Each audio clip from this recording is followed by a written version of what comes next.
Hi, everybody. Good morning, Chatty House. Why isn't... Oh, there we go. All right. Now we're back. What's up, everybody? Hello, hello, hello. Who got the belt today? Rustock got the belt on a Friday. Come on. What's up, everybody? Things looking pretty good after yesterday. Happy Friday keeps it G. Tyler Jennings in here. Crew.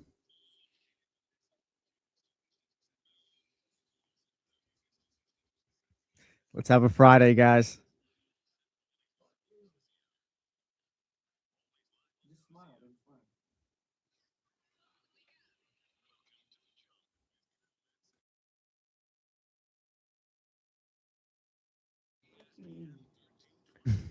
Vibes are down. No, they're not. Don't do that. It's Friday. I'm not going to let you do that. It's Friday. No, they're not. They're up. They're up. The vibes are up. All right, just smile through it. No, it's the jump. ESPN 1320.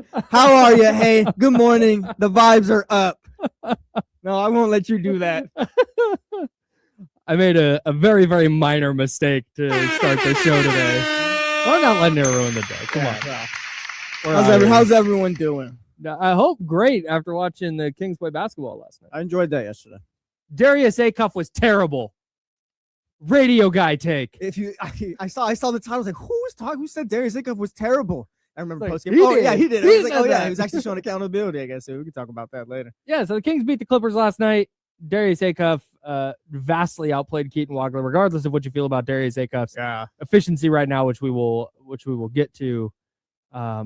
Through the scope, I want to make this really clear off the top as we talk about Darius Acuff today, and I will reiterate this as we go.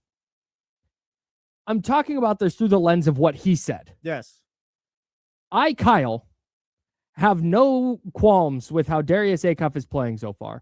The Kings needed him to come out in his first games and be super aggressive and look like the guy who is going to have the ball in his hands basically all of the time, every game when the regular season begins. He has not been timid. He has not been shy. Is his efficiency great? No, but the numbers right now don't matter to me. Play style is what matters, and he is doing everything that I want him to do. He's checking every single one of those boxes. Yes, correct. Feel the same way. So when we talk about Darius Acuff and if he's playing terrible and his efficiency, et cetera, we are talking about it through the lens of him.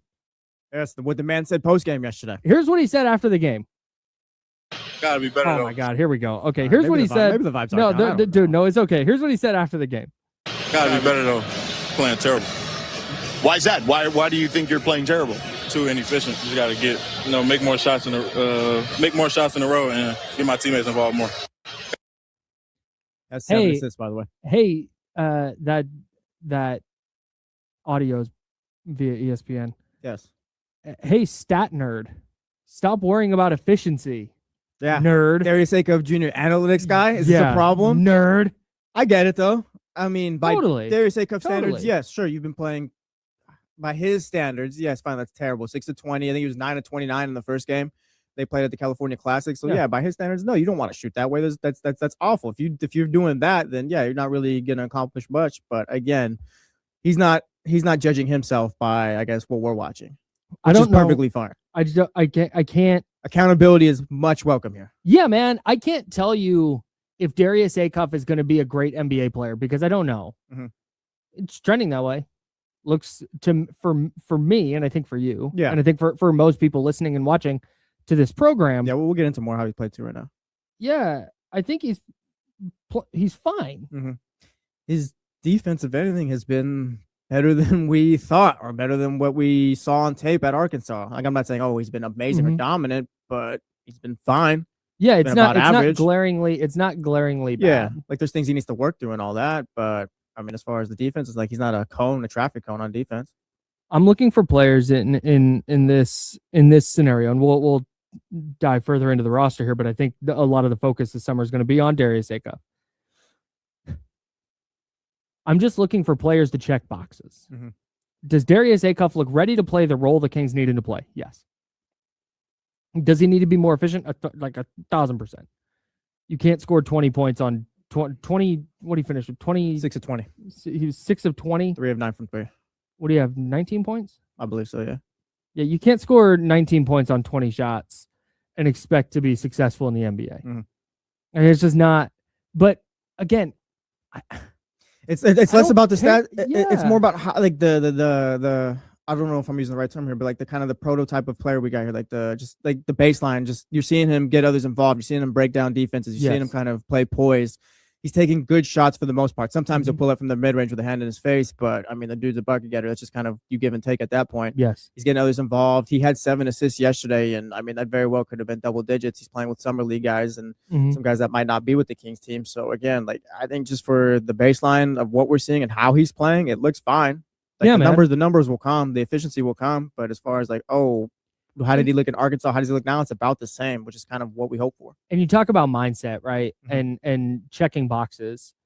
His mindset here on this, the fact that after the game they won, and he's like, I'm glad we won, but man, I played terrible. I need to string more makes together. Yeah. Like that's just, man, that is it's a leader. That is, yes, that's exactly what I want to hear. Here's what Sean Cunningham from KCRA3, good friend of the program, had Darius Acuff's post-game scrum up on Twitter. And we're going to listen to some of that now, because it wasn't just him telling, I think that was Tim Legler on the sidelines for ESPN, wasn't just saying like, hey, I was terrible, I got to be better. Okay, anyways, moving on. Yeah.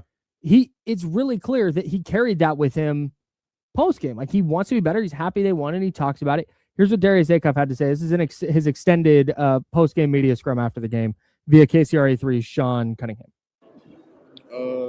Yeah, just trying to be more efficient. I don't know what's going on, but I'm trying to get my assists up for sure, getting those guys involved. They're great players, but as long as we keep getting the win, it's good for us. Are you overly critical right now of yourself and your performances, or do you kind of take in what the moment is, realizing that this can be kind of haphazard basketball at times? No, I'm critical. Yeah. How much is it bothering you? A lot. You still improved to 4-0. I know you talked about how winning is all that matters with you. Is that kind of the carrot there that you can kind of take away? Yeah, as long as we got the win, I'm good for sure. But just want to work on my game more for sure. But as long as we got the win, Emmanuel played, great again tonight. I think that's his 3rd game in a row. He's been, in my opinion, our best player. So everything, Dylan, those guys. I think Dylan might have had a double-double. Neek playing good down the stretch. J-Mo's been playing great. So everybody's just playing great. So definitely want to, pick that up with them. Is the shooting? Wow. Come on, man. Leader. The bar, I'm set, like the bar's so low. It is. But dude, it is. I'm smiling through that right now. Yeah. It's impossible to not, and I don't want to jump out the window at Summer League. I've done it before, and I'm trying to not, but man, it's really difficult for me, who's trying to be like, okay, hang on, let's all wait till the regular season starts. That's baked in. That's baked into the excitement, right? It's not, wow, Darius Acuff, build the statue. But when you're looking for things that you can take away and feel good about in Summer League, like you said, it checks boxes. Yes. Checking boxes. If he's bad when the regular season starts, okay, we'll talk about it then. But we don't know that.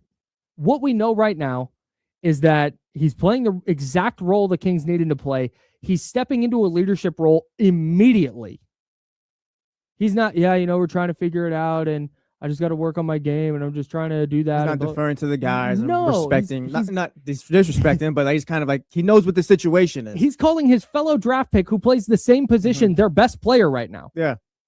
And he's willing to do that. He's talking about Dylan Cardwell. He just I don't want to, it sounds, I'm not trying to say like he's disrespecting Dylan Cardwell. He's talking about Dylan Cardwell like Darius Acuff is the veteran. Like that I think is meaningful. And I have a really, really difficult time finding anything right now, despite the inefficiency, which again, I don't care about right now. That's not the priority here, I feel. It's like you say, right? Like when he's out on the court, and we can talk about Keaton Wagler in a second too, because I feel like it was the complete opposite yesterday. But when Darius Acuff comes out on the court, it's just kind of, there's this presence where it's like, all right, like he's the guy, it's playing through him. Like I said, like we said earlier, he's playing poised, he's getting others involved, he's making the right plays. It feels like every time. Does he take a bad mid-range shot? And that's not for me to say it's a bad shot. Hand in his face. I feel like he's gonna make it more times than not usually. But again, he's taking the right shots, and defensively, like he's showing enough effort. So for me, there's that. Post game, he's showing accountability, and let's not like this is summer league too. He doesn't have to be doing all that he's doing. He could acknowledge like, yeah, it's summer league. We're just trying to develop, get through the summer and kind of get together as a team. But no, he's talking about, no, we got to win. That's what I'm most worried about right now. I got to be better. I'm playing terrible. Acknowledging Emmanuel Sharp and Dylan, like he's treating this like, no, this is serious business and what we got going on. Like this all matters. It's like, and he doesn't have to, I guess, is my point. You're listening to The Jump. It's ESPN 1320, Sacramento Sports Leader. I'm Kyle Madson. That's Jesse Tapia. We're hanging out with you until 9 a.m. talking all about the Kings Las Vegas Summer League victory last night, 91-85 over the Los Angeles Clippers. The thing that jumps out to me, and I think maybe this might be more important than anything when we talk about what this season is about and what this season means long term. There's just very clearly, and I don't, again, baked in, we don't know what this means for the regular season, but based on what we have right now, there's just very clearly a type of player the Kings are trying to bring in. And I think when you look at Emmanuel Sharp, knows his role and plays the hell out of it, and is comfortable playing that role, is not trying to do too much, is not trying to be something he's not, is or let me rewind that, is not trying to fit into a role that is not needed on this team. And I think you can easily translate what he's done in Summer League, both the Cal Classic and in Las Vegas. It's easy to translate that to, oh, this could be his role in the regular season. I think the same thing of Dylan Cardwell. I think you saw the same thing from Maxime Reynaud last year. I think you're seeing the same thing from Darius Acuff, where everybody, and I think we'll see it with Alex Caravan. He was not good last night, but first game coming, a little rusty. Yeah, we'll give you time. Not worried about him. I think you see where all of these guys fit and where their roles are. Contrasting that against a player like Devin Carter. This is not a shot at Devin Carter, but it was when Devin Carter was on the team, there was a clear like role for him, but there was never a clear instance of him just playing that role and being that guy on a consistent basis. Yeah. When he got into a summer league environment, it was like, I'm going to be the guy. You might get 40 tonight. Right. It seemed like he went on a run. He was on a little G League stint, and that was the case. Like every game he plays, like, oh yeah, he's getting 30 a game. I feel like. Yeah, because he can do that because he's a talented player. But that wasn't the role the Kings needed him to play, and he never quite fit that role. Yeah, and that's fine. And now he's gone. That wasn't I use that to contrast against Emmanuel Sharp, who's just playing the exact role the Kings are in. He's knocking down threes, and he's playing really, really good aggressive defense. Yeah. Same thing with Dylan Cardwell. I think you're seeing the same thing with Darius Acuff. And when you start projecting out, okay, if these guys translate this to the regular season, you don't even have to squint that hard to see the outlines of what this basketball team is and what role all these guys are going to play. It's not they're just throwing a bunch of guys on the court and saying, yeah, we'll figure it out eventually. No, man, they have their clear-cut one. They have a potential starting two next to him that complements his game really well in Nate Clifford. They have a backup guard in Emmanuel Sharp, who plays the style of play that the Kings want to be playing. Dylan Cardwell, we've already seen him do that in the regular season. Like you see the outline of how this is going to work and how this is going to look, and that's really, really exciting. Yeah, it is. And me and James talked about this a few times last week too, while you were out. It's kind of the new era in college basketball, the NIL era, where I guess it's more incentivized for you to stay all 4 years. So you get guys like Emmanuel Sharp. I don't know if Dylan Cardwell kind of fits into this, but a guy like Emmanuel Sharp who was at Houston for all 4 years or stayed most of his time, and like he knows who he is coming into the league. Like you're developing that entire time, so it's a lot easier. Or I guess I don't know if easier is the right term, but it's easier for a guy like Scott Perry to pick guys out. Like last year was Maxime Reynaud, all rookie second team. Dylan Cardwell was undrafted. This year already, we're excited about Emmanuel Sharp. He was the 45th pick of the draft. But again, we have a better idea of what these guys are looking like coming into the league, and they know exactly who they are too. Like Emmanuel Sharp's not jumping in here like, oh yeah, it's Emmanuel Sharp time finally. He knows, no, I can play defense and knock down the three. That's what I'm going to do, and that's exactly what the Kings need. So maybe it's just a lot easier to pick out those guys. And yeah, like you got Nate Clifford, who we'll see what he ends up being. Played well yesterday. Finally turned it up, I think, a little bit more than what we were expecting. But yeah, you just got guys they kind of just know their place. I just because you brought up Nate Clifford, I want to stick on that for just a moment. I couldn't care less how Nate Clifford plays in summer league. What do you mean by that? He tore it up in summer league last year. It was really good, and it didn't quite translate. I think he knows what his role is, and I'm waiting for the regular season to see how effective he is in that role. I don't need to see if Nate Clifford is not good in summer league because he's deferring. Fine. If he's great, okay. Like I feel the exact same about Nate Clifford going into this year, regardless of what he does in Las Vegas. I don't need Nate Clifford to take over this summer, but more just kind of stand out, be like, all right, no, I'm an NBA guy amongst summer leaguers, but yeah, there's not like I thought he did that. See, I thought he did that last year. Maybe, but again, it's not just, hey, Nick, you're out there this summer, just do whatever. Like, I guess we got to put some expectation on it. He's got to play some kind of role for sure. Yeah. I just don't. I'm not. No, I got you. I have a thought on Nate Clifford, and that's going to be my thought, regardless of what the summer looks like. I have a thought on Darius Acuff Jr. as well, but we can get to that later on. Just talking about his leadership and all. No, go ahead. So we're talking about right now. All right, then. We're seeing kind of him take charge of the Summer League Kings. He's talking about Dylan. You mentioned he's acting like a vet around Dylan. Like, oh yeah, Dylan's doing well. I'm talking about Emmanuel Sharp. Can a presence like that fix the? I'm not talking about a specific player. Like truly, just talking about energy here. Can a player like that, leadership, accountability, kind of fix the energy that maybe the Kings had last year, where it's guys that aren't part of the future, kind of lingering around, where it's just there's no one to kind of take charge there. Like, I don't know who the leader was, but can Darius Acuff kind of mend that where Zach LaVine doesn't want to be here. I don't know how Domantas Sabonis goes about his or whatever, but we've heard more like Zach LaVine doesn't want to be here. It's like, can a guy like Darius Acuff, just the leadership, accountability, just that presence, you finally have a franchise guy kind of tighten that up a little bit this season for the Kings? Yeah, because I think everybody knows he's the guy. I think everybody's going to follow him. I don't think anybody's going in there. I don't think Dylan Cardwell. I don't think Max Reno. I don't think Emmanuel Sharp. I don't think anyone's going to get into the regular season locker room and go, what do you say, Zach? Yeah. I just don't. I don't think there's illusions that Zach LaVine is going to be around. And I think if Scott Perry, who I think is an over communicator, if anything, as evidenced by his random press conference the other day, I would be floored if it has not been communicated to everybody what the plan is in terms of Darius Acuff's the guy, and we're all following this build. Domantas Sabonis is still here. Zach LaVine's still here. If they're here, we're going to try and get them to help us win games. But you guys, this young core, this Murray, Acuff, Sharp, Cardwell, Reno, Caravan, like you are Clifford. You guys are what matter. And I think that Darius Acuff is really establishing himself as the tip of that spear. Yeah, because last year you had the Bean Boys and stuff, and they kept the vibes up for the most part. I'm sure DeMar DeRozan and Russell Westbrook, they tried their best. They did. Right? They did their best. Okay. We'll always have those 4 games in March. Don't do that. All right. Let me just be positive for a second. And DeMar DeRozan and Russell Westbrook, I'm sure were great vets in the locker room helping guys out. But like, again, you didn't have that franchise, just that one guy in the locker room where you kind of move as he moves and just kind of he's the leader. Now you got that Acuff. So yeah, I'm curious to see if that kind of tightens things up and kind of helps things out, which I think it will.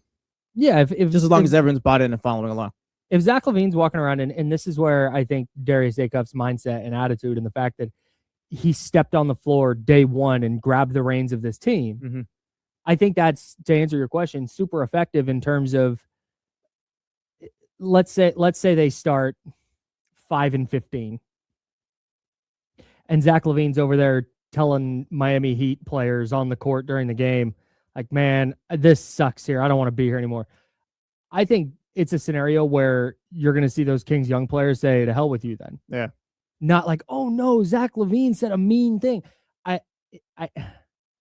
If Darius Acuff was just really quiet, like, oh, unassuming guy, and it was just a whole bunch of just unassuming dudes, and Zach LaVine's voice is going to be the loudest one, okay, fine.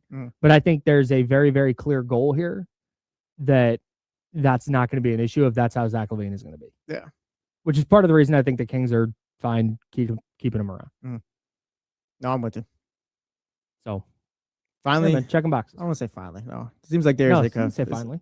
Well, it just seems like Darius Acuff's a leader, and like he's checking the right boxes, like you said. Yeah, man. It's very, very exciting. I'm Kyle. That's Jesse. It's The Jump on ESPN 1320, Sacramento sports leader, talking a ton about the Kings 91-85 win in Las Vegas Summer League last night. One of the things that's jumping out to me early, and this is a very, very early take, but it kind of seems like the Kings very much got the best guard of the 4 guards we talked about, right? Potentially. Again, very early, but I mean, let's talk about it. It's just, Kingston Fleming looks really good. was terrible last night. Yes. Holy smokes. And I think he was a minus 23, which eye test matched it, dude. The complete opposite of everything we said about Darius Acuff so far. Yeah. And it's one game so far, so I mean, yeah, he gets time, but it was again, he just wasn't present when he was out there. Felt like it. Like he wasn't involved. Because Keaton Wagler is the type of player who's going to have the ball in his hands, and you heard all about, he's a surgeon, he's a high basketball computer, he's high IQ, he's always going to make the right play, always in full control of the game. I can see where being with a bunch of summer league guys that you've never played with, or you've only played briefly with, could render a player like that a little bit less effective. Mm-hmm. I could see where in a summer league environment where it's a lot of players who are just like, hey, you're a super athlete, and we're trying to see what you can do. Go play in the summer and go play in Las Vegas. Yeah, go hoop. And see, I could see where a player like Keaton Wagler, who is not super athletic, could struggle in that environment. Mm-hmm. It's one game, but he was 1 for 7 from the field and 1 of 5 from 3. And just in general, looked out of place. There was more cuts of them coaching him up on the bench than I guess is what he did out in the court. I'm not trying to be disrespectful, but it's just kind of like I said, he just wasn't really noticeable out there, and like that's just kind of what it was. But again, it's one game, so he gets time. But I mean, going back to your point, so far so good as far as the Kings potentially getting the best out of the 4 guards that we've talked about. Because you'd hope that Keaton Wagler, whoever, would be able to take over a game at some point and say, okay, to hell with this. Let me show everybody that I'm the best player on this team here. And you go for 5 minutes where it's like, oh, wow. Damn. Okay. There he is. The tricky, yeah. He just never did that. The tricky part, though, is like he wasn't really drafted to be that either. He was drafted with the thought of he could play next to these guys on our team. And I guess that's fine. That's totally fine. That's totally fine. But also, when you're the number 5 pick, no, I get you. It's just go be the best player on your summer league team. Maybe he's not that. My thing is maybe he's not that though. Maybe he's just not that type of player. Maybe he is the guy who's like, yeah, he plays best off of better talent. And I'm not trying to knock Keaton Wagler, but like the whole take over. Like again, he was drafted to, I guess, reinforce his abilities and what he does great because of the guys that are there on the team already. The guys that are on the team already here in summer league aren't great. Well, he did. That's the thing. He wasn't very noticeable. He maybe he's just best when he's got better talent around him. You think my point. Darius Garland is going to unlock Keaton Wagler's potential? I refuse to think right now. Okay, I refuse. All I'm saying is that's what they drafted him to do is just play around the guys that are there now, not to take over. So again, yeah, Kyle drops his pen. He's all flustered. I am like Keaton Wagler, but that felt mean. That felt mean. I don't know. That felt mean. I don't know. We're just tying it in. I don't know. You know what? Hey, you know what? You're in the penalty. Yeah, it's a penalty. That's my fault. But again, like he just wasn't drafted to be a guy like take over Keaton Wagler. Maybe that's just not who he is as a player. He plays best with talent around and just kind of, all right, we're playing team ball. Whereas Darius Acuff is like, no, I'm going to get 20 shots today. I'm going to get 29 shots my first game. Yeah. That's totally fine. And we'll talk about this in a minute. The Clippers made look a little different than we thought they did. Thought they would. Maybe. With the hold being put on the Kawhi Leonard trade. But I can't envision a scenario where Darius Acuff just had the game that Keaton Wagler had. And we're going, well, let's wait till he's got Keegan Murray next to him. Well, I got DeAndre Hunter next to him. Well, maybe. I don't know. Maybe I'm stalling out Keaton Wagler here at this point. It wasn't great. I'm with you. Yesterday was bad. That's it. But again, the whole Keaton Wagler takeover, like maybe that's just not the type of player. Like he's just better like when he can get others involved and kind of play around everyone else. That's where I think a player like Kingston Fleming's is in a really good spot to be the point guard of a Hawks team that was already very good and just needed a point guard who can defer and play good defense and not necessarily have to be the guy. Like you see where that fit could be really fruitful for him and Atlanta, where he's really good out of the gate and really impactful out of the gate. But when it comes to Michael Brown and when it comes to Keaton Wagler, the early trajectories are that those two teams are going to really regret those picks. Michael Brown Jr., I think, is going to get the buckets that you want, but I wonder if he is at the same level playmaking-wise as Darius Acuff Jr. Yeah, that's been really impressive so far. Is the fact that Acuff is already in a place where it's not just, I'm going to take 29 shots every game and don't ask me to do anything else because I'm told to get shots up, so that's what I'm going to do. It's no, I'm getting shots up as the primary scorer, but also I'm the primary creator. I'm the primary playmaker. And I think that's where like people always complain about, oh, point guards look to score too much nowadays. Like, no, man. Just the way the game has evolved, there's a primary ball handler. And that guy is going to score quite a bit. He's going to have to distribute as well. And I think you're seeing him figure that out as we go here, where the line is between I need to take a bunch of shots. I need to be the number one scorer, the number one option. But at the same time, I can't do it alone. I need to make sure I'm getting these guys involved. When he's off the ball too, yesterday I think I noticed it a little bit more, but he seems to find the right spots as well. Where I mean, the ball's not by him; it's on the other side of the half court. But again, he's open for three, and you can always find him. He just seems to be in the right spots off the ball too. But he's playing terrible. Well, according to his standards, yeah, that's fine. And you know what? I'll take that. That's fine. Like 6 of 20 from the field, like a 9 of 29. I think it was his first game. Like I said, Darius Acuff, yeah, he doesn't want to do that. So yeah, by his standards, sure, Darius, you've been terrible. I'm not going to tell you that. I think you've been fine. But again, like stats wise, whatever. That's fine. He can hold himself accountable, and that's, like I said, that's very welcome here. Yeah, man. So I there's so much to play out still. Mm-hmm. We didn't even get to Emmanuel Sharp, who looked great too yesterday. Barely touched on him briefly, but yeah, he's looked really, really good. Mm-hmm. Another second round find. He plays. He's listed at 6. He's listed as a 6'3" guard, but I guess he plays bigger than that. It feels, if that makes sense. He's listed at 208 as well, so he's got a bigger frame. But like, he seems like a bigger dude. He's just a small 6'3" guard. Well, he played 4 years. He's a grown man. Yes, and that's one of the things that I think the Kings have done a nice job of here. Is, and we talked about this the day after the draft. But they draft Darius Acuff, and then they have a lot of players who complement him in unique ways. Yeah. And if you're going to have a player like Acuff, who, again, I don't care about the defense, but it's really, it's clear to me he's never going to be a defensive player of the year candidate, right? He's not going to be an all defense guy, which is fine. I'm not trying. It's not a knock. It's not a knock. I'm just, right. We're all in agreement there. I'm with you. Okay. So you need players like Emmanuel Sharp, who are going to be adults, who are going to be comfortable in those roles where, hey, we need you to be this guy to maximize this player, to maximize our team. And he is very comfortable being that guy.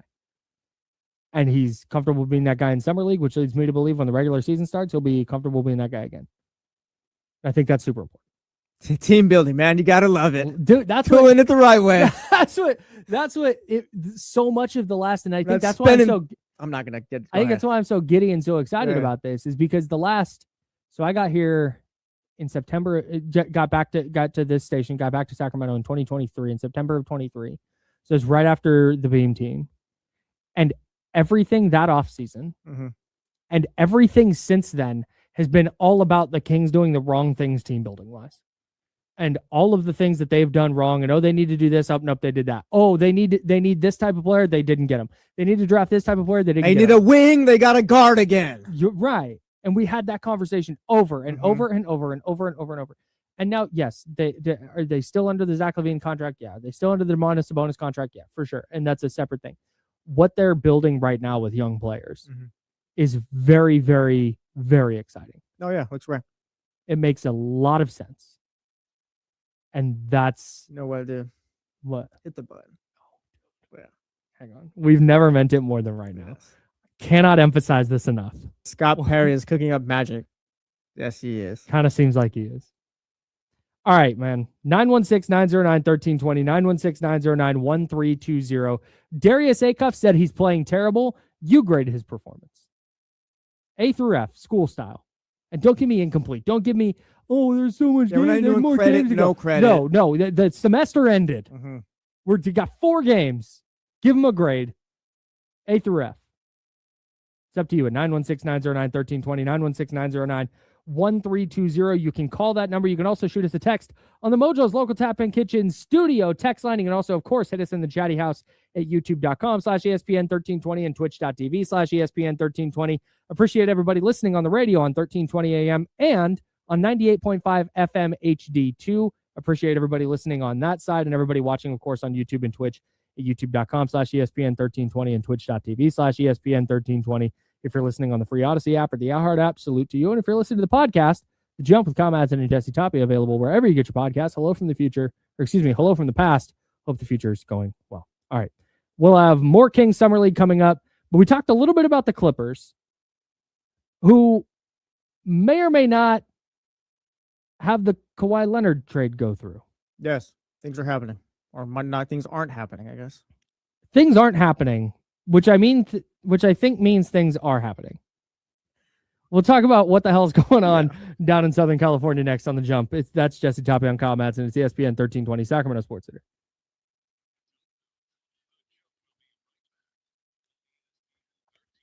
Let's get your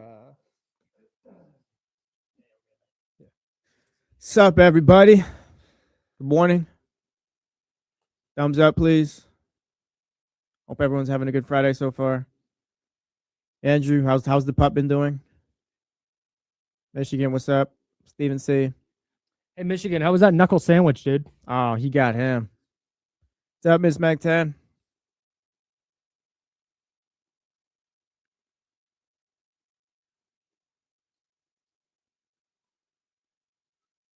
Filthy McNasty. Shout out to the McNasties.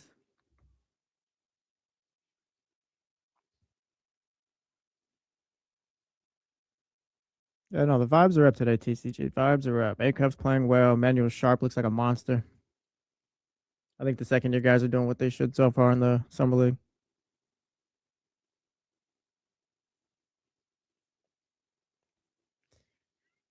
I'm just going to grab something out of that first segment for a promo. Yeah. And I'm sure it's got to feel a little bit good, too, when your guy's going up against another top pick. And, oh, yeah, no, I got one today.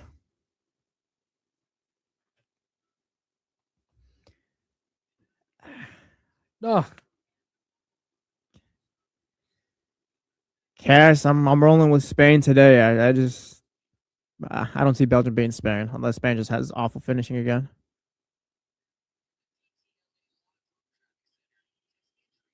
Spain's been starting to heat up as this tournament progresses.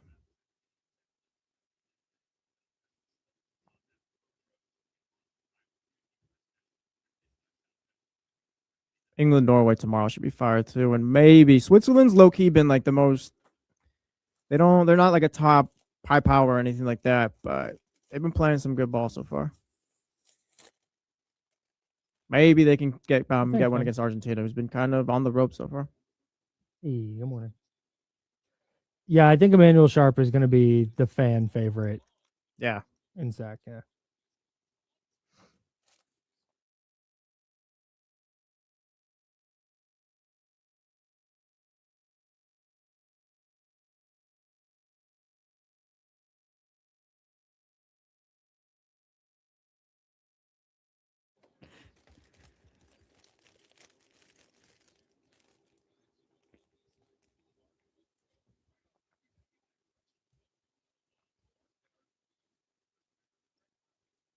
Here's the other thing.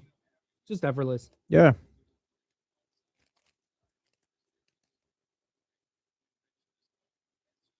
Man. Sure is. We're so back.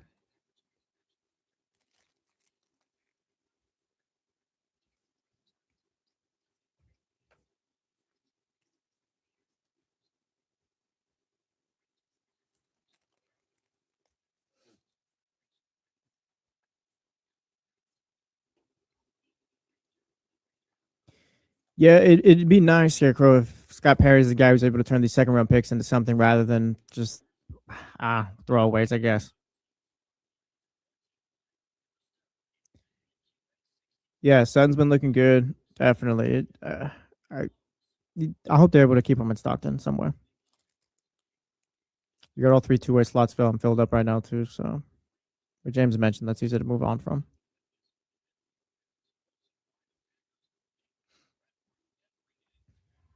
Maybe AJ looked good yesterday. Maybe you just pull him after that.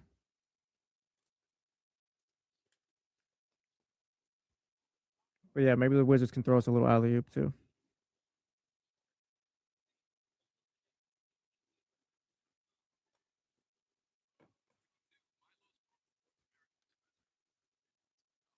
Don't ask you how. Holland. You seen that? Like, that's how. Yeah. In my opinion. Oh, yeah. I'm, of course, a soccer guy. Matt, a very casual. I don't want to say that Holland's been a one-man. No, I got you. I don't want to say Holland's been. Well, that's a great point. We can just play off of it. It's not even a bit. Like, yeah, you're right. That's how they're going to win. I'm going to stick with England. Yeah, I think England. I got England, France in the final right now. It's also tough. Like, just everything about the Mexico-England game since has been, wow, this was one of the greatest games of all time. One of the greatest World Cup games, blah, blah, blah.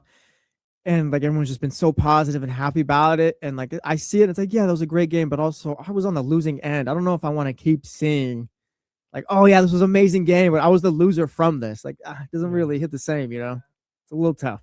Yeah. Hey man, they tried so hard. Like that sucks. Like at least you were part of the greatest game of all time. Like loser. If you're Cape Verde, right? Like great. You know what? That's a good. You guys showed out. Walk out with your heads high. That's a harder pill to swallow if you're Mexico. Yes.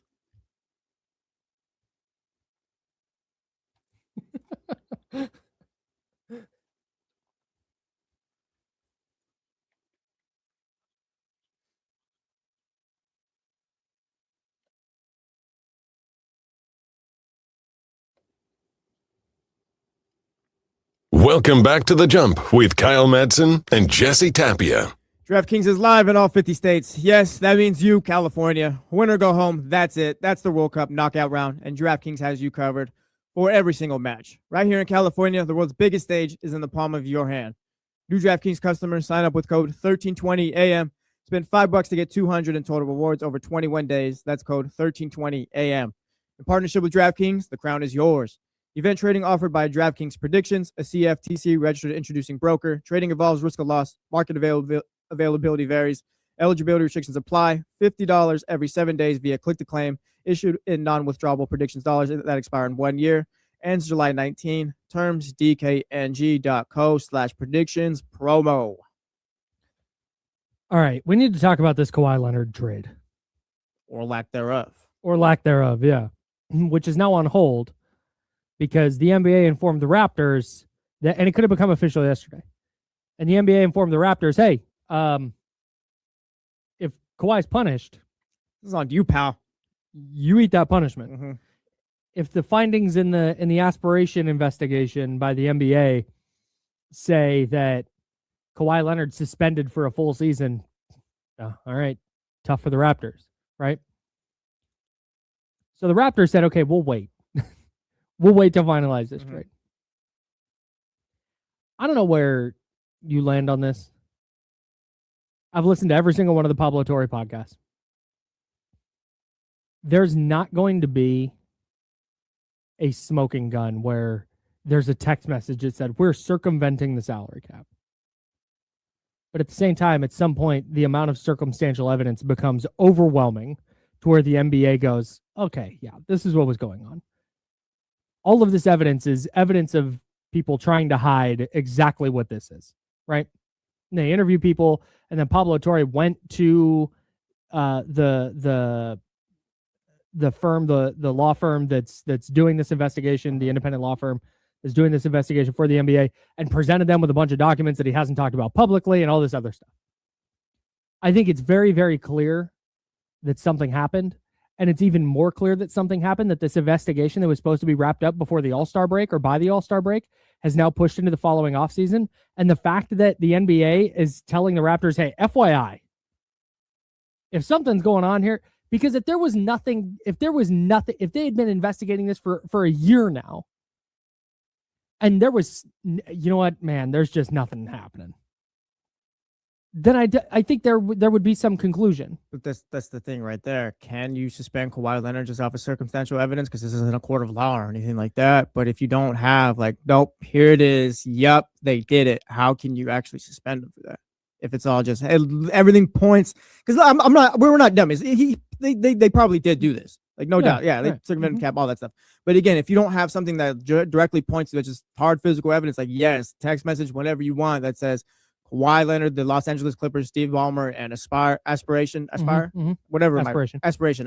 did this, then you really can't. And I wonder if it's taken this long because you have all the circumstantial evidence, but like there's nothing that you can really, I guess, pin on it yet. I totally disagree. Because if that was the case, then every team would just do this quietly. I'm not so sure that they're not. I mean, maybe. Yeah. But if that was the case, then these guys are business people. But it would be so easy then to just go set this up and just never say out loud what the thing is. Yeah. So all of that aside, I say that to say I think that the NBA doesn't need something that says A, B, and C is happening, because these guys aren't stupid. They wouldn't do that. Mm-hmm. But if all of the circumstantial evidence points to, hey, can you give an explanation for why this? And there's no explanation. Okay. Like, that tells you everything you need to know. My point is, the fact they've been investigating this for 10 months now. I can almost look it a year. Up, but yeah, it feels damn near about that. The fact they've been investigating this for so long, and the league is still like, hey, FYI, heads up, Raptors, whatever comes down from this, you would have to deal with the consequences if there's consequences for Kawhi. Leads me to believe that there's enough there that there's going to be punishments levied. Whether it's against Kawhi or the Clippers or both or Steve Ballmer, I don't know. But I think the league very much, or the law firm doing this for the league, has very much found some party guilty on some level, or is in the midst of that.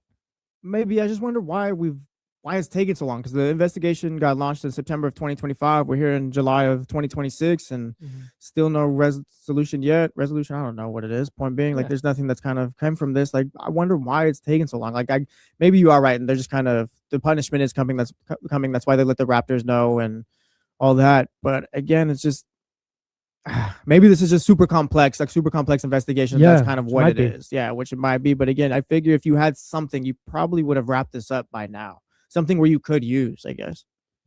Unless this is, because if not, to me, this is going to be like a massive punishment where maybe the Clippers are losing a bunch of first round picks. Because again, if it's taking this long, this feels more serious, a lot more serious than not. That's rather than like, oh yeah, Kawhi did this, we can suspend him now. Because like, again, we're 10 months. We're almost damn near a year at this point. Yeah, it's the thing is, I don't know what the punishment would be if it's Kawhi. And maybe I'm too like, oh, results based, but to me, it's like either you got something or you don't. And when you do have something, suspend him. Like, what are we wasting our time on here? Now it's affecting the next offseason.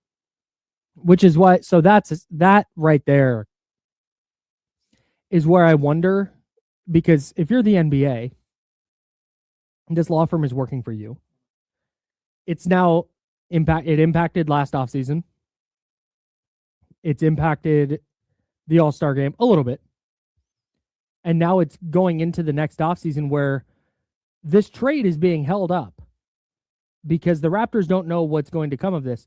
So there's no timetable, according to ESPN. There's no timetable for the conclusion of this investigation, or this probe, as they call it. Sources told ESPN, an NBA spokesperson on Thursday told ESPN that the league expects the firm to, quote, finalize its work in the coming weeks. If to me, from 2 to 7, I don't know. And to me, if you're the NBA and there's nothing, if the law firm's like, yeah, no, nothing really happening, but we're still investigating, the league would be like, okay, wrap this up then. That the league is still like, all right, hey, they're doing their thing, and they're letting it impact this offseason, and they're letting it hold up this trade, this pretty seismic trade in the NBA. Oh, it's a big deal. That's where I don't think there's nothing. That's very, very suspicious to me. You're probably right. Again, my thing is I probably need to be more patient. Shout out to the patient word. Hey. But it's like, all right, do we got something or do we not? And if we do, let's just get this thing going, because again, it's affecting everything else. But again, maybe this is a bigger deal than we're maybe thinking of it being. Because again, if it's taking 10 months, started this in September, and it's just we haven't found something yet, or just kind of come to a conclusion yet, then again, I don't know, maybe this is bigger than we expected. And maybe that's it. Maybe that's what happened. Again, we don't know. We're 100% speculating. Yeah, we're all speculating right now. Maybe the league did call up and say, hey, and they go, yeah, we're digging through all these documents. There's something here. We're trying to find the depth of it. Do you think we're trying to find how involved was Kawhi versus Uncle Dennis, and how involved and how much it was Steve Ballmer involved versus this other guy, and now this guy's in jail. Joe Sandberg's in jail for 14 years. And how much was the Clippers getting duped versus? I think there's a many layers to this. I got you. But I think if there was nothing, if they were just like, yeah, no, nothing so far, I think that the league could be like. Do you think the NBA at this point, and again, we're playing investigators on the Jump, ESPN 1320, Sacramento sports leader. Do you think that the NBA has an idea of what the punishment's going to be at this point? Like, do you think they let the Raptors know? Because again, the Raptors, their statement was like, yeah, when when you guys figure this out, we'll take Kawhi still. What do you mean? Like, I guess, like, do you think they have an idea of, like, just maybe Kawhi could be suspended or Kawhi, like, just kind of what the punishment's coming out of this? Because I feel like for the Raptors, like, for you to come out and drop a statement like, yeah, when they figure this out, we'll still take Kawhi. Like, there's a lot of unknown left. Like, what if they suspend him for half the season or just something like that happens? I think they would probably still take him. Still take him. But also, I don't think the NBA probably has enough info to tell the Raptors that. And also, that's it. That's what I'm wondering. You can't though, right? You can't tell the Raptors. Well, you give them like an idea, like, hey, like they might be out for a little while. I don't know. Okay, but if that gets leaked, that the league is already weighing punishment without the closure of this investigation, that's really bad. Yeah, from both sides, from the Kawhi's angle and from the league's angle. Like that's not what I meant. Like, that's not okay to do to Kawhi, is going, hey, we're considering this punishment. Like, you don't know the conclusion yet. So how are you considering a punishment for a guy if you don't know what but I do think they told the Raptors, hey, there's a chance that he might get fined. He might be suspended for 10 games. He might be suspended for a season. But if you're the Raptors, you're also going to put out this statement backing the player you're trying to get to some degree, and not closing the door, because if it is a fine, okay, cool. Well, that's not on. We'll take them. Come on. If it's a year-long suspension, okay, maybe it's different.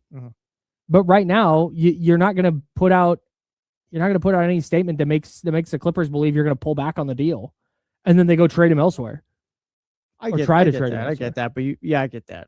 I just, in the end, I guess. I don't think the Raptors have to take Kawhi, because if it's a year-long suspension. No, they don't. They don't have to do anything. Yeah. But by saying, hey, we're not going to do the trade, because the Raptors could execute the trade still. They could say, yeah, we'll deal with whatever. They also don't want to take it off the table, because if they give any indication that they're going to run away from this deal, then the Clippers go and all of a sudden the trade market's open for Kawhi again. So the Raptors are still trying to convey to the Clippers, look, we're going to take him. We would just want to see what we're dealing with here, because maybe now it's one fewer first-round pick going back if he's suspended for half a season. The Raptors do get cold feet. We do have a guy over here who's not going to get suspended potentially. Who's that? Hey, Domantas Sabonis. You like him, remember? You asked us about him. That's true. No, that thought did pop up yesterday, but when the Raptors released their statement, it was kind of like, all right, yeah, maybe that little Sabonis pivot trade dream is over. I'd be interested to see if that's our tune. And for the record, I don't think Kawhi will be suspended for a year. No, I don't think it's anything that dramatic. It's probably going to be a fine or a forfeiture of some amount of money. But I don't. Real quick, suspending a player for a substantial amount of time would be wild. If you've got me holding up this deal because you haven't issued out a fine yet or anything for Kawhi, like, I just slide it through the napkin on the table, like, hey, we're gonna fine him. I can rip the napkin up after that, so I can make the deal. If you've got me waiting because you're gonna fine him in 2 weeks, like, give me a break. But go ahead. We don't know what the punishment is. Let's just, again, if it's gonna be a fine, like, let's all just cut the crap here. That'd be so embarrassing. Yeah. Like, oh, okay, fine. We're all just bracing. Oh my gosh, here it comes. Yeah, Kawhi Leonard fined $5 million and whatever. It's like, what comes first? What comes first is you're listening to The Jump on ESPN 1320 Sacramento Sports Leader. We'll get back into the Kings Summer League here in a bit. But this Kawhi Leonard trade thing is a pretty massive deal in the NBA, particularly because it could impact the Kings, like you just said. If the Raptors decide, boy, we're not taking them on. Take it a while, guys. Yeah. Maybe they do pivot. They do look at Domantas Sabonis again. But anyways, which happens first? Conclusion to the aspiration investigation. All right, let me get ready for this. I love these things. Or LeBron James signs somewhere. Oh, LeBron James signs somewhere. You think? I think LeBron James signs somewhere. I'm just throwing this out of my mind by next Friday. Next Friday? Yeah, I think by next Friday. I think things are heating up. 17th? Things are heating up. Rumors are being thrown out there on social media. When does Summer League end? I think a couple weeks. Summer League ends 11 days? July 19th. The World Cup Finals that day as well. Wow. I think LeBron waits until after all that. You think so? Yeah. There's that World Cup ends July 19th. Summer League ends July 19th. And then there's this like little window there before training camps really start in the NFL. Oh, you're big brain. Where he can just own the news cycle for 5 days. Jess, what do you think? Come on, man. Yeah. Listen, Ridiculous. Shams is out here dropping reports. Yeah, there's 3 leaders in the clubhouse. It's the Sixers, Cavs. He's going to the Cavs, by the way. He's going to the Cavaliers. Yeah, he's going to the Cavaliers. Cavaliers. What are we doing? Yeah, Bill Simmons dropped that on his podcast. We'll talk about LeBron, I think, a little bit later on. But talk about it right now. All right, he's going to the Cavaliers. Bill Simmons said he's going to the back Cavaliers. To the only thing I'm kind of wondering, and it's about, I guess, how much you want to make things like this credible, is if Draymond Green is following him. I think he is. You think he is? Yes. Okay. Why would Draymond go back to the Warriors at this point? Finish it out with Steph. One last ride. Steve Kerr's back. He likes LeBron more than he likes Steph. It feels that way. It feels that way. I can't. Do you know how excited? Do you know how excited I am to openly despise Draymond? Yeah, I'm so excited about it. I'm very curious to see how Warriors fans react. I'm joking. Well, does he? Well, no. Hold on. Does he become a villain if he follows LeBron to Cleveland and just doesn't finish out his career with the Warriors? No. Not even a little bit of that's not cool, Draymond. I'm gonna boo you. Like not even a little bit. Not for me. But I think for Golden State fans at large in general. Yes. Nice. Yeah. Nice. There we go. Attaboy. Wow. Studio audience like that one for me. Well, the Shaq and Kobe of radio teams, they say. That means we're gonna hate each other eventually. Yeah, it does. Damn. All right, well, we'll get there when we get there. A couple titles in between. Where were we talking about? The Draymond, Draymond in general hating him. Yeah. I think Warriors fans in general would. But the opt-out thing made sense when it was, Draymond's going to opt out. They're going to trade for Anthony Davis, and it gives them flexibility to sign LeBron and bring back Draymond, and they're going to run him. Well, the Anthony Davis trade thing isn't happening. Why would LeBron want to go play with Steph and Draymond to lose in the first round? And he can go back to Cleveland, go home, have another homecoming, finish out his career where it all started, with a chance to actually compete, with a chance to actually contend for a title. Then you'll be the man there too. And you would be like Donovan Mitchell's going to make a ton of money, and they're working out a deal to bring back James Harden, but you're going to be the guy. It would be the LeBron James show for his final year or two or whatever in Cleveland. Yeah. That makes way more sense to me. Like, it just, from a narrative standpoint, from a storytelling standpoint, that's the best place he can go. Draymond Green is going to turn on Warriors fans, I think, if he does. Oh, for sure. Because he did the whole there in this past season. He was on his podcast or someone else's. I don't remember exactly. Might have been with. Yeah, it doesn't matter. He was on a podcast, and he's talking about just how people have been talking about him. And he said, "Yeah, the Warriors fans that like me, they're fine. The Warriors fans that don't like me now, they were losers before I got there." It's like, that's a weird thing to say about your fan base, no matter how they're talking about you. So I do wonder if Draymond Green goes full heel and say, "Yeah, no, I'm rolling with Bron now."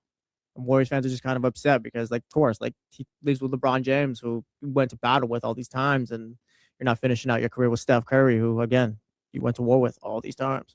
Yeah, I think probably, especially after making the team sign you to these massive deals to stick around while you became less and less effective. Yeah, as a basketball player. Yeah, I don't know. You're probably right. For me, he's just not a needle mover as a player enough to feel any kind of way. Yeah, true. Kyle Madson, indifferent about Draymond Green. Yeah, he's just a guy. Like, he's not. He used to be great, but at this point, he's just not. He's a turnover machine offensively. He can't shoot. He can turn up the defense here and there, but he's not quite the defender he used to be. Oh, you're definitely going to be booing him at some point next season. I can feel it. You don't know it. I can feel that. You're like Anakin Skywalker right now. Yeah. Yeah, man. LeBron's going back to Cleveland. Yeah, it's easy. The Philly thing is okay. Yeah, no, he's had his flirtations with Philly in the past. Oh, he goes back to Miami, but Giannis is there. No, that's a weird vibe. Go get some shooters. Go get some 3-point shooters if you're Miami. Going to Golden State, and I've thought this from last trade deadline when the Warriors were trying to trade for LeBron. Going to Golden State would be a disaster for him. That would be a mess. I don't disagree. This whole time I've been rooting for chaos. It's like, yeah, go to the Warriors, go to the Sixers. But yeah, again, but that'd be you're not wrong. from a LeBron standpoint. Like, wait, you went to the Lakers and then finished out your career on Steph Curry's team? It'd be box office, but it'd be like awkward. It wouldn't be a good movie or anything. It'd just be we all watch this this is awkward. I would feel watching that team the exact same way I felt watching Flo Balogun play against Belgium. Oh. Like, hey, great, he's there, But like, hey, this isn't right. Yeah, this is no. This is bad vibes here. Like right? Like we. No, I'm with you. It'd be awkward. Was I the only one that watched that game and felt that way? As far as U.S. fans, no, I don't think so. There was some was like, yeah, whatever. But again, like, no, there's comes like this is kind of weird. Like, yeah, regardless of whether it should have been a red card or not, it felt weird. Yes. It feels weird. Is the point? Yes. LeBron on the Warriors would feel weird. Yes. He's here. Yes, I have to cheer for him. But does I don't know. Does this feel right to you? I don't know. Well, and there's this. Oh, well, they played together on Team USA. Yeah, that's Team USA. That's everybody. We're all in this together here. Bring them back in a couple years for the next Olympics. Then, if we're that crazy. That's it. That's it. Yeah, you can play in the Olympics at 46 years old. They can play. They can get 20 minutes against Tunisia. No disrespect, but yeah.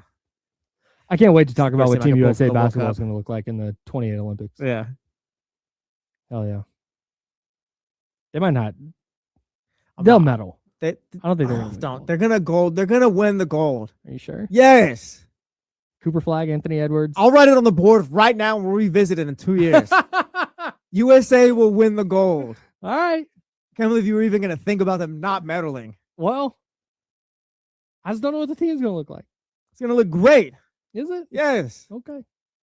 Because look, yes, like Canada might have they got SGA. He's a top 5 player. Dylan Brooks. Yes, Dylan Brooks. Well, hold on. Okay. Let me do something. Okay. Yeah, you got Luka Doncic, Slovenian, Jokic, Serbia, all that. Like, yeah, those are just single players though. US will have 12 just all-star caliber. Like, the teams will compete, but the USA will win gold still. I guarantee it. You just glossed over France there. Yeah, no, France is the team that's they're going to compete. They'll be in the final again, sure. Like, they'll beat them. We got them. USA. All right, man. I'm interested to see what that team looks like. I'm interested too. Like I said, I'll write it on the board right now. Guys on it. All right.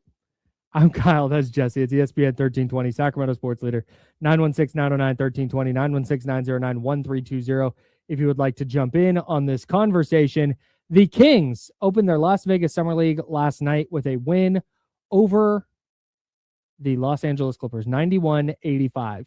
Darius Acuff said he's playing terrible to start his Kings career. I would like to grade Darius Acuff next. 916-909-1320. You can call that number. You can shoot us a text on the Mojo's Local Tap and Kitchen Studio text line. Give us a grade, A through F, on Darius Acuff next on ESPN 1320, Sacramento Sports. Clear. It's a Friday. That's Friday, and that's a good thing, you guys.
I will forever know where I was when this happened.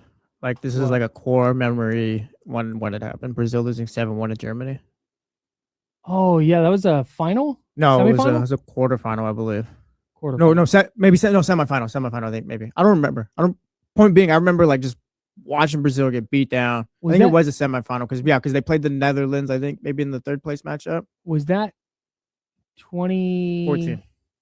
14. Yeah, they were at home. Yeah, that's right.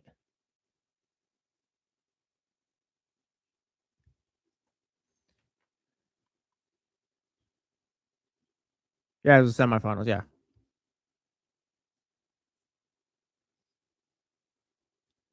There's an article on touchdownwire.com right now. NFC sleepers who could make a run to the Super Bowl. You ready for them? Yes. The Carolina Panthers. The Dallas Cowboys. I'll buy stock on that one. The Chicago Bears. I'll buy stock there as well. And the San Francisco 49ers. Yes, all the teams that are basically... Are those sleepers? The Cowboys and Niners you can consider sleepers. Who was the other one? Chicago? Chicago. Sleepers, though? Well, we have a radio show if you want to talk about it. Carolina's a sleeper. That's a team that's like, Carolina's a hibernation. Like, yeah, Dallas is a sleeper. Chicago and the Niners probably are not.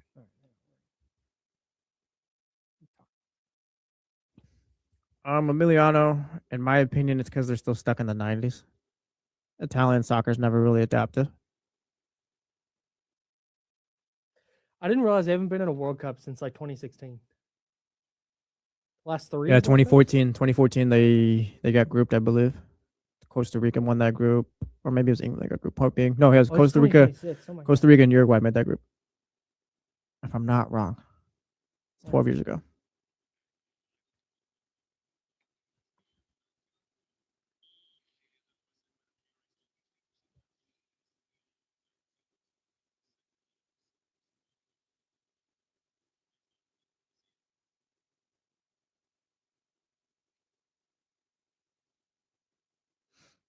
Welcome back to The Jump with Kyle Madson and Jesse Tapia.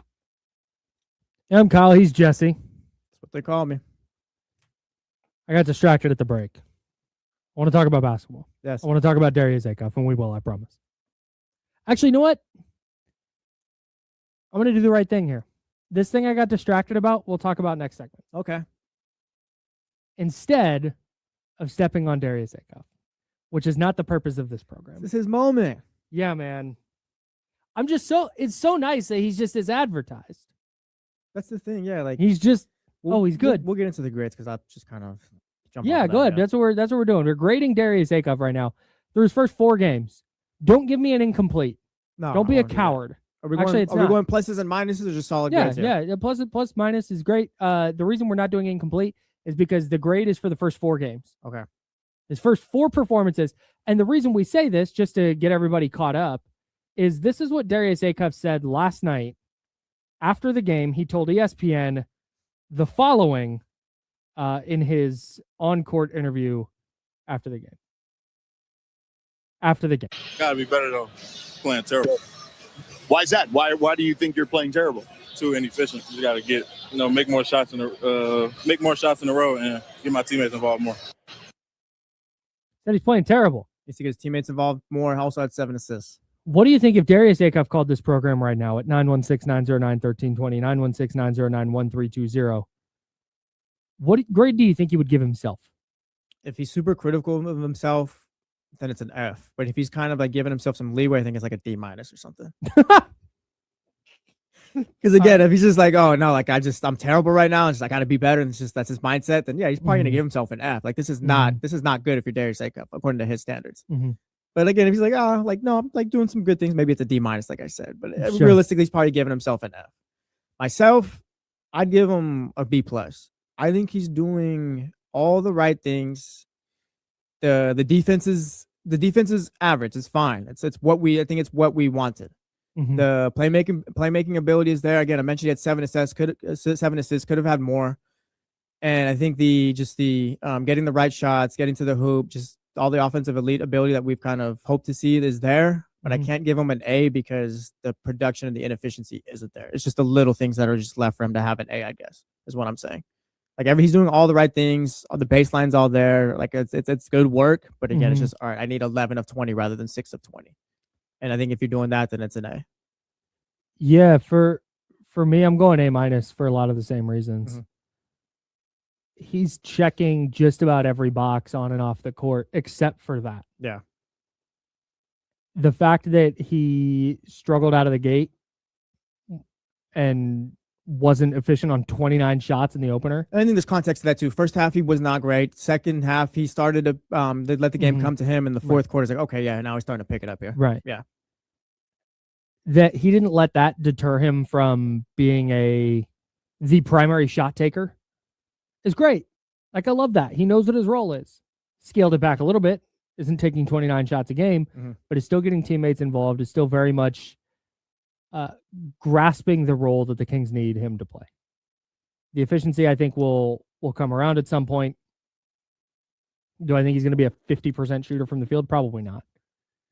But do I think he's going to shoot 37+% from three and be more efficient than 6 of 20? Yeah. Yeah, I do. Yeah, Charismatic has it right here in the chat. It's 916-909-1320. Mojo's local tapping kitchen text line. Let us know your grade so far for Darius Acuff Jr. Go in the chat house. Charismatic says, even though he's been efficient, it really hasn't felt forced. Like, yeah, he's taking good shots. I mean, that's the thing. Like, he's not taking bad shots. He's open. He's just doing the things you need to. And if he's not knocking them down, so be it. It's the third game of Summer League for him. Yeah. Going forward, I'm going forward. I'd bet that he does make those shots. Well, it's what we've discussed before with like the Kings and Doug Christie this year. We've said, is there a number of wins he needs to get? It's what, and I've said, I think we'll just kind of know when they're playing. Are they playing the right style of game? Are they hustling defensively? Are they doing the right things offensively? And if that just doesn't translate to wins because it's too many young players, that's tough to fault the coach for that. Yeah. But if they're not doing the right things defensively and the development that we want to see isn't happening and they're inconsistent offensively and doesn't look like anybody really knows what they're doing, okay, fine. With Acuff, it looks good. It looks right. It's literally just fine-tuning the little finer points or whatever, so he gets the A from you or the A- from me, I guess. Yeah, and I also, it's literally just the finer things that needs to clean up, the little minor details. I think it's also worth noting in a summer league environment, and I think this is really important, is that there's not a ton of organization in terms of offense and defense, and you're not game planning. You're not, hey, when they double, we're going to do this, and here's how we're going to free up Darius. Like, no, for the most part, you're just hoping. And so it wouldn't shock me at all if we continue to see some inefficiency. We continue to see just minor stumbles here and there, because I think it's just kind of the nature of what summer league is. Yeah. So as long as he's staying healthy and he's playing the role that he's playing, he's taking accountability, I think that's what's going to matter the most. I've got some grades for you for Darius Acuff that I will relay to you. These aren't grades for you, Jesse. If you want to grade me, that's fine. People are going to hey, it's fine. No, the 707 Norm checking in says B+. The 916 said Sharp put the clamps on Wagler last night. Impressive. I give Darius a B so far. Pretty solid, but inefficient at times, but I'm really impressed so far, and I think he's going to be a great player. Acuff gets an A from EYZ. Said loving the defensive effort, but he needs to work on his hip movements. Oh, looks like he learned defense from that old guy on Twitter. His vision on the floor amazes me. It feels like he sees plays happen 2 to 3 plays before they happen. Again, that was EYZ. Rustdog gives him an A-. The improvement of Dylan Card was impressive as well. I love the show.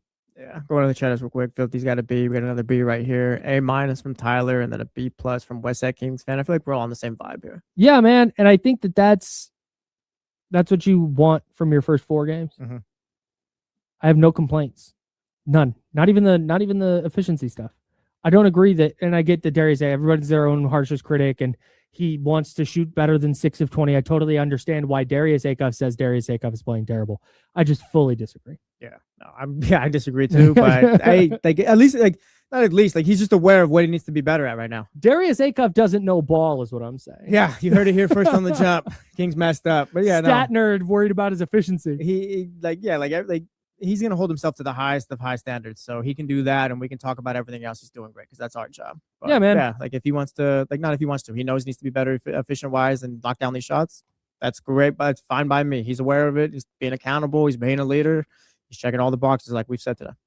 Vibes are good, man. Yeah. Vibes are really good. Manuel Sharp's looking good too. 916-909-1320, 916-909-1320. Let's get out to Jason. What's up, Jason? How you guys doing? Doing great. Live from Vegas. Oh, nice. Summer League. Shout out. So, were you at the Kings game last night? Yes, I was. Thoughts on Darius Acuff in person? He did okay. I mean, he was good. I mean, he like you were saying, he started slow, but he got his points. I'm gonna tell you, from what you just told me, what he said to ESPN. I understand why he might have said that. Sharp, that kid. That's your guy. He is the truth. That is the guy. All right. He is the truth. He's defense, offense. He's bully ball. He will get into the paint and bully ball. I saw all this during this game. He might have more points than Acuff if I don't know. He might have the same amount. But two more. Sharp is two more. Yeah, but Sharp is the guy. I mean, he might make rookie all. I mean, the hype is real on this guy. I mean, yeah. Jason's bought in on Manuel Sharp. Oh yeah, thanks, Jason. Appreciate the call, man. Yeah, he's bought in. All the Kings fans are bought in on Sharp. That might be the big takeaway from Summer League, honestly. Yeah. Darius Acuff's checking boxes, salute, awesome. Emmanuel Sharp might be the big. He's the fan favorite of the summer right now. And yes, he is actually. But it's not just it's this little second round pick looking good, doing some things. Like he's playing good basketball right now. He was locking up Keaton Wagley for moments yesterday too. Yeah, plays really good defense. Yeah, can shoot it. Was a legitimate 3-and-D player at Houston. But then got to the line 8 times last night. Being aggressive, getting downhill. Like, you love to see it. It's just assertive, man. Like I said, he's 6'3", but he doesn't play like he's 6'3", like a little guard. He just maybe, like I said, it's the 208. Like, he just carries himself well. He's just a big NBA guy, but he's just he's playing well. He's a grown ass adult. Exactly. Playing summer league basketball. He knows how to play. He knows his role, and he plays the hell out. Maybe we write that on the board under DeAndre Hunter's on the Kings. Just write Emmanuel Sharp, grown ass adult, just so we always remember it. Emmanuel Sharp, old ass man. Yes. And shout out to my guy Jonathan Mobo. Yeah, he's 12 points last night. Markel Sun been stepping up, but that's more probably going to be a Stockton Kings guy. Yeah, if you're able to keep him around. Yeah, they can't keep everybody from the summer league team. Yeah, everyone's playing well. We're having a good time, but are we panicking over Alex Caravan yet? Let us know. Yes, that's an incomplete grade right there. We also had we haven't talked about this yet. We also had Darren Peterson against AJ DeBonsa last night. AJ DeBonsa checked out with a calf thing late in the game. But both those guys, as advertised. Yeah, AJ did what he needed to. Do you think Darren Peterson, 8 turnovers and 9 fouls?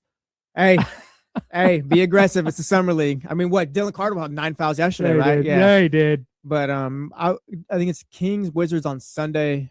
I'm not so sure that we see AJ again this summer. Nah. Yeah. And I wouldn't blame. He did what he needed to in one game.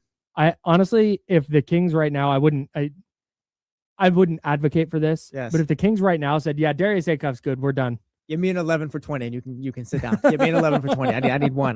Give me an 11 of 20. Like I think the Kings are so about establishing the culture that they're trying to establish that all of their guys, and they're not going to push it with like Max Reno, right? If Darius Acuff tweaks an ankle, they're not going to push it. Yeah. But if everybody's healthy, I think Darius Acuff's going to play the whole summer. I wonder if he plays the whole I think they want to try and win summer league. I wonder maybe you're probably right, but also have the thought maybe.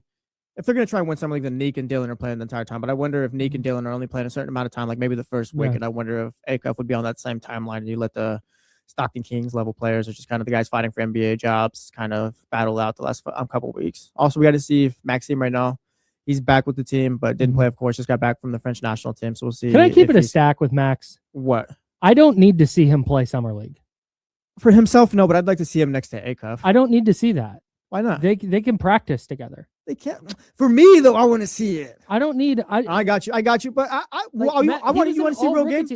That's ridiculous to send him out there in Las Vegas. Is it? Yes. He's a second-year player. Yeah, but he was good last year. I don't need to see it. But you don't want to see. He's still going to practice. He's still going to work on his game. He's still going to be. I don't need to see him play in summer league games against some random G League center who's going to be trying too hard and step on his ankle. And now he's all of a sudden he's dealing with that going into the preseason. I don't need to. All right, well, we don't have to go worst case scenario. No, I want to see him get maybe 15, 20 minutes with Acuff where they're just playing off of each other against some other players that aren't on their team. He may play 10 minutes. 15. 12. No, dude, I want 15. I said 15 to 20. 13. Give me 15 at least. No, I want 15 of Acuff and Max. As high as I'm going. All right, pick and roll, all this stuff, playing well. 0. Fine, 13 minutes, whatever. Nice. I'm not, whatever. No, but no, I think it's beneficial to have Max play a little bit because he was great. But again, like, I don't know where we got to, like, oh, if you play good your rookie season, you don't have to play the next year. Like, he's not a first round pick; he's a second round pick. Like, go get some. He was good. Go get some threes up. Go work on your game. Go work on your game. That's fair. Yes. You know, yeah. Now back to 15 minutes. No, you just said it's fair. It's ridiculous. No, 15 minutes. 13. Yeah, he can do that in 13 minutes. Whatever. But yeah, no, I want to see 2 him 6.5 minute stints. You're tough. I want to see him with Darius at least for a little bit. Again, I think it is beneficial. Like, practice is practice. You're playing against the same guys on the team. Let him go against the Wizards or whoever else they got after that, just for a little bit. We don't have to have him play 30 minutes. Let's not see what it looks like, but let him get familiar in game action, and then fine. They don't have to play the rest of the summer league. I think we're seeing the Kings, and this is my big takeaway from the early portion of summer league. I think we're seeing their identity evolve as we speak, like as we watch, and that's why I do think we will see Maxime Reynaud play, because I think they're trying to establish this identity of they're going to try and win. They're going to be competitive every time out. They're going to do everything they can to try and win. But then also, like Emmanuel Sharp, everybody's talking about him. I think he's already a fan favorite for those of you who are dialed in July. I think you're going to see a lot of Emmanuel Sharp jerseys at Golden One Center because of the play style. And I think he is a lot like Dylan Cardwell. Like, he's more skilled, like basketball wise, but in terms of just that energy that he's going to bring on a night-to-night basis and the way he's going to impact winning on the margins without having the ball in his hands, without creating, without needing to play 37 minutes, like, you're going to see very quickly a guy like Emmanuel Sharp become a fan favorite and become an integral part of what the Kings are, not only on the scoreboard and in the stat sheet, but just in their mindset and how they play. That's going to be, it's really tough to share the court with a guy like Emmanuel Sharp and not follow that energy, especially if you're a young player who's 3-4 years younger than him. You mentioned building up their identity and all. Correct me if I'm wrong, but I think it's just Keegan that's pretty much the only one that's part of the foundation that's not there, I guess. And he's probably hanging around the team, but we don't know if DeAndre Hunter is part of the foundation. Yeah, we don't know if DeAndre Hunter is, but yeah, like it's basically the young guys. And again, I don't know if I'm missing one other person that's not at Summer League or playing at Summer League, but it's Keegan and those guys. That's the foundation. So yeah, it is beneficial to have them together. Max can play, doesn't have to play. I'd like to see it, but again, just the fact that they're there together, working together. Darius Acuff seems to know what his role is, which is massively important, I think. Where it's not like, no, I'm going to get acclimated with the guys. I'm a rookie. Like, no, bro, like, you're kind of the guy who's supposed to save this all. So assume the role. And this is something where yesterday when we were talking about Zach LaVine and Domantas Sabonis, you were talking about how you want to see them take steps forward towards playoff contention. So if you can get out from under the Zach LaVine contract, even if it's a big money buyout, just do it, right? Yeah, move the Rubio floor. But I think what we're seeing right now is we're in agreement that the most important thing is Darius Acuff, and Darius Acuff being awesome. Yeah, like he's the key, the number one thing. But I think the steps forward are guys like Emmanuel Sharp, are guys like Maxime Reynaud, are guys like Dylan Cardwell, where you're finding these guys in the draft without needing to pay them big money, because you're handcuffed financially and cannot pay them big money. Precious Achiuwa, I think, is another guy who might be part of the team moving forward. That's the one we were forgetting. But you have this group of players that are not big money guys who look to be pieces that can help you take steps towards playoff contention over the next 3-4 seasons. Yeah. Where this doesn't have to be, and that's the thing, is draft and develop, right? That's the key to building a sustainable winner, is drafting players. It's why Oklahoma City's been very, very good. It's drafting those players. It's why the Spurs have suddenly become very, very good. It's consistently finding players who can plug in and be star level players, role players. Finding that via the draft is invaluable. And I think that's what the Kings are doing right now. Yeah. And like I said, too, I think we're hitting an era in college basketball where you're going to be having a handful of guys where, like, they know they're not going to be a 20-point per game player, but I know if I'm knocking down threes and playing defense, I'll have a very long career. Yep. That's kind of where guys like Emmanuel Sharp will fit in. I think that's beneficial to a guy like Scott Perry, because whether Darius Acuff realizes all of his potential, becomes the player that we hope he is one thing. But I think something that's been said about Scott Perry last year, and I'm sure before, is like he's got an eye for talent. That's very clear.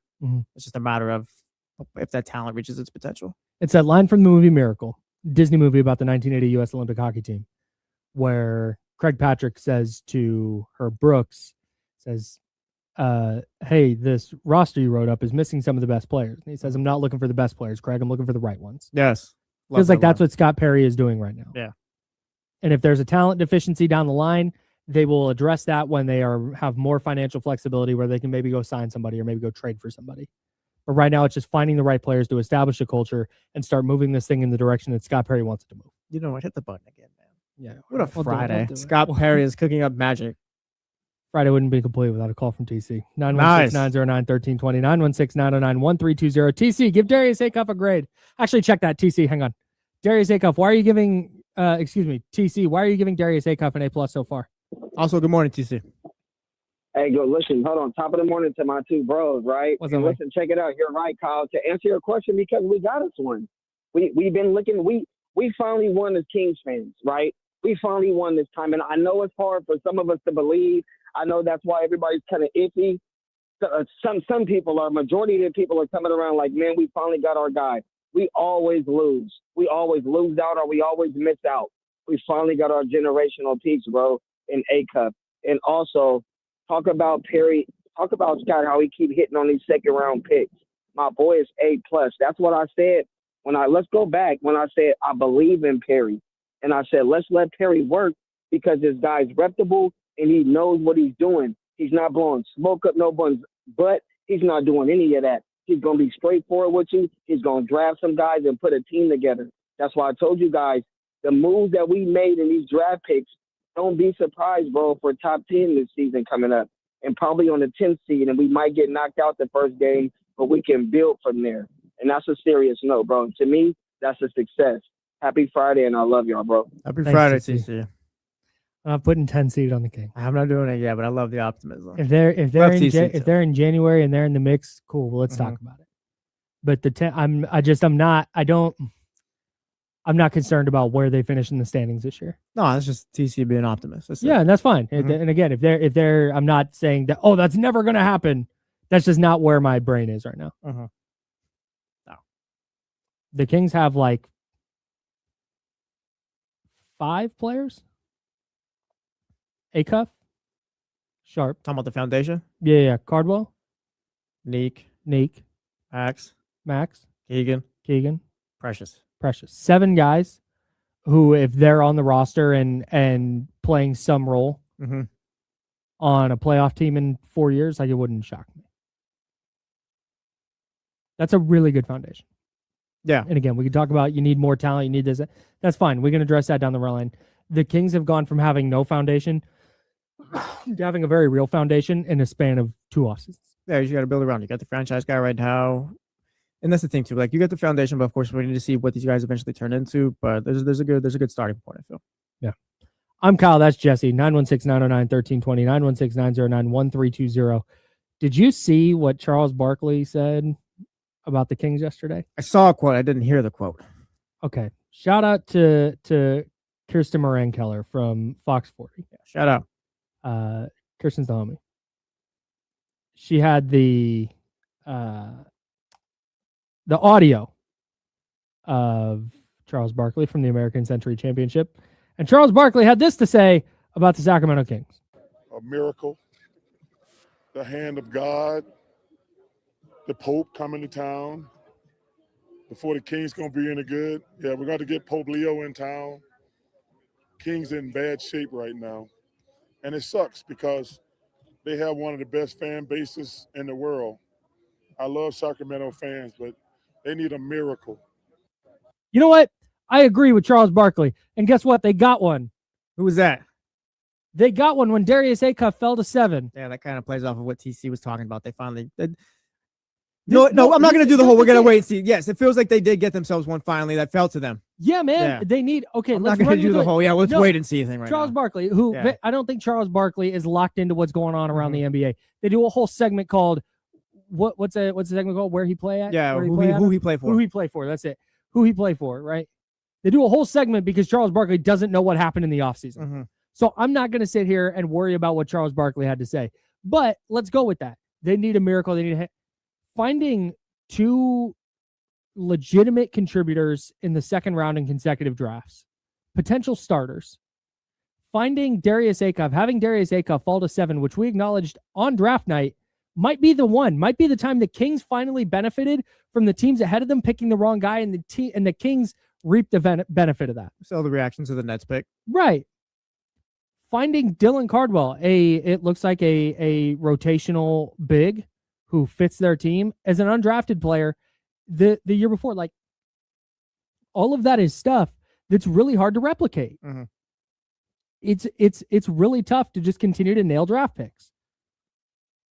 And I think that if the Kings are a playoff team and a potential contender here over the next 4 and 5 years, it's going to be like, wow, that was huge.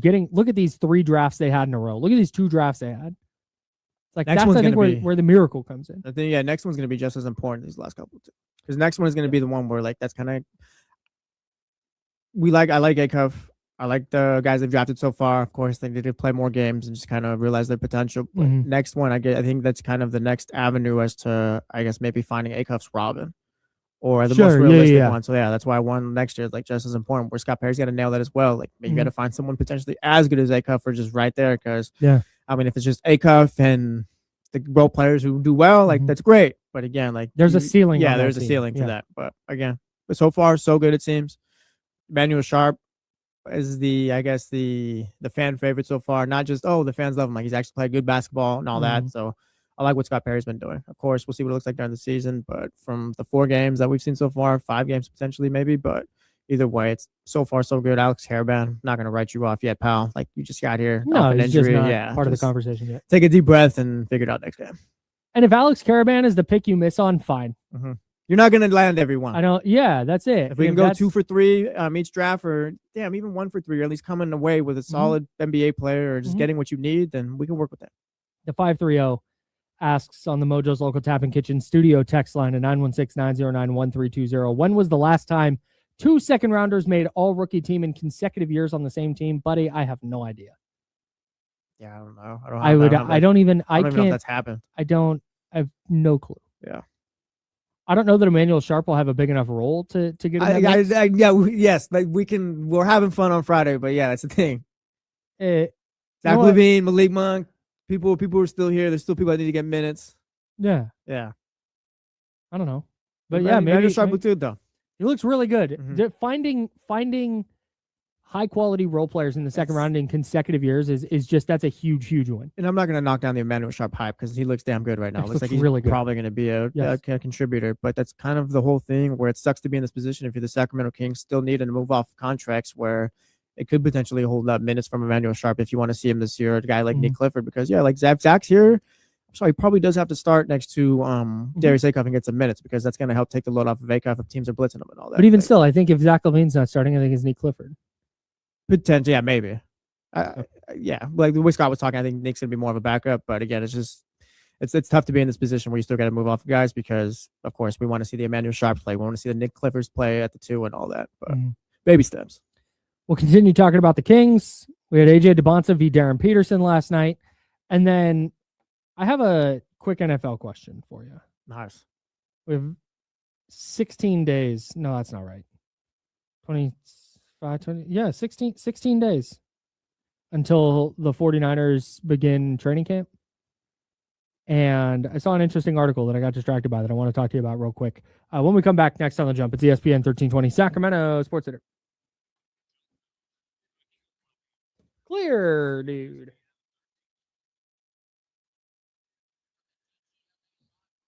Yeah, TCG, there was some 94 feet in there. Sharp was picking up Wagler a couple of times, I saw.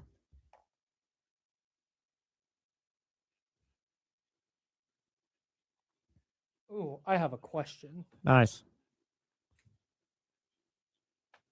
Yeah, Michael, no doubt his efficiency could use some work, but I think that'll all come. First 3 games, I think it's been so far so good as far as the minimum things that you want to see.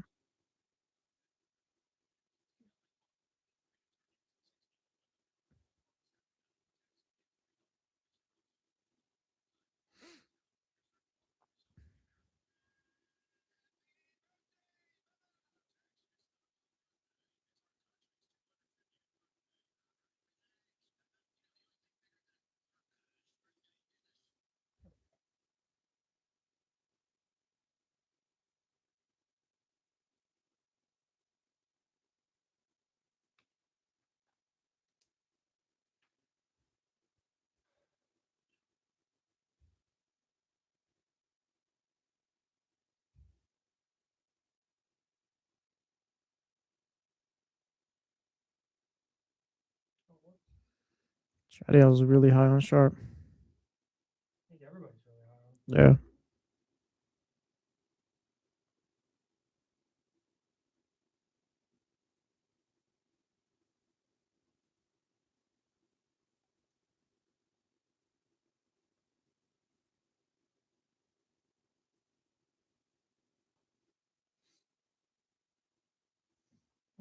Michael, is this a good thing or a bad thing? No disrespect to Keon, just cares how people think. It has to be a bad thing, right? He's not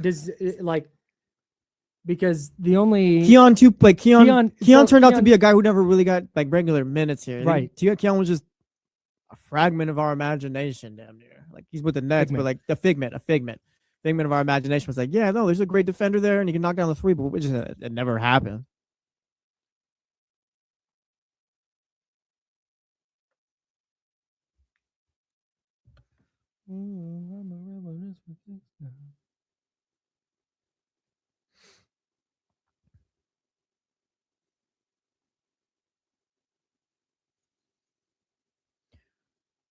Salute to everyone in here. Hit the thumbs up, please.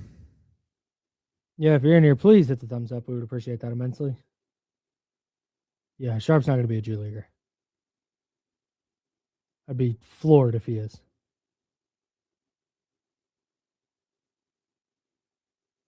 Yeah. Gonna have a really, really good bench group for sure. A fun bench group.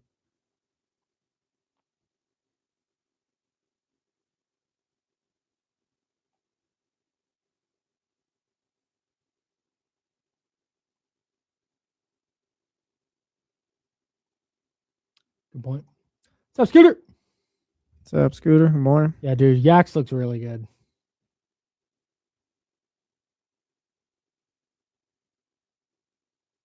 You really think that?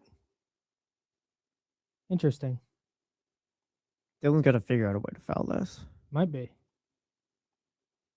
I think they told him like, "Hey, go set the physical tone." Yeah, yeah. Like you're not going to foul out. So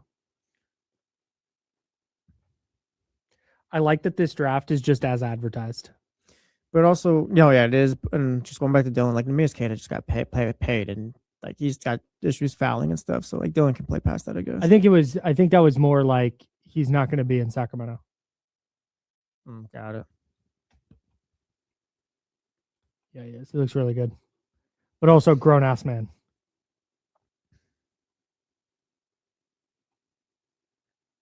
All right, 10 seconds. Here we go.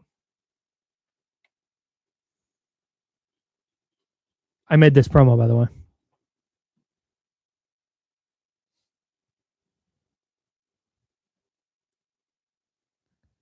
Yeah. Yeah, we don't have a production guy, so it's just me. Welcome back to The Jump with Kyle Madson and Jesse Tapia. DJ Kyle Madson. Yeah. I don't make the beats. I download those. Oh, well. I have access. Never mind. It's just Kyle Madson then. Producer Kyle Madson. Oh, Kyle, that's Jesse. I want to talk a little bit of NFL with you. We're going to talk a ton of NFL once football season starts. But I saw this article, and then I have a Kings question for you. Nice. Related to Doug Christie and his future. Okay. First things first, though. Want to let everybody know that football coverage on ESPN 1320 is presented by Xfinity. Okay, see, all right. Redo that. All right, Redo that. No, yeah. Hang on, cut. Okay. Yeah, wow. Cut. Right, like that didn't happen. Yeah. All right. All right. Fix that in post. 3, 3, 2, and 1. Football coverage on ESPN 1320 is presented by Xfinity.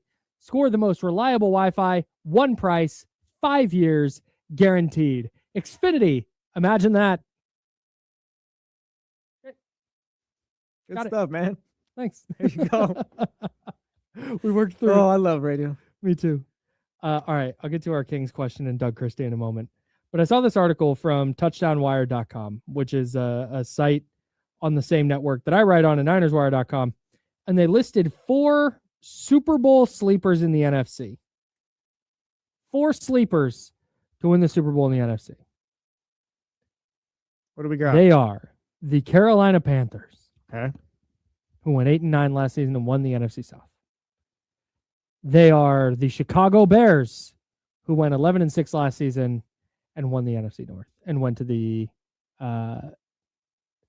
wire with the Rams. Caleb Williams, my early favorite for MVP this year. Yep. Went to the wire with the Rams in the divisional round. Next on the list are the Dallas Cowboys. Went 7-9-1 a season ago. They finished second in the NFC East. That feels like a good call right there. And then the San Francisco 49ers, listed as a Super Bowl sleeper. They finished 12-5, third in the NFC West last season. Okay, so Carolina can be a sleeper. Sure, for the fact of they're like a decent team that could make a run, maybe. I'm not buying it at all. Mm-hmm. Dallas is definitely a sleeper. I think Dallas is going to win the division. Dallas is a sleeper? Yes. Dude, they had one of the worst defenses in football last year. They didn't even make the playoffs. Yeah, but they got better. On paper. So, yes, they're a sleeper. I think that team's winning the division this year. No disrespect to the Eagles, but I think it's going to be a little bit of a step back. Okay. So I think that with Dallas being a sleeper, like I'd put some stock into that one. The Bears, I'm sorry. I guess I'm higher than everyone else on the Bears. Like I think Caleb Williams could compete for MVP. I think this Bears team has taken the proper steps they've needed to each year. They've progressed. Like I think they're going to be just a good football team. I'm sorry. Like the Bears exist. They probably going to win the division. I'm sorry. I think the Bears are going to be good. I think the Cowboys are going to be good. I think the Niners are going to be good. I don't think they're sleepers. I don't think they're favorites. I think they're outside the realm of favorite. But to me, a sleeper, Carolina is a good sleeper. Mm-hmm. That's a team that if I'm listing the 10 teams that could win the Super Bowl, I don't think I'm picking Carolina. Washington, I don't know. Would be an interesting one. I don't know if I'm picking Dallas though at this point. It's more like I'm kind of putting a futures bet on it or whatever they call it. Minnesota, I think would be an interesting one. Atlanta would be an interesting one. Yeah. Who's their quarterback? Michael Penix? Yeah, you better hope so, pal. Like that to me is when I and again, maybe this is just the semantics of the word sleeper. But Tua turned the ball over. Okay, I'm like I said, week 3 preseason Miami Dolphins versus Falcons. I will be tapped in. Dude, yeah, I can't wait. It's week 3 of the preseason. I might move my schedule around just to watch that game with you. Oh yeah, I'm gonna be tapped in for the first 2 drives of the Falcons offensive run. Yeah, maybe this is just semantics. That's where, to me, like the Cowboys and Bears and Niners are not sleepers to me. They're not favorites. They're outside the favorite realm, but sleeper is like, hey, nobody's really talking about this team. Like people are talking about the Cowboys, Bears, and Niners. That's all. Yeah, we're not gonna get into it or whatever. I'll fight. Let's get into it. I'll fight you a little bit on the Cowboys. I think people are still expecting the Eagles to win the division and kind of be the team they've been over the last 5-7 years. Okay, so I think that's why Dallas fits. San Francisco, are they? Go to the odds. Are the Niners Super Bowl contenders? We just like because we went through the schedule. I had them at 11 wins this year. Like, does that automatically make them Super Bowl contenders? Like, are we just bought in on what they did in the wide receiver room? Who's that? The Niners? Yeah, they the 49ers. Wins last year. Well, I'm saying this year. I think their over/under was 10.5. I had them winning 11. Gotcha. After we went through the schedule, like is Mike Evans, they drafted Deshaun Stribling, and then you get Pearson Kirk, and then you get CM Christian McCaffrey at the running back spot. We'll see what I think it's Kalen Black. They drafted. I'm missing his misremembering his first name. Yeah, Kalen Black from Indiana. Like, I don't know. Is it enough to be like, yeah, these guys are Super Bowl contenders right now? Okay, let's do this. Again, this is not. I don't think I would call them. The Bears are not sleepers. The Bears are not sleepers. I don't think I would call the Niners contenders. Because again, that to me goes to the favorites. That goes to the Rams. That goes to like the Seahawks, Buffalo. Okay. Are you moved at all by Las Vegas odds? Yeah, sure. The 49ers are 18-1, tied with Houston.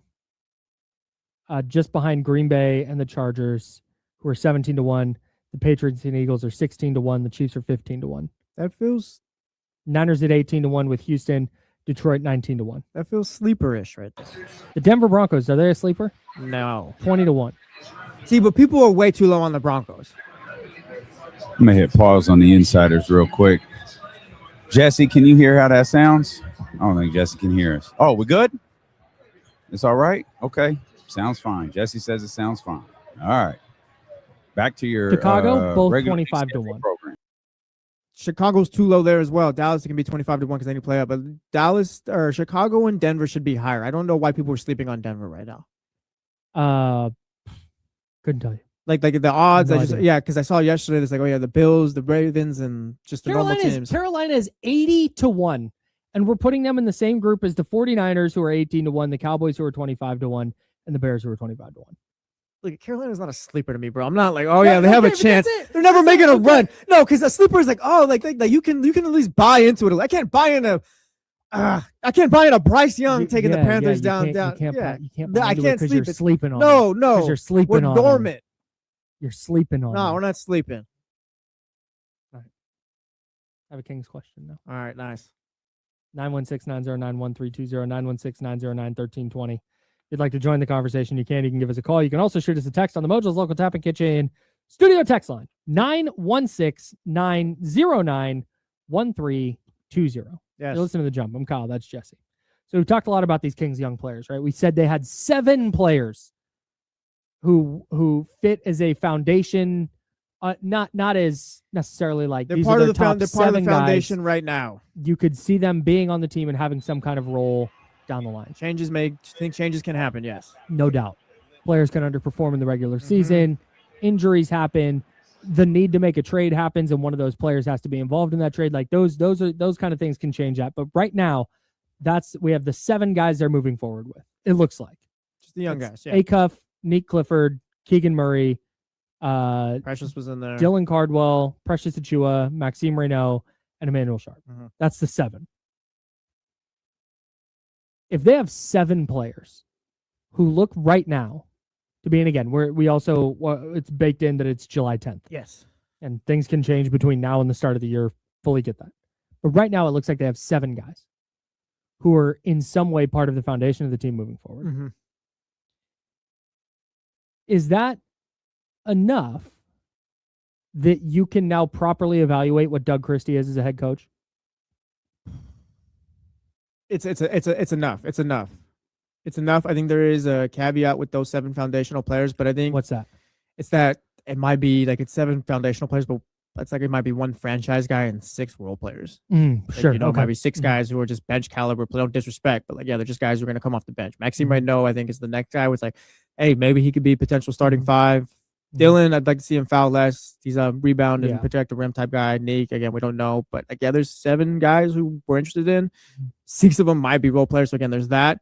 But I can't just keep throwing out excuses for Doug where he doesn't got the right guys. Like if LaVine or Sabonis are here, you're just gonna have to make that work. So I think he does have enough to make it work this season. And real quick, yesterday I said something too where I said I feel like we kind of know how this ends. That was kind of harsh by me. I didn't love it. It kind of you were implying that we know that Doug Christie is not going to be the coach next year. Yeah, but just kind of all the things he's up against. But I will call he does have an opportunity to still win this job. Again, the deck can be stacked up against him. But looking at this roster now, it's enough. Either you're a good coach or you're not, and he's got to prove that this season. The worry I have is that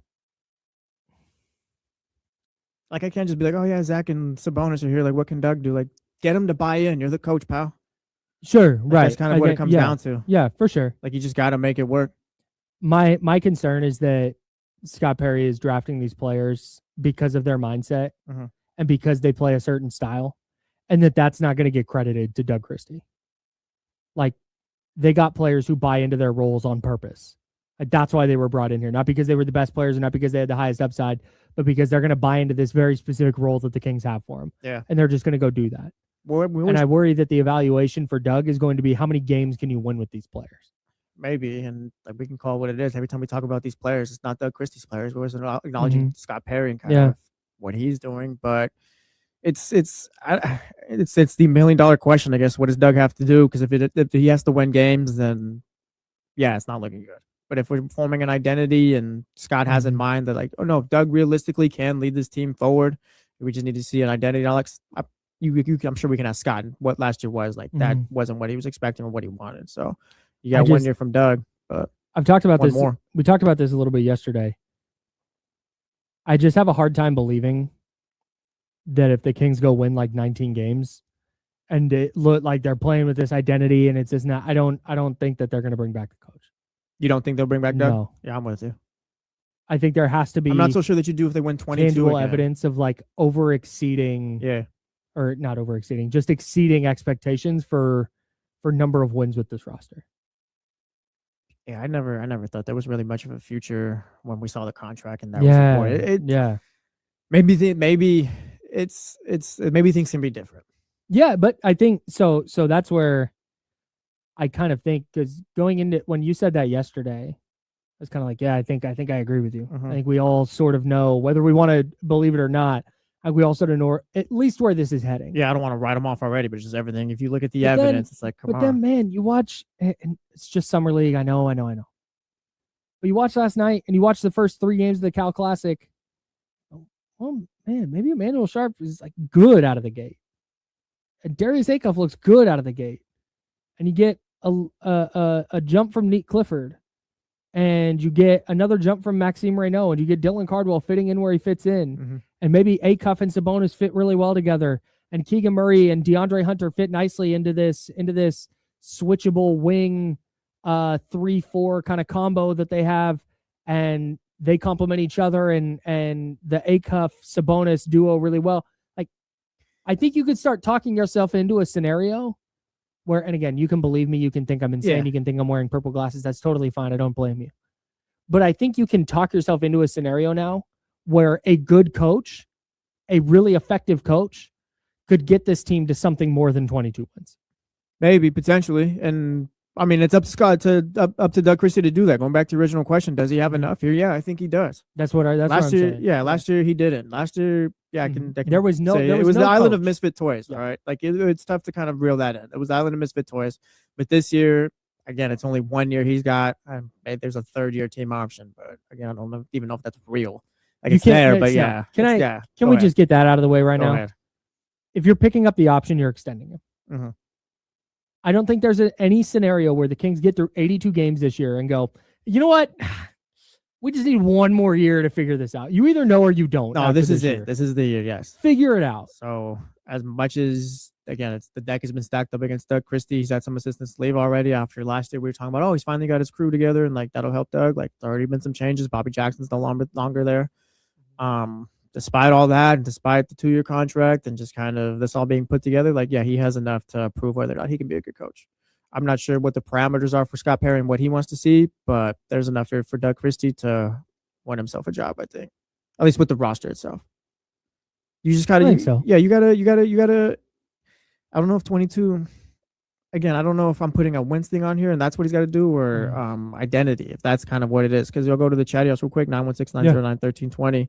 Mojo's local Tap and Kitchen text line as well. I can't find it, but I think someone threw in here like an order. Oh, Brian Cruz had it. Yeah. Doug would need 35 wins to have a shot, then just call it down and find a new coach. 35? They're not winning 35 unless TC's just a prophet and like he's got it right. I'm sorry. Well, what did the Warriors win last year? 37? Around there, I think. They might have won 35 last year. Maybe. But it got him to the Yeah, but I don't see the Kings getting to 35 wins. Like 35 wins was still around for the team last year. That's the benchmark. Yeah. And if that's the case, then yeah, I don't then I don't love that. So, if that's the number they were putting on, if that's what, let's say Brian's correct, and maybe that's just Brian's personal number, but if that's the Kings number, if that's really where the Kings would be saying, yeah, this guy can stick around if he wins 35 games, then you should have just moved on this offseason. That's just not a fair bar for this team that is still so young and you're still figuring it out. Because you can't, it's really hard to win games with really young players in the NBA, no matter how talented they are. I think realistically, can you be what the Dallas Mavericks were last year? They went 26-56. They tanked a little bit, I feel, towards the end of last season. But sure, I think there was progress. Like Cooper Flagg kind of did some things, and like there was this movement. Can you be what the Mavericks were last year? I think if you're able to be the Mavericks this year for the Kings, then maybe that's enough to save Doug Christie's job. Because last year it wasn't like a throwaway year for the Mavericks. Like you had Cooper Flagg, you were building towards things. Again, you only won 26 games, but I think there was progress. If you can be that this year for the Kings, then maybe that's kind of what Doug Christie needs. The 530 asked if we've mentioned Jonathan Mobo. Yeah, very briefly. The 530 said, looks like a good rotational player. I love his defense, and he showed he's improved a lot on his 3-point shot. He's someone I'm going to keep my eye on. Yeah, for sure. I love that little 2-way flyer for the Kings. Couldn't quite figure it out in Toronto. Totally fine. Get him here and see if kind of like they did with Precious Chua. I know that wasn't a 2-way deal, but bring in a player, like there's no harm in it. You have the open roster spot. Yeah. Bring him in and see. Real quick, Stephen Castaneda says the Mavericks fired their coach. Yeah, it seems like Jason Kidd was more than just X's and O's. There was no one crying for Jason Kidd when he was fired. And if anything, people were kind of, oh, yeah, this makes sense. So might be a Jason Kidd thing rather than the Dallas Mavericks thing. A couple of journalists in the area kind of went scorched earth. Yeah. So I think there's more Jason to it Kidd than after, them just firing their coach. Lizzie in the chat house says changing coaches this early for Acuff is something else. I think in the NBA, it's probably a little bit more common than we think. Not common, but like what LaMelo Ball has played for a few coaches. Cade Cunningham has played for a few coaches already. Like it happens in the league. Yeah. I don't think it's a hindrance on a player's career going forward. No, not like it would be like the NFL. No, in fact, I think I would be very surprised if Scott Perry hasn't conveyed on some level that, hey, this is not final. We're in the early stages of figuring out what this team is. Yeah. So that's not a concern for me. Sam from the 916 checking in on the Mojo's local tap and kitchen studio text line said, I am throwing 5 Benjamins on over 33.5. All right, man. Salute. I'm with it. You know what? Hey, if that's how you feel, that's how you feel. I'm glad you feel great. If that's how you want to spend $500, salute. I think 26 and... In fact, that you're going to get great odds because the Kings over-under is not going to be anywhere near 33.5. Mm-hmm. So you're going to get great odds on 33.5 on the over. Yeah, I think for me, I'm going to put I'll put something on it. Not that money, but give me 26 wins and an identity. I think that can stick around. That'd be enough for me, I think. Yeah. Basketball coverage on ESPN 1320 is presented by Xfinity. Score the most reliable Wi-Fi, one price, 5 years, guaranteed. Xfinity. Imagine that. Trying to get these in. It's a pros pro. Kyle, he's Jesse. It's the jump on on ESPN 1320, Sacramento Sports Leader. 916-909-1320 is the Mojo's local tap and kitchen studio text line if you would like to join the program. Hey, real quick before we get out of here. See, Logan Webb deleted his Twitter account. Yeah, tough. Logan seems like a likable guy, loved by the community here, but yeah, he had a tough moment going at the fans, and I think a radio station, social media guy? Yeah. A social media producer for the Giants flagship station posted a video online after one of the Giants' losses, and Logan Webb went after him and then went on a spree of just attacking fans on Twitter. These guys he crashed out. Yes, the Giants have had a horrible season. It's been a bit of a joke. These guys catch heat, and I mean, we're no different. We will send heat to teams and players if they're not playing well. But there is the other side where I'm sure Logan Webb and that team is trying their ass off, trying to win games and make it work, but they just can't. And I'm sure it's frustrating. So that's kind of probably where that comes from, where you're lashing out on Twitter. Nope, nobody wants to suck. Nobody wants to be bad. Apparently, he name searches. I don't know why you would do that. Yeah, no, that's a bad thing. Yeah, don't do that. Just be oblivious to it all. So instead of just deleting the tweets, he deleted his Twitter account. Fair enough. It's probably the best move. Which is just, you don't want to set yourself up to be in a scenario where you're like, wow, the Giants are this many games under 500 and this is where they're at because it's a circus right now. Their all-star pitcher is going after people. Yeah. And there are still people out there trying to tell you that, oh, well, this season, where are they at? Like, no, they stink. It's over. That's a bad baseball team. Probably going to have to fire your manager. It's July 10th. They're have to make a decision about beloved franchise player Buster Posey in a couple years, unless we just want to be real about it now. But again, he's the franchise legend, so give him some time. He can go on the radio again and talk about how difficult this all is and how you guys are expecting too much. But again, we'll just wait. It's fine. God, at the beginning of the season, people were my friends who were big Giants fans. Like, this is the best lineup they've had in years. They need some pitching for sure, but they're gonna hit and they're gonna yikes. Big yikes. That's all I got for this week. That's all I got too. I'm so excited that A, there's basketball happening, and B, that we're able to change the conversation on the Kings. That the conversation is just different now. Yeah. It's more positive. We're having fun finally. Yeah, that's it. It was tough last season. And maybe this season goes horribly, and maybe it's really bad. And we're sitting here in January talking about how terrible everything is again. But right now, it doesn't look like it's going to be that way. Yeah. This year, I think, is going to be the season that people wanted last year, where they just play young players and we get to just talk about the future and not worry about wins and losses now. We just talk about individual performances and start projecting that out. I think that's what this summer league is going to be about. I think it's what this regular season is going to be about. We have the Zach LaVine side story. We have the Domantas Sabonis side story. To a lesser extent, we have the Malik Monk side story. But everything else is going to be all about what does this team look like in the future. And that's really nice. It's fine. They're finally in this place. And early returns from Summer League and the California Classic. B+ for Darius Acuff from me. Yeah, I think B+ is if you want to go as low as a B because you're big into efficiency, that's fine. But I have nothing. I would love to get on the radio and whine about something. I just don't have it. No, today's not the day for that. No, sir. Today is the day to head into the weekend, though. Yes. That's what we're going to do. D'Lo and KC were at the game last night. They're going to be live from Las Vegas at 2 o'clock. I think from a different location today, it sounds like. But I don't know. Tune in to find out where they're going to be broadcasting from in Las Vegas. But they were at the game last night. I can't wait to get their thoughts on D'Lo and KC beginning at 2 o'clock. Our good buddy Rich Eisen. Rich, call me back. Yeah, the Rich Eisen Show is next. He's our favorite coworker. If you missed anything from the Jump Rewind, he's got you from noon to 2. And then D'Lo and KC live from Las Vegas Summer League at 2 o'clock. They were in the building for Devonta Peterson. They were in the building. That is now. We here, baby. What up, what up, what up, what up? We got Yes, sir. This game. What's up, buddy? How are you? I listen to you guys like every day. Oh, right on, man. What's your name? Rob, man. I'm in New York City, from the Sac. I grew up in Rockland, like 94. That's what's up, man. So I listen to you guys like every day. That's dope, man. Appreciate you. Much love. Thank Are you. you out for Summer League or you just kind of out here? We were like a couple nights ago. James, Mikey. What's up, fellas? We all grew up like down the street from each other in Rockland. Oh, right on, man. That's what's up, man. That's dope. Nice meeting you.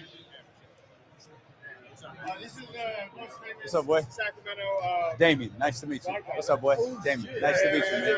Nice to meet you. Nice to meet you. Yeah, man. Darius. Yeah, man.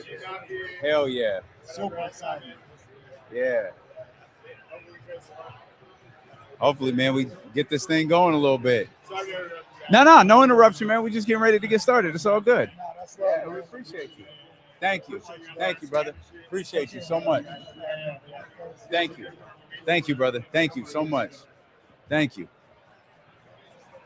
Shout out to our guy Rob, man. Yeah, that's cool, man. We've run into a lot of Kings fans out here. It's been fantastic. Shout out to our man Jay out here. I think that's Carmichael Dave if I didn't know better.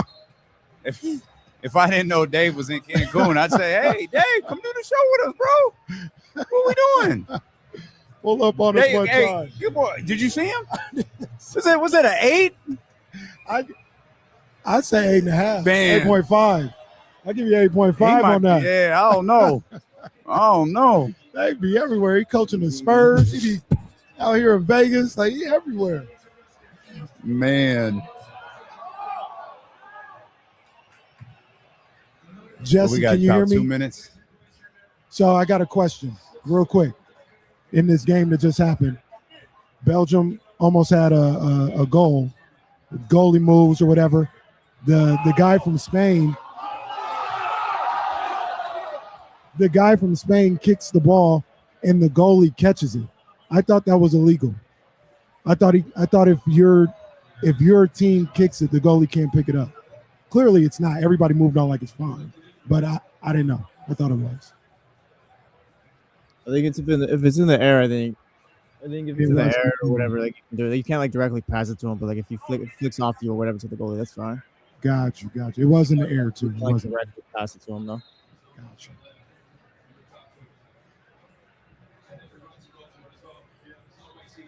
Yeah, David Jackson, it actually is a thing. Settle down.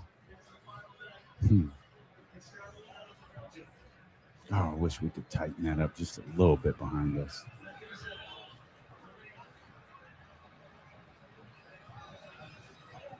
Thank you, Will. Not being a smart ass like David Jackson.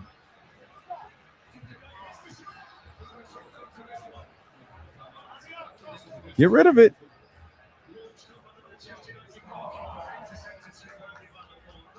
Intercepted.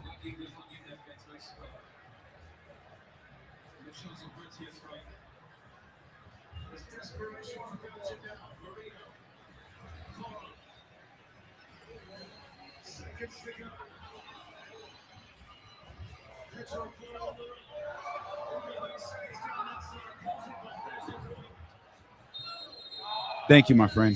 Thank you. Wow, that was a true 7 minutes, too. Wow, yeah. Wow. Aaron getting paid. He feeling good. He feeling good. Aaron, how were you feeling on that the goal? Yeah, man. Shout out to our guy, man. Took care of us all 3 days. Yeah, man. Shout out to our guy, Aaron. He feeling good after this result. He feeling good. What did he say? What was it? 3.5? 3.5. Yeah. All right. Hold up.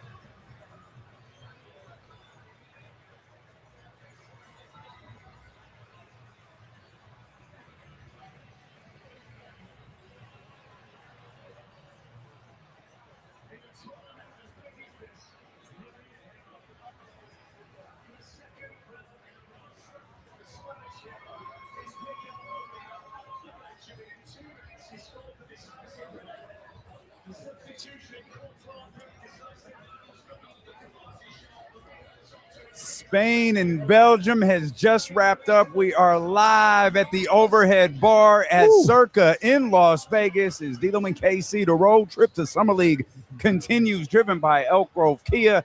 We welcome you in here, man, and what a great way to start the day as World Cup action right behind us has just finished out. Shout out to our man Aaron and the whole crew at Circa in this amazing trio of hotels, the Golden Nugget. They were like, hey man, yesterday we didn't learn this until we were on our way. Hey man, there's royalty in the house here. My goodness. Yo, you came over just as the show started. Hey, say hi to your girls.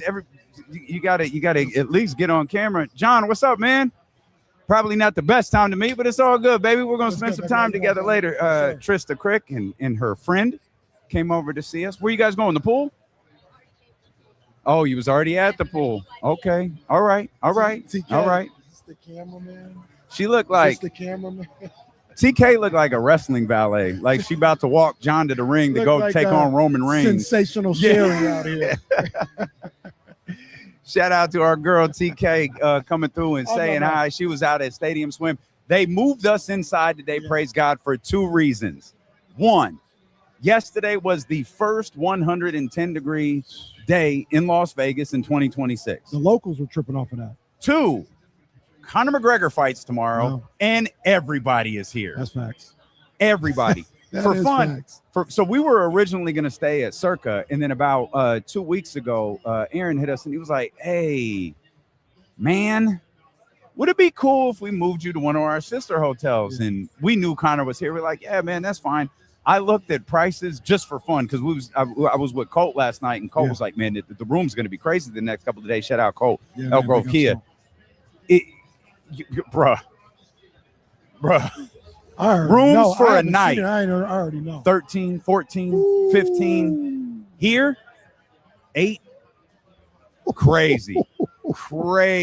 That's there's that's definitely big time prices. You definitely too felt like it's you felt like there's something happening this weekend. The energy is ramping up. I kept running into power slap fighters at the hotel, and it was all right. You might have to cover it. Nah, you might have to go. nah. One of them was a young lady who got into the elevator with me, and I just kind of like looked up, hey, how you doing? And I looked down and I saw her slides. It said power slap. And then I started to examine her far closely than you should ever should. And I realized, oh my God, she's one of them. She one of them. She gonna slap the hell out of somebody and walk away with a belt or something. Man, there was a power slap at Oracle Park last night. Did you see that? Oh, I don't think I did. They had a crazy little brawl. Like it was. Bro, what is going? This is like the worst season of all time. Okay.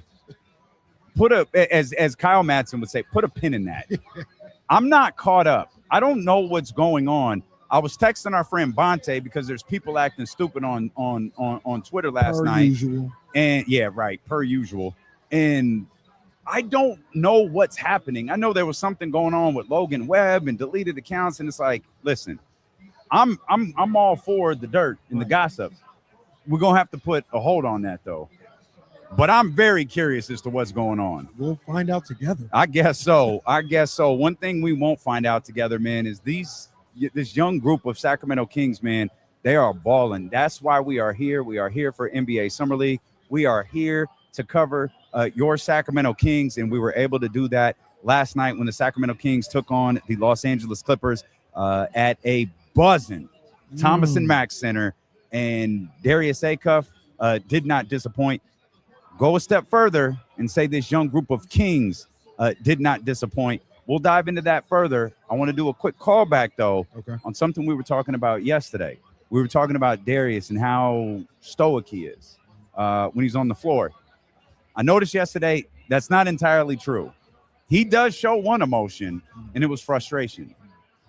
And I noticed this live, and I didn't want to do too much with it until we talked to him after the game, and Sean Cunningham asked him directly, like, hey, are you critical of yourself? And he's like, no, absolutely.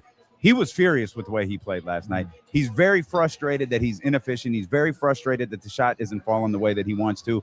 And for the first time, and maybe it had happened in the previous 2 games and I just didn't notice, but on the floor, he had a missed layup. He had, at the beginning of the game, he had back-to-back missed threes, both front of the rim. He showed a little frustration when he was on the floor. Yeah, man. Did you? I'm sure you did, because it's actually been everywhere. I know, talking to Sean Cunningham in the media scrum afterwards, that was a really good moment, seeing that, and, hearing this whole media scrum after the game. But did you see the ESPN? Yeah. I love that. Yeah. I love it. I absolutely love it. You look at 19-7. You look at 24 points or whatever he had in the game on Saturday, another 20 whatever in the next game. And usually guys will be like, what you talking about? Like, I'm hoping, like, I'm still able to do this. No.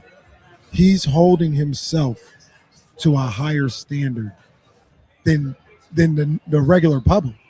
Everybody in Sacramento, myself included, is talking about how he's him, how exciting he is, how we love him, and none of that changed. Like yesterday, I didn't think he played the best game yesterday, right? Like, I didn't think he was awful, but I was just like, that wasn't the best game from him. It was good, it was solid, but he immediately, I got to play better. I got to play better. I love that. He had a couple of things that I thought was like, he gets to the basket really, I don't want to say easily, but it certainly appears to be. You know what I mean? Like, he got to the basket a couple of times, and I think when shooters miss shots, like, yeah, there's frustration, but like, you miss shots. He missed some at the basket. Like, he did the work, got past the defender, he did the work, cut up the defense, but he got to the rim a couple of times. Of course, he had that coast to coast and one finish, but he had a couple that were at least from a penetration standpoint. Oh, he was good. Like, he just couldn't finish. Well, goddamn. Hey, we've been in Vegas too long, man. Hey, we've been in Vegas. It's time to come back to the real world, man. This is we're getting thrown out of this one. Come on now. Yeah, his drives to the basket. Yeah. Not penetration. His drives to the basket. That's fair enough. Yeah, that's fine. He gets there. He gets there. And last night, he was just a little off, right? Mm-hmm. Like, he was a little off. He was a little inefficient. And I sat there and I watched the game, and I was thinking about that. I was like, I wouldn't say he had a bad game, because he did 19 points, 7 assists. Really should have had about 12 assists. And I'm not even saying that like, he passed it to a guy with an open three and he missed it, and counting that as a should have been assist. No, he was getting guys layups, and they were smoking. He should have had 11, 12 assists. No, easily. Yeah, easily. So I was like, all right. About 4 of them were to Alex Carabin. Man, the other 2 were to Dylan Carter. Oh, Dylan, I can't wait to talk about Dylan. He's hella funny. Dylan is That's hilarious. a wild boy. That's my boy. You know, I no love doubt. Dylan. I know that. I do. I that. love Dylan. I know that. But that's a wild boy. But just watching, I'm like, okay, it was a slightly off game. And the fact that, like we were talking about, he showed a level of accountability. Mm-hmm. He showed a level of the standard that he holds himself to immediately, and probably to what you saw as well on the court, the frustration on the court. Yeah. I mean, that absolutely bodes well for not only the future of Darius Acuff, but the future of this organization. Because if he's able to do that with himself, he's going to be able to look at Neek Clifford. I'm just throwing his name out there, but he's going to be able to look at Neek Clifford and be like, Neek, I need you to pick it up. Yeah. Like, this ain't good enough. Yeah. And that's what you want out of a leader and a franchise player. Yeah, he had those moments where, and this is where I first noticed it. He had a missed shot. It was one of the ones at the basket, but it resulted, not that play, but like maybe seconds later, it resulted in a dead ball. And he does that thing that you see this in ball players all of the time, where he talks to himself. The ball's dead. There's no one around him. He's walking the center court and he's just talking to himself. And he's like kind of, doing something with his hands, and you can see he's like, my shot, why is my shot not falling? And he feels, clearly, as evidenced by his demeanor on the floor and his post-game comments, he's aware that he hasn't been as efficient as he would like to be over the course of these 3 games. And man, when you talk about a competitor, like those are the things you love. I'm completely unbothered by this. Like it doesn't bother me like a bit. More than anything, I was pleased to see his reaction last night. Like, he wasn't comfortable with it. He didn't like it. He knew it was off. He knew it wasn't characteristic of him. And he's like, yeah, I don't know what's wrong. No, I love the reaction. And I don't have a problem with it either. Like, obviously, like anybody else, I'd want him to shoot 15 to 20, not 6 to 20, right? Yeah. Like that's stating the obvious. But sometimes, and I'm not having a war on analytics or anything else like that, but sometimes there are things outside of the numbers that that benefit a team on the basketball court, right? And what I mean by that with Darius Acuff is his ability to get shots up. I don't care if it's 20, 25, 30. Keep shooting the rock. I don't care which ones you missed before or where you missed or anything else like that. Keep shooting the rock, because what it does is your ability to get those type of shots off and ability to make those shots, even if you're not making them right now, it puts so much pressure on the other team, and it always keeps them cognizant of your ability to go off at any time. And you saw that late in the game when he's shooting 6 of 20. He's not making shots here and there. But what were the Clippers doing when they were trying to get back? They were trying to get the ball out of his hands. They were doubling him when he crossed the half-court line. That's because just the threat of what he can do on the offensive end is something that benefited everybody else. That got Emmanuel Sharp some looks. That got Mogbo some shots. That got Dylan Cardwell some shots. Keep shooting. Keep being aggressive. It's one of the things that with De'Aaron Fox was a little frustrating, because it's like, look, man, if the shot's not going on, you still got to be aggressive, because you taking a shot or attacking the basket like you are taking a shot, even if you don't make it, it's opening up for others. And Darius Acuff, I think that's not going to be a problem at all. He's going to continue to do that every time he's on the court. And that's going to always be in the back of the minds of the coaching staff, the opposing coaching staff, the opposing players, and everybody out there going up against the Sacramento Kings. 6 of 20 from the field for Darius. 7 assists for him last night. And as you mentioned, yeah, his big smoked a couple too. He had a couple. I had some of them on the highlight phone, on the camera, and was like, watching him back this morning, like, come on, Dylan. Like Alex had a tough debut, and we'll talk about that as the day progresses. But the point being is, like, Darius is a hell of a point guard. We've talked so much about him being a scorer and like the potential of a 25, 6, 7 point per game scorer. Yeah. Yo, this dude is a point guard too. This dude is an absolute point guard who can see the floor.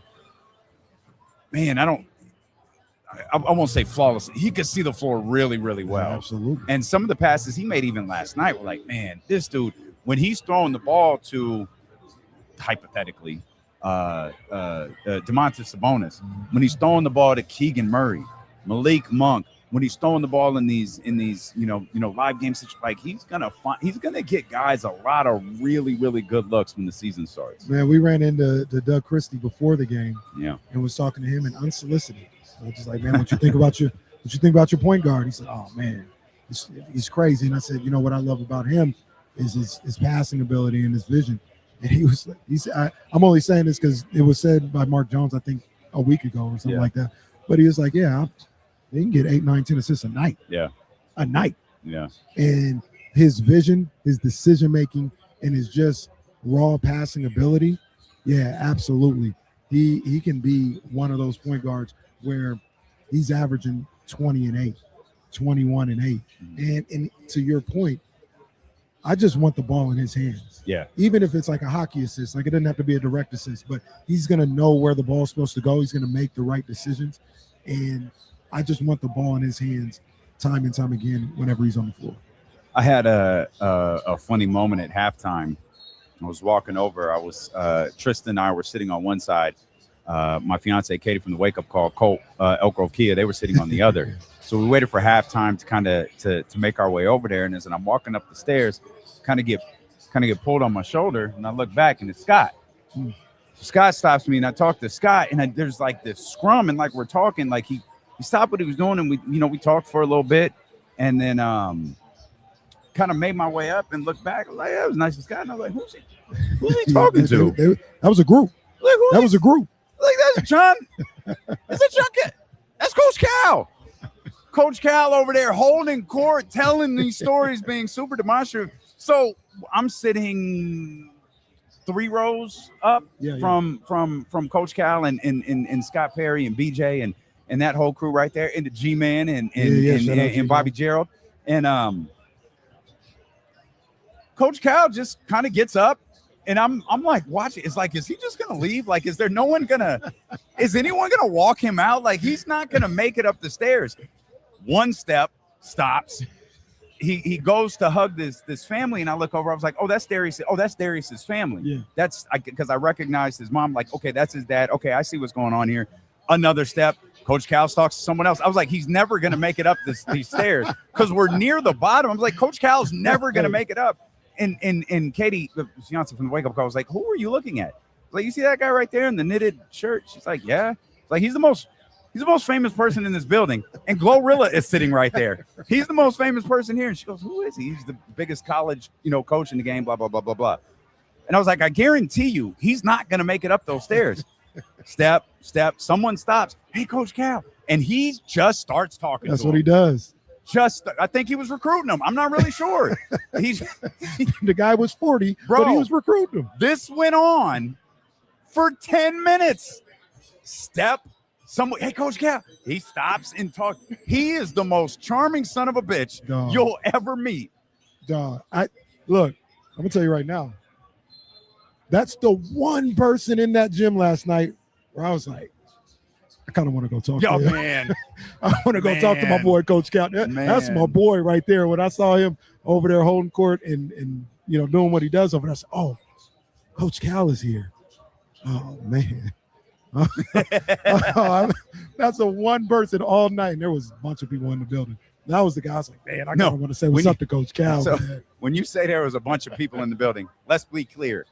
Everybody was in the building last night. That was your first experience with Summer League. Yeah. And it's one of those things where I stayed in the media area because I was just trying to take it all in, man. Like, just being there, having that type of access and that opportunity.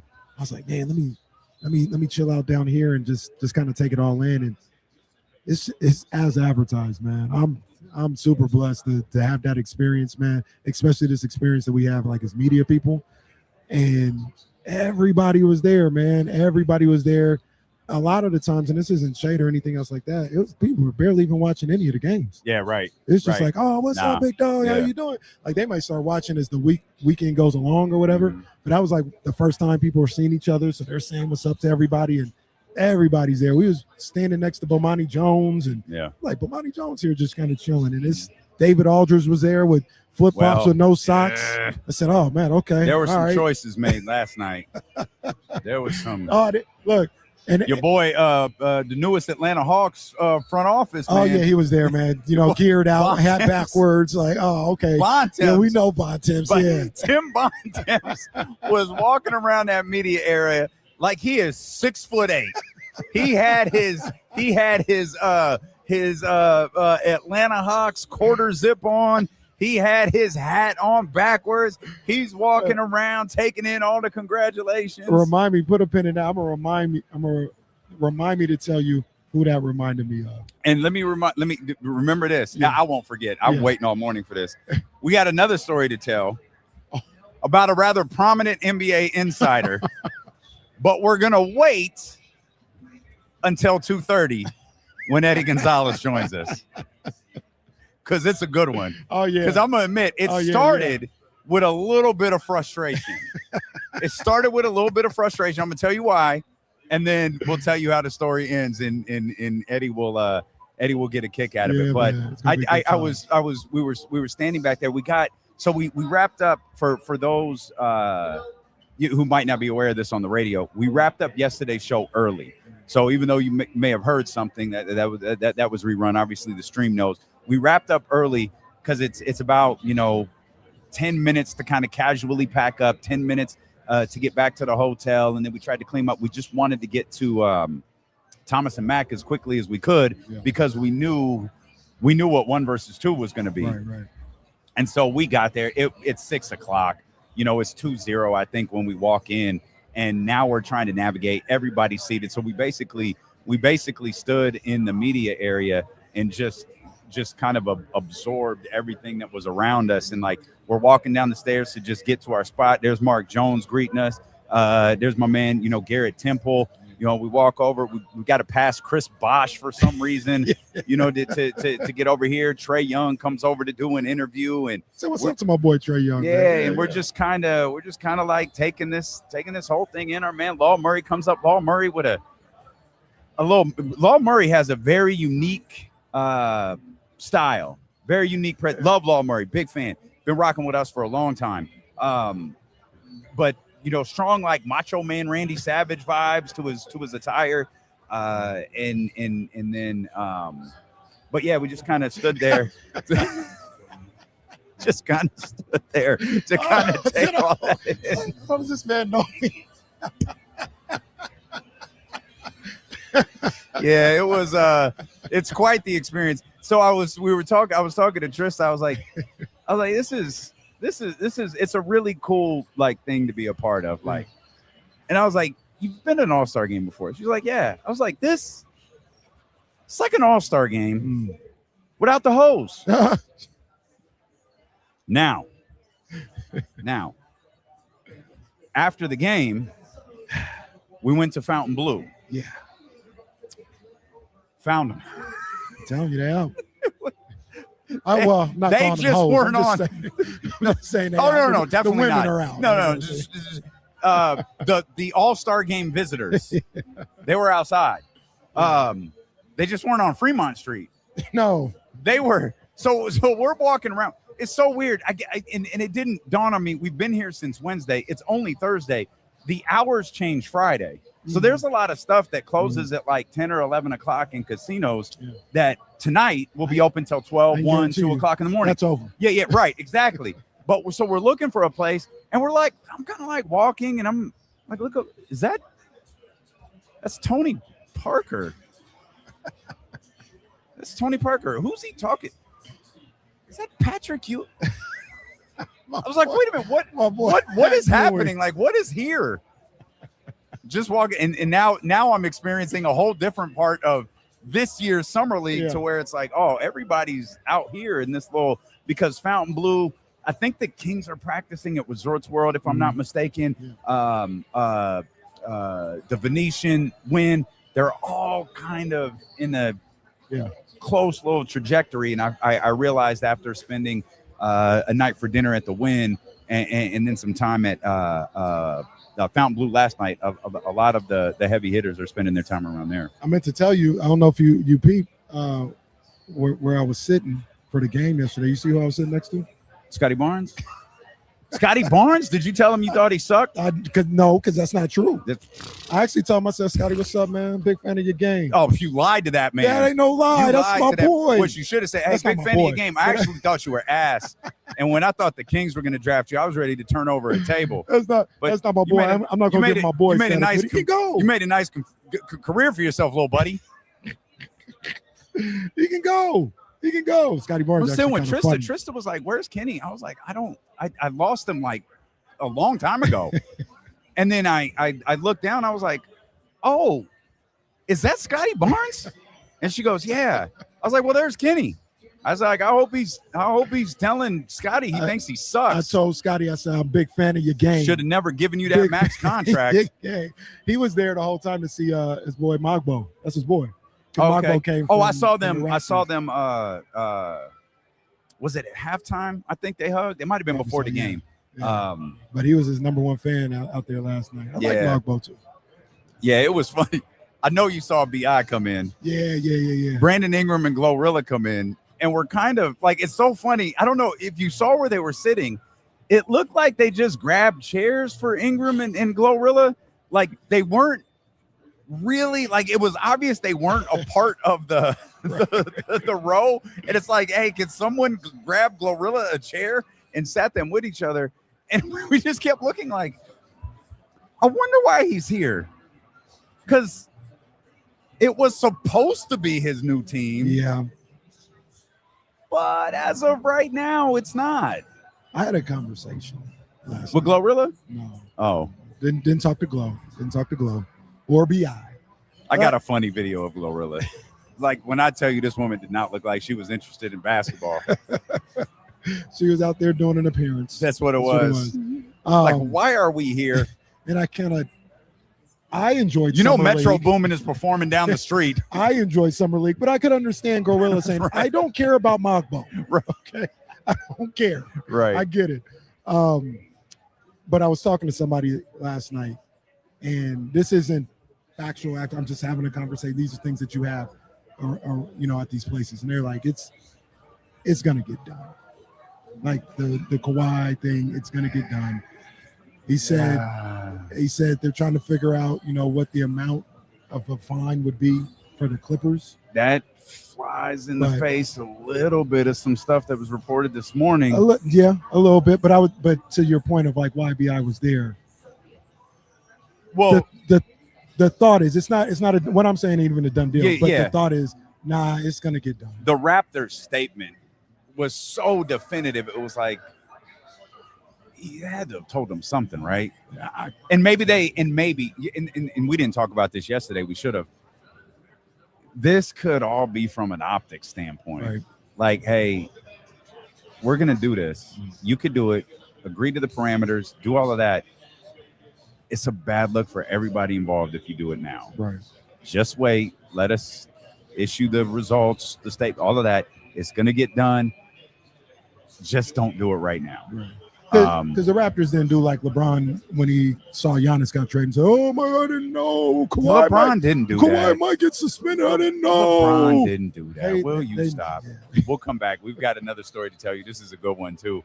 It involves a prominent NBA insider and our next guest. Oh, Eddie Gonzalez joins us here on Sacramento Sports Leader ESPN 1320. I'm going to try to drop the...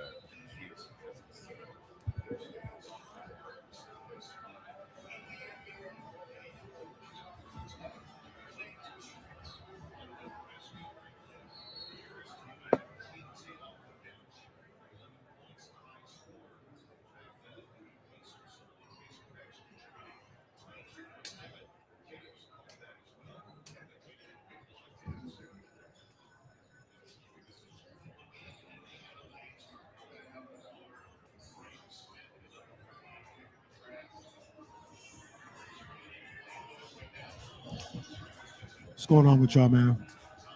I don't know. Doris Burke said it was a long day. It was a long day. Shout out to Jason in the chat, about 5 feet away from us. Shout out Jason, man. Jason got, look, hey, we made it, bro. We made it.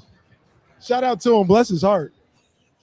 That is not a sanctioned D'Lo and KC shirt. We got bootleg gear. Come on, man. Say what's up, man. Say what's up, man. That is not. Peeking to that camera, like Jason in the building, man. That is not sanctioned. We got Canal Street merch, baby. Let's go. Oh, no. Oh, no. We got company. Oh, no. Oh, snap. Oh, snap. What? Jesse, is John there? Okay. Oh, thank man. God. Jesus. Oh my God. My man was like, That's what hilarious. the hell's going on here? Did they move? He walking around like, you know how many jobs I have, and y'all just doing nothing, huh? Oh man.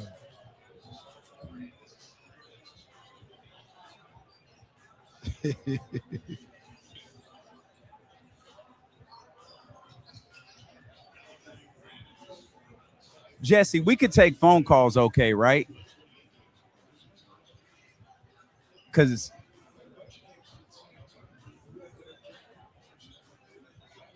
I think you guys haven't been able to hear the rejoins and stuff, which makes me kind of wonder, but I think we can. that's tough. Okay, yeah. Yeah, I've been You're trying right. to play the intro and stuff. But you guys haven't been able to hear it, I guess. Yeah, I'm not you're right. big fan. Shoot. Oh, this is brutal. Okay. Can he do it in audio only of the stream? Like if he can pull it up on his, if he was gonna call us and talk on the phone. Yeah, so it would be like a blank screen. We'd have to put him on the screen, and it would just be, it'd be that like blank. pulsating. Yeah. Yeah.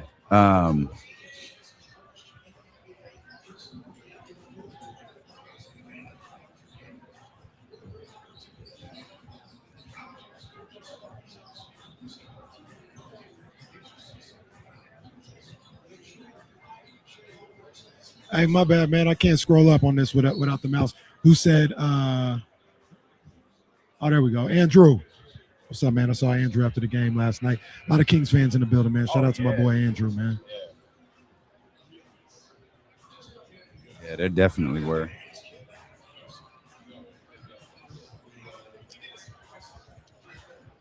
I really, really love the stadium swim. Broadcasting from there was super dope. Super, super dope. I'm not mad at today. I'm not mad at today. Right. I'm not mad at it. Stadium swim was hot. Oh, there you okay.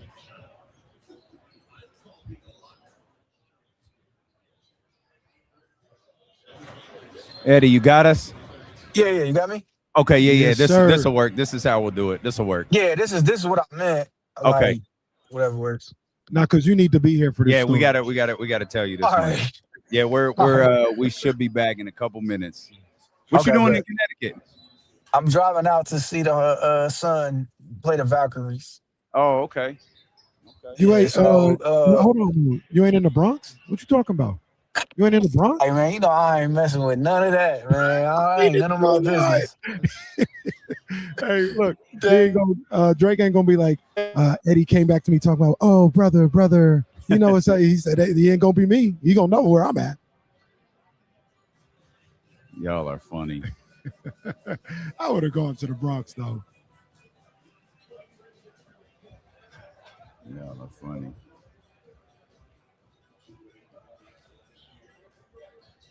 Okay. Eddie, you there? It's because I'm usually producing like on the side of it. Now, oh yeah, this is. I think Eddie, I think your signal's cutting in and out. Hang on 1 second. We're gonna come back. We got to get this story in though. Hang on. Yeah, I download the app. We are back here live from the Overhang Bar at Circa in Las Vegas. Summer League driven by Elk Grove Kia. Our man, Eddie Gonzalez, he's driving around Connecticut. He's on his way to see the Sun and the Valkyries. We had to get this story in because we're out here at Summer League.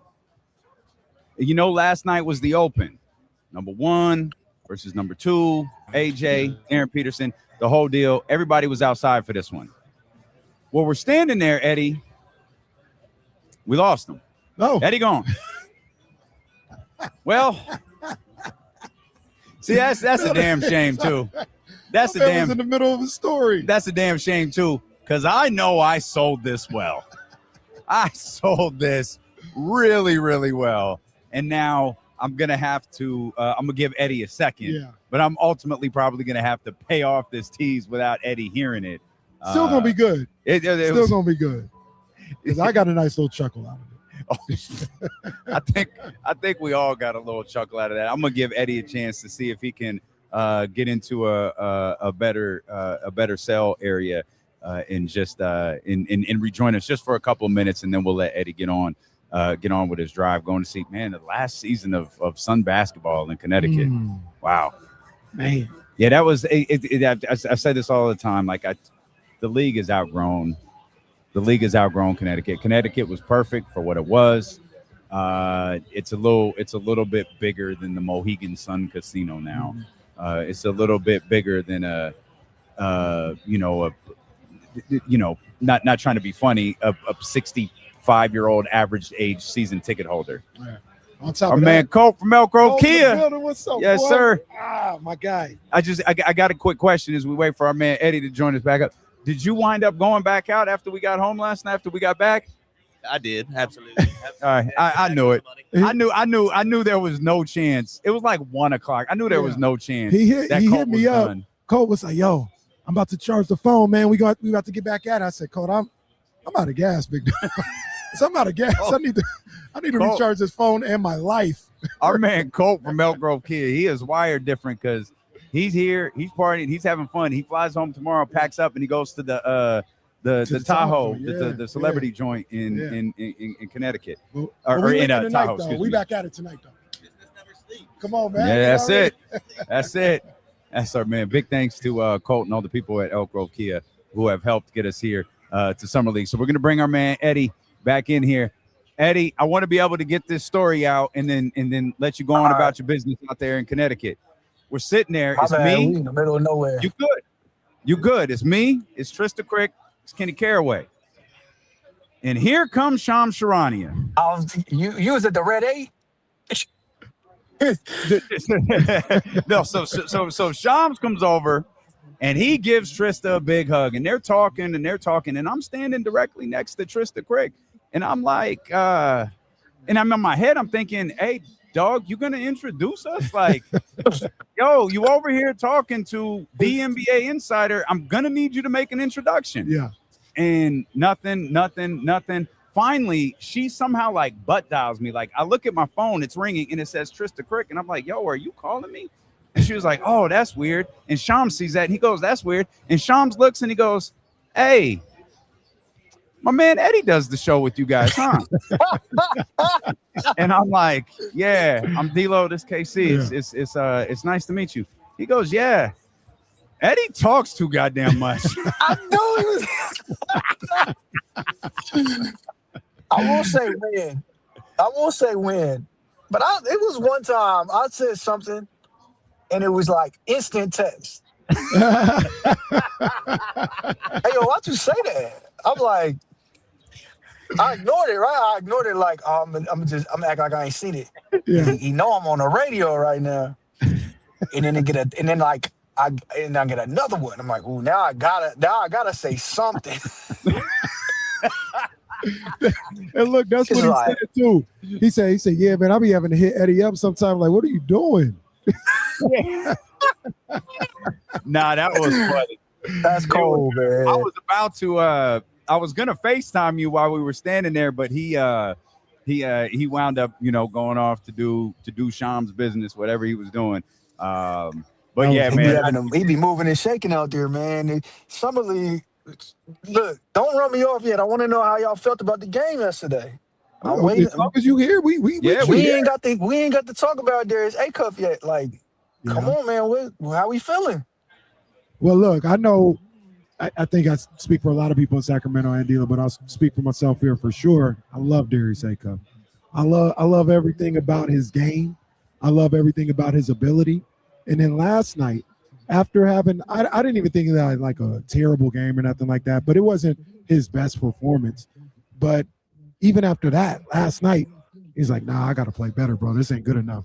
I love that. I love everything about the They starting the hate campaign on my man already. Oh, you knew that because he playing real basketball. And I went like, I hate to call it viral because like viral is like different, but I had people yelling at me because I'm like, real basketball's back. He shot 6 of 29 or whatever it was. But like I heard him say the dirty word yesterday, and I was like, he said after the game, he's like, I'll be more efficient. And I was like, here we go. Yeah, but I mean, that's what you want. Like, that's what you would want from a. That's the right answer. He said what he's supposed to say. Like, yeah, like, yo, I gotta be stronger in that regard, man. I gotta hit these shots. The fact that he's acknowledging that they're not dropping, that's a plus for Kings fans. I was talking to.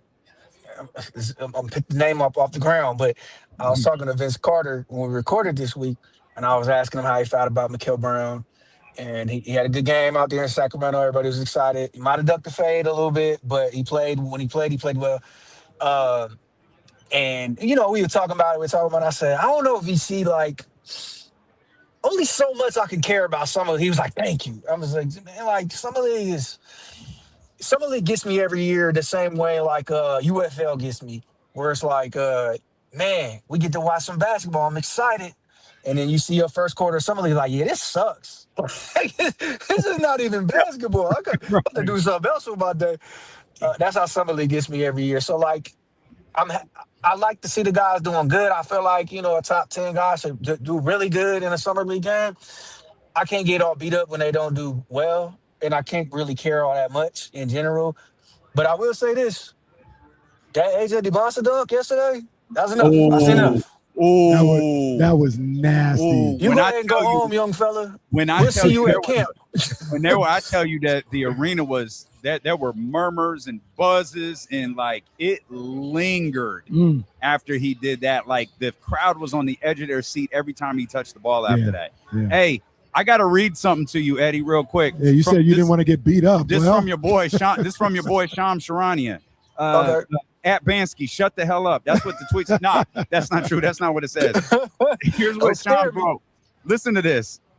Bam Adebayo and Tyler Herro got into a physical altercation in Las Vegas on Friday, in which Bam Adebayo struck Tyler Herro. Yo. Bro. You hear about this? Bam and Tyler Herro got in a fight last night? Yo. Bam seen them tweets. He sent them DMs. They gonna tell me I ain't worth $60 million. That is crazy. That is How did we miss it? What hotel was this at? Well, he said Friday. Today's Friday. This happened today. Oh my God, today is Friday. How the hell you get in a fight before 2 o'clock? That's Vegas. Time don't matter in Vegas. Well, no, hold on. They're playing each other right now. The Heat and the Bucks are playing. This happened probably in the arena. Oh wow! The Heat and the Bucks on the floor right now. So they probably did that at Thomas and Mack. 30 minutes ago. They were talking to Tyler Herro. Hey, someone got this on video. Oh my goodness! Someone. Bucks and Heat are playing right now. Hold on. There's more. Hold on, Sham. The altercation occurred at a practice court in a Las Vegas hotel this morning, starting when Adebayo approached Herro about comments the guard made critiquing the center on social media. He seen them DMs. After their DMs. Hey, that's nuts, yo. That's crazy. Oh my goodness. Wow. That's hilarious. Okay, now whisper my name, but don't say it too loud. Cause you gotta come here. You know I'm 5 pounds. You come to Las Vegas and I love Summer League, yo. I might love do the Summer same thing as Summer League.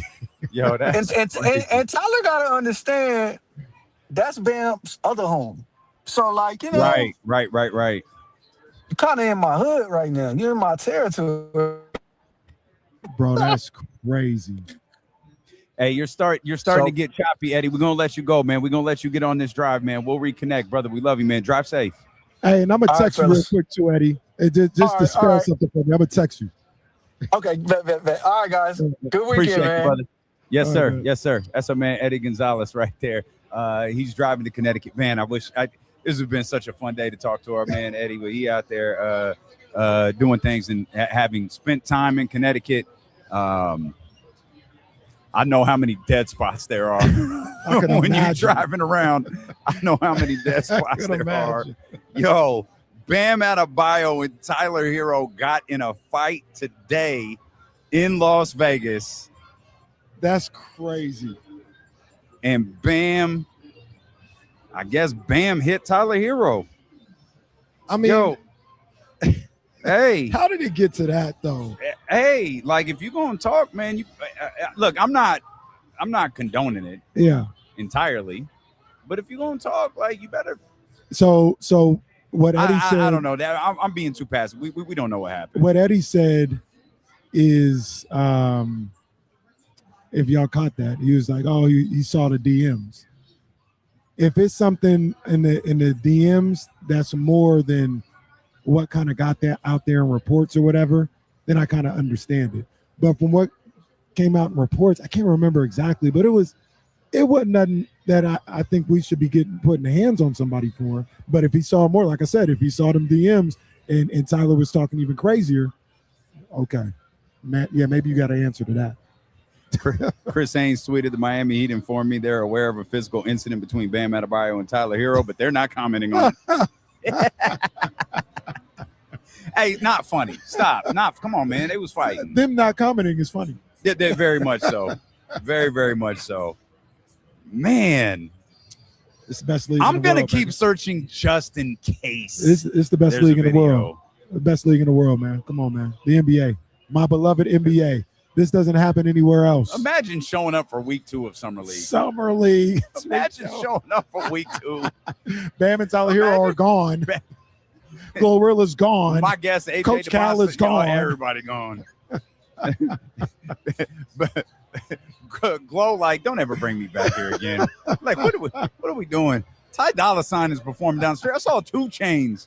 Was at the hotel. Like, what are we doing? Yeah, man. No, yeah. Week 2, that's not gonna get the job done. That's one of the really dope things about Las Vegas is it's not difficult to find a show. Oh no. I think I joke about Metro. I think Metro's tonight. Metro's 2 Chainz tonight. was last night. Ty is tonight. 2 Chainz is tonight. I think he's on the 11th or tomorrow. He's on the 11th at Hawkinson, I think. I wonder, did he do Thursday, Friday, and Saturday? He might have. Was it a Hawkinson? Yeah. I saw him at Hawkinson for tomorrow. Is that Resorts World? No. Oh, he was at Resorts World last night. Hawkinson, I think, is in that area where Arya and Cosmo is. Okay. So yeah, he's. Come on, man. I guess they just making moves, man. I guess they just go from one spot to the other. If the video emerges, I'm gonna sound like Anthony. Send the video. Send the video. Tag D-Lo and KC. Tag us in that video if anyone comes across it so we can see it. That's hilarious. You got me super hyped for a second when we turned around. We're at the sportsbook here. We're at the Overhang Bar. This sportsbook, by the way, at Circa is just phenomenal. You got me excited for a second when we saw that the 2 teams were playing. It was like, oh, this happened. There's going to be a million videos of this. Dog, they were but while the game was going, the World Cup game was going on, I saw them talking to Tyler Herro. Like I saw, how they so that had to have been after. Yeah, it was after. Remember how we saw Trae Young yesterday? And they yeah. They were doing that with Tyler Herro like an hour ago. Who knew he got pieced up? It had to have been before that. Yeah, he got pieced up an hour before that. I shouldn't say that. I don't know if he got. Yeah. Well, Sham said he struck. Bam Adebayo struck Tyler Herro. Oh man. Oh, that's tough. Goodness gracious. That's tough. The Adventures of Summer League. Man. We talked a lot about Darius Acuff. We didn't get a chance to talk about AJ DeBonsta. We'll talk about those guys a lot, man. AJ was as advertised last night. He was absolutely phenomenal. Absolutely phenomenal. I love the way he came out for that game. Yeah. With a certain mentality. He was like, this is mine. Yeah. I think Darren did too, but Darren, it was really a little shaky to start. He settled. Yeah. He settled, but when we got there, he took a couple of bad shots. Things weren't falling for him, and then he settled in really nicely after that. But it was weird how I don't know if there was a gentleman's agreement before that game. Like I don't know what was going on where those two were rarely, if ever, on the court at the same time. Especially in the second half. Yeah. Super weird. The Wizards were trying to win the game. We were trying to close the game out, and AJ was on the bench because Darren was out there. Well, I shouldn't say because. Yeah, that was odd. What? So I don't know what was going on with that. Interesting comments from Darren Peterson yesterday after the game I came across. He was like, yeah, man, I feel like myself now. You know, I feel like I can play with like I normally play. The ball's in my hands. You know, I can do some stuff. I had to stand around a lot at Kansas. Like he wasn't taking a shot at Kansas, but it somebody could perceive it as that. Sure. But he was like, yeah, you know, I feel like myself again. Like I feel a certain way playing basketball again. And somebody else echoed like, yeah, I saw a lot of Kansas. That's how they did Andrew Wiggins. That's how they did, you know, ex-player. You know what I mean? And I wonder if that's kind of a common critique of guys that go to Kansas and their game opens up a little bit more in the NBA. I wonder if we're going to see that from Darren Peterson, if we're already going to see that. Yeah, I think when you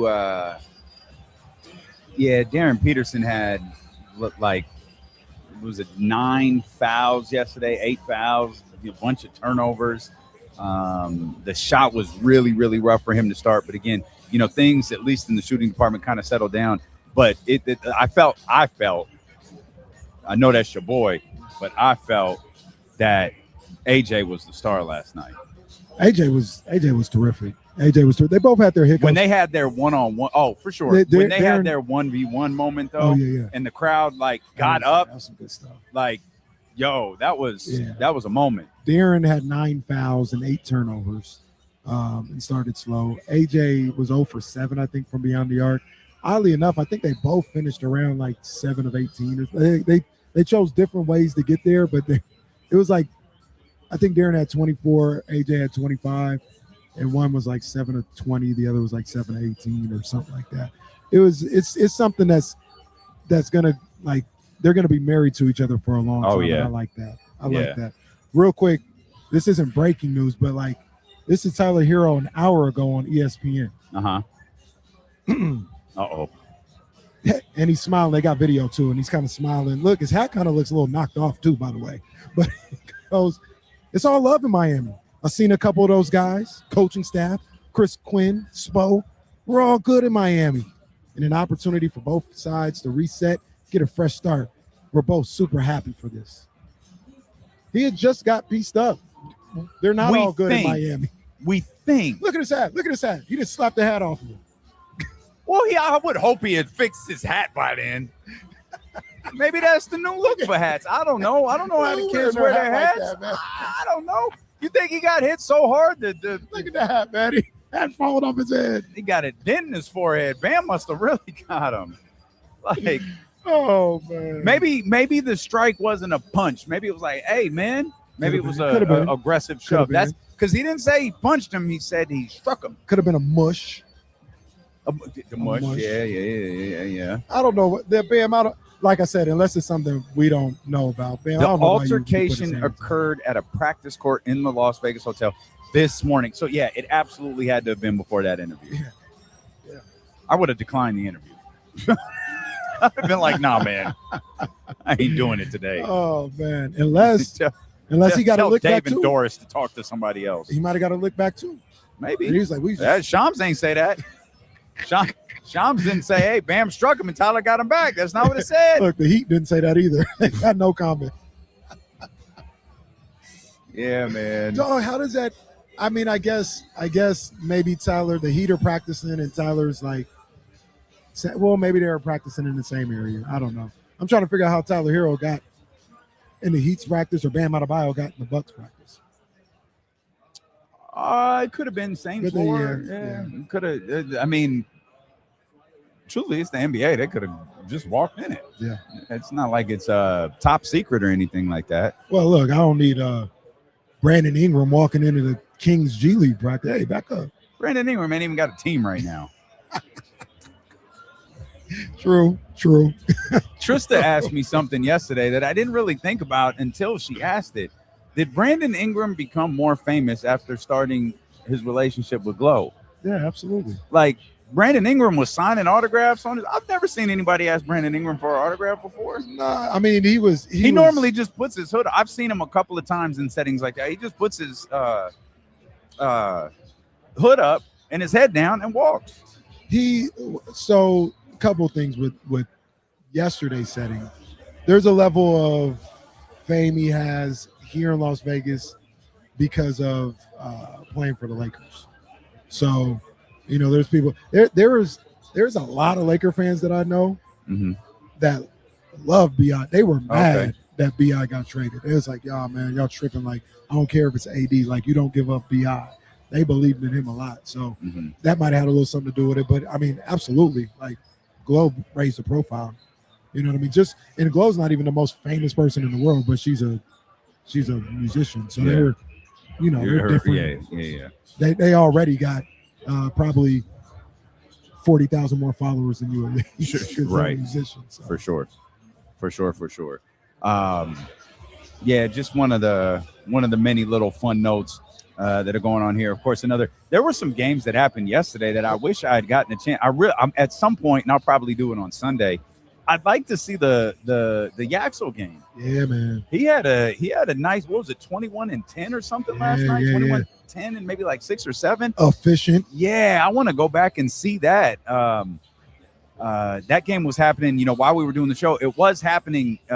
We did have it on the screen in front of us, but obviously we're doing the show. We're talking Kings. We're getting ready for A-Cup and Wagler. Wagler did play last night, by the way. Well, Emmanuel Sharp made his life miserable. He was on the court, but that boy was in hell. He was absolutely in hell. So this now we can bring this back to Darius A-Cup now as the marathon continues here. 60 minutes of commercial-free sports talk. We're dealing with KC on KIFM West Sacramento, KRX QHD2 Sacramento, ESPN 1320 live on the Odyssey app. Shout out to those watching on YouTube.com/ESPN 1320, Twitch.tv/ESPN 1320. We're live at the Overhang Bar at Circa in Las Vegas, NBA Summer League, driven by Elk Grove Kia. Real quick for accuracy's sake, Brandon Ingram has 2 million followers on Instagram. Glorilla has 7.2 million. Good God. So yeah, she made him a little bit more. Man. 7.2. What did he? I wonder what he had before the relationship started. Probably like 1.1. Because admittedly, 2 million feels like a lot for Brandon Ingram. Like he probably had. Well, he had. I'll give him a milli. I'll say he had 1.1 for sure. Yeah, for he sure. was a Laker. Yeah, that's a good point. Yeah. That's a good point. But he didn't have 2 million. I don't know how audible this was on television. I have to imagine it was. Yeah, a little manufactured Clippers crowd was there. I'm glad you went there because I'm about to go in on these boys. We were sitting with I don't know who they were. They were credentialed. One of them said LA Times. And Trista said to me, "Do you think Ballmer sent them people out here?" And I don't know who this guy was. He turned around and he goes, "Absolutely." And just turned back around and continued what he was doing. I was like, 1,000,000,000%. Really? This is part of the Ballmer. We're creating a fan base. Sign up and you'll be eligible for the bus ride or plane ride to go to Summer League. And you just got to bring that energy. That was 100% manufactured. And it's embarrassing. It's absolutely embarrassing. What made it even more embarrassing was they were cheering all throughout the game. No real fan does that, bro. What are you doing? You're down 10. It's a timeout. The Kings just went on a 12-2 run. You're down 10 now. Nobody's cheering if they're a real fan. Can I tell you what I thought was much more embarrassing? They had one particular chant that went LAC, LAC, LAC. And it was very confusing because no one ever refers to the Los Angeles Clippers as LAC, LAC, LAC. So it very much sounded like in a game between the Clippers and the Kings, there was a large group of people chanting OKC, OKC, OKC. It was so bizarre and overly stupid. There was a point where I was trying to film something where I'm like, will you shut up? Like, yo, I'm trying to. Why are you even chanting something right now? Darius A-Cup got the ball. Man, be quiet. That's what I'm saying. The Kings just stole it and went coast to coast for an and one. Why are you chanting? I'm trying to start a chant of defense the second the ball. No one's chanting for defense. It's the Summer League, and this is the media here, stupid. No, that was awful. That was so bad. And I'm all for. Vivek might have done a lot of things. He hasn't done that. No, he ain't done that at all. He ain't done that. And I like Steve Ballmer. I understand what he's trying to do. He's trying to build a culture in LA with the Clippers and all this. I understand that, but he's got to also understand you can't. It's a lot of it has to happen organically. You can't just get people and say, "Hey, you're Clippers fans," and be loud and crazy like fans. Like it looks embarrassing. I'd be embarrassed if I was. What was Anthony Anderson's name on Blackish? Dre. If I was Dre Johnson, I'd be embarrassed. I'm like, this is what you guys are doing with my fandom. I'd be embarrassed. There's an episode that every time I see it, it makes me laugh. Because for those who aren't familiar with Blackish, Anthony Anderson, his character Andre Johnson, and in real life is a Clippers fan. Kenya Barris, the creator of the show, is a Clippers fan. And so there's an episode at one of the beginning of the seasons where, like, I think LA is having an earthquake or something, and Andre doesn't notice because his phone goes off and he reads it and he goes, "The Clippers just got Kawhi Leonard. Rainbow, we're gonna win a championship." And it's like, oh, buddy, damn. Oh, I need the reunion episode so he can talk about where Kawhi is now. Where is Kawhi? Nobody knows. He's in purgatory. Look, Kawhi in purgatory right now. I'm gonna tell you exactly where Kawhi is, because this is how his life goes. He's in Toronto. He says, probably. "I'm going to Toronto. They're gonna give me the contract extension, and that's just the way my life goes." Mm-hmm. Just like the Clipper, like, yeah, I'm going to the Clippers. I'm getting the money one way or another. That's the way his life goes. Shout out to Kawhi. But yeah, watching that play out will be interesting. He probably didn't like what he saw last night if he was a Clipper. Yeah, so this is where I was attempting to go, because I have so many things running through my mind because so much is happening. We're obviously we at their overhang bar at Circa in Las Vegas, and I don't know who people think we are. And a lot of people like stop and wave and point, and I keep thinking, are all of these people from Sacramento? Like, we ran into a ton of Kings fans. Like, it was awesome last night at Thomas and Mack. I ran up to get, some water and ran into like Kings fans everywhere. Yeah. And that was dope. But like, are they here? Because also another question, who was the large group of middle-aged white women who waved at you? I don't know them. Were they Kings fans too? Maybe. Because they wasn't looking at me. Maybe they're listeners of D-Lo and KC, and they just, D-Lo and KC are here. They might have been listeners of KC because they wasn't paying me no attention. They went walking by, and I'm like, why are they all? Oh, they're not looking. What is happening right here? They're all like waving, and it's like, that woman is at least 57. Minimum. That woman is 57. Her friend, 65. They out here having a good time. They were headed. Well, no, maybe they were coming from Stadium. I think one of them mouthed what happens in Vegas stays in Vegas to Kenny. I don't know that for sure. I was trying to do a show. I was trying to be a professional. But that's what I. Oh, this is interesting because everybody that walks by is trying to figure out. They're super confused. We've got the camera set up. We've got the microphones. We've got. There's so much happening, and you could just tell there's just overall confusion about what's happening. They had the two guys that, bless their heart, they didn't know. He but they really were like, wanted. Is that a roadcaster? Yeah. Hey, let me see that. Oh, what's going on? Hey, we're on the air. So. Yeah, So I see him. And I think he says nice shirt or something like that. And I gave him the, hey, thank you. And he took that as an invitation to come back. And I am now at this point where I recognize, like, okay, it's just me and Kenny here. Colt and Katie are over drinking at the bar. So it's like, all right, don't make eye contact. And what made it worse was this is when Eddie was talking. Yeah. So you and I are sitting here not talking. And he saw that as his invitation to come over, and I'm like, don't make eye contact. Don't make eye contact. Just look at the screen. Look at the screen. And then I saw Kenny out of the corner of my eye go, we're talking. Oh, because I saw him go, okay. Shout out to Jason, because Jason said it straight for him. He was over there. He said, no. They're a radio show. They're talking. They're on the air right now. So shout out. Good thing we got Jason here, man. He's here to manage the situation, but attempting to get myself back on track here. I don't want to overreact too much to Keaton Wagler and the way that he played last night because I'm going to sing the praises very heavily in about 30 minutes of Emmanuel Sharp. But Darius looked like an NBA player. Keaton Wagler looked like someone who's going to learn how to be an NBA player. And Darius, like you know what I mean when I say that. Like, Absolutely. he doesn't look like he's unpolished, or once he gets some time in the league, he'll get none of that. Right. Darius Acuff looks like he shouldn't be playing summer league. Like, he looks like an NBA player. AJ DeBonster last night, he shouldn't play another basketball game. Shut it down. Point made. Well, wait till Monday because they play the Kings on Sunday.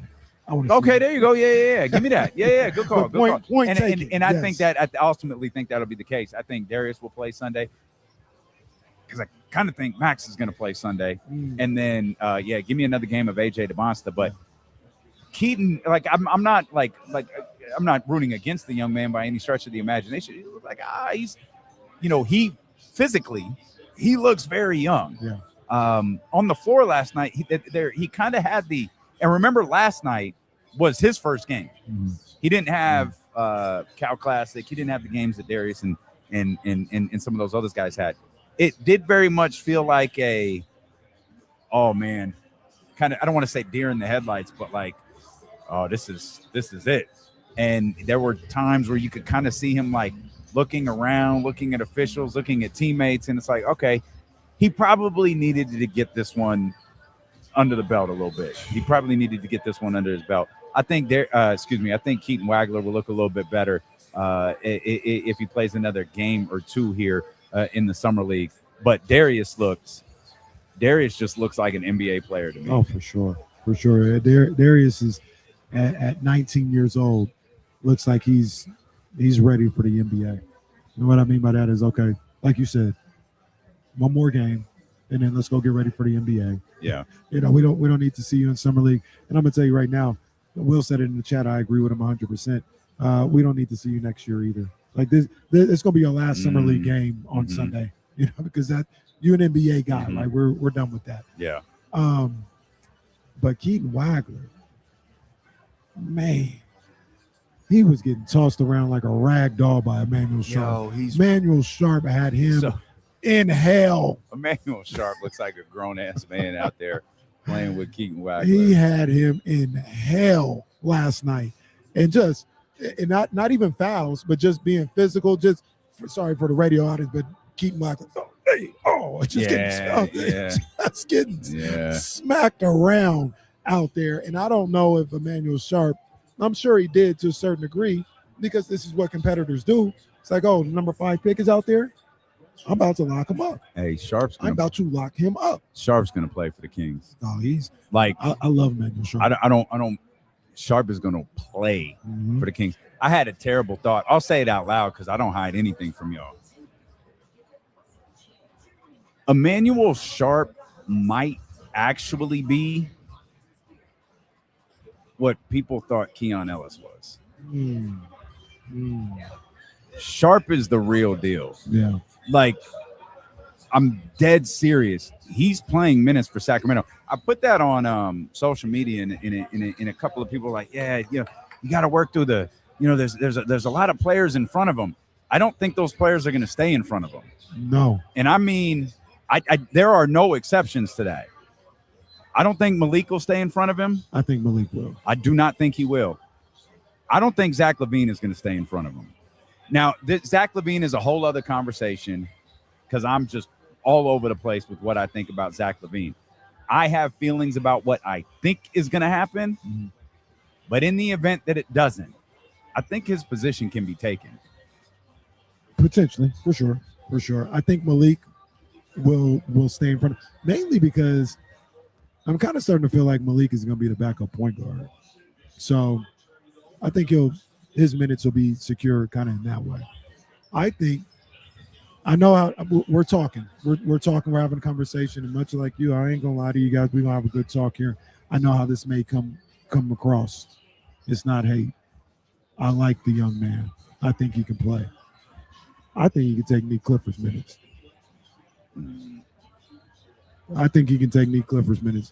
Nick is a really good ball player. Had a good game last night too. But the way Sharp defends, and his grit out there on the court, at the very least, the very least, they'll be like playing equal minutes. So if he doesn't surpass him. I'm not going to fight you on that at all. All I'm going to say is because I don't go get my jersey printed. I think I'm Nick Clifford's biggest fan at this point. He'll take somebody else's. Nick's doing enough for me to where like Nick's a player. Like he's going to play minutes. Trying to think. So looking at the depth chart right now, you got Acuff, you've got, just for argument's sake, Zach LaVine. Hey, I got distracted because they showed the hat. That's what I said. No, it's not the hat. Crazy. It's not the hat. Look at his eye. Oh no! Oh no! We're talking about Tyler Herro. Sorry for the radio audience. They're still shotting Tyler Herro. It is possible that Tyler Herro's eye is swollen. Oh man. And they got the wait a minute. Do we got the DMs out? See, we've got now. If the DMs are out, see that. Come on, man. Okay. We'll return to this in a second. This is breaking news. So hold on. I'm trying to hold on. Let's get the full backstory. Tyler Herro threw shade at Bam Adebayo in an Instagram DM with a fan after being traded to Milwaukee. I don't understand why players DM with fans like this. That? You should get paid $60 million to be a top tier defender on some nights. I'm just wondering. Adebayo will be paid. So what's the exchange here? Tyler said you should get paid $60 million to be a top tier defender on some nights. I'm just wondering, since we talking, I think it's because he performs in those playoff runs. The fan says, is that Tyler right there saying all that? Yeah, he said, oh, Tyler, buddy, if I'm healthy, they can't see me. Word to my mother. Okay. All right, Tyler. If I'm healthy, I'm the one who needs help. Who did Cleveland prioritize taking away in the playoffs? Who did Boston prioritize taking away when Jimmy got hurt and we was the 8th seed? When I'm healthy, I need help, not the other guy. Word to my kids. Come on now, let's call a spade a spade. He shouldn't have said that. I don't even know if he's necessarily wrong, but he shouldn't have said that to that guy's DMs. I didn't say any names. I'm just saying, should an elite defender be making $60 million a year? Stop. Answer that. I didn't say it. If the shoe fits, it fits. Dude responded, bro dropped 83. Okay. So why are so many worried about Tyler and what Tyler does? Did he say, is that third person? All right, man. All right. Oh, man. All right. At this point, Tyler should have gotten worse than punched. Well, he did. Hey, you got something to say? Say it. Okay, say it. You ain't got to punch him. For the guy who's always quick to fight somebody, you once were threatened to beat up Steve Kerr, and you were cosplaying as Buddy Hield because he made a joke about you. You were always ready to fight somebody, but now Bam disrespects you. You ain't ready to fight. So you think that was disrespectful? That wasn't disrespectful. Bro, I'm gonna tell you why it was. He's in an interaction with a fan. A fan on Instagram? Kenny, come on, man. I don't know. A fan on Instagram? It's not like he's having this conversation with Heat personnel where that's going to stay in the family. He's having this conversation on the internet. I mean, there's a lot of things. Well, I mean, things get put out there on the internet all the time. He shouldn't have had the interaction with the fan. I agree with that. Like, I agree with that. He shouldn't have had the interaction with him. Because you just don't even know who this person is, right? Like you don't know how they're going to use all why this. Dudes do that. But I understand why dudes do that. But also some people don't play like that, and Bam Adebayo don't play. You know what I'm saying? Like that's just what it is. I don't know if he for saying like what did he say in your opinion that should have got him slapped?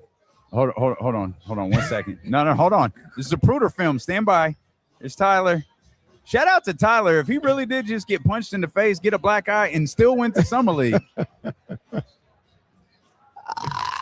He looked like he might have gotten a hit. Yeah. It could have been there was contact to the eye area. Man, that's pretty cold. If Bam punched him in the eye, like it's one thing to hit somebody. Right. Like if he punched him in the eye, that's kind of crazy. And see, that's all I'm saying. I don't know. But I want to ask you, what did he say that warranted that? Like if he got punched? why would you say should a $63 million player or $60 million elite defender only plays defense sometimes? Yo, you're making it clear who you're talking about. Plus, for you sure. know, man, I don't even know if it's how NBA players are. You know, bro, you talking about my money too? You talking about my money? Yeah. Little mid-level exception ass. Get your ass out of here. That's why you got moved to the Bucks, man. What you doing? Yeah, I don't know. You a trade piece, dog. I'm a foundation piece. Yeah, and I know that's your boy. No, I mean I like Bam too. Bam, one of them Kentucky boys. He one of Coach Cal's boys, so you know I got love for Bam. Yeah, but yeah, I don't know. He didn't say that. I didn't think he said anything wrong or anything inaccurate in there. Now, who he was saying it to, he shouldn't have been saying it to him. But yeah, okay, in the playoffs. In those situations, Jimmy get down, they're like, oh, we got to stop Bam. The teams ain't saying that. Okay. There ain't nobody. Charlotte wasn't like, we got to stop Bam in the play-in. Okay. No, nobody. That doesn't mean Bam ain't a great defender. That doesn't mean he's not valuable. That's besides the point. But no, that's what he said. But that's beside what he said is irrelevant. How he said it and who he said it to is the problem. Yo, that matters. If he had said that to, and I don't even know what the context would be that you say it to a coach. Mm-hmm. You say it in a team meeting. You say it to Bam. That's one thing. Like you said it on the internet to a fan. Yeah. Like you was obviously feeling a certain way. So right. So let's also be clear. There's got to be based on there's more to it. Like there's no way that that's my dog, man. That's my man. Right. And then all these DMs and Bam punches him. Right. There ain't no way. Like there's obviously some tension between those two. There has to be. Or Bam got a short temper. That's what I'm saying.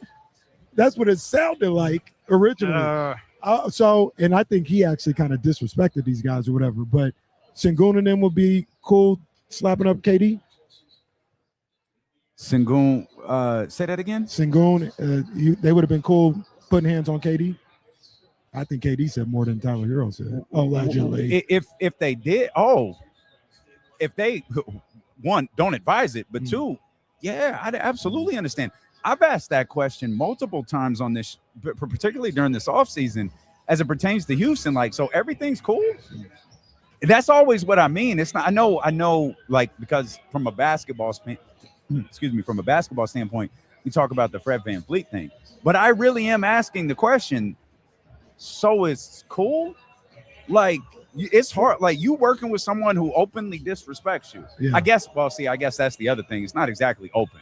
Yeah, because it's not like it's Kevin Durant. It's allegedly Kevin Durant. Right. But like, I think there's a lot of evidence pointing to that it is Kevin Durant. Yeah, man, and it's just one of those things where it depends on how they want to go about it, right? Like it could be cool in the aspect of I'm a professional. I've got a goal that I'm trying to achieve, so I'm gonna just continue to be a professional. The personal aspect of it, they may never be cool like that, and that's not something that is going to go away. But professionally, people do it all the time. People have problems with people or are upset with people or feel disrespected by people, and they continue to be professionals and do what they have to do to win. You know what I'm saying? So it happens all the time. And it's one of those things where at the end of the day, if they can keep the eyes on the prize, they can be successful on the court. Wouldn't be friends, wouldn't be cool. You know what I'm saying? Like it would probably stay at the gym. At some point, doesn't that catch up with you? Maybe. When you work in when you work in a profession where your relationship is synced, like that stuff is going to catch up with you.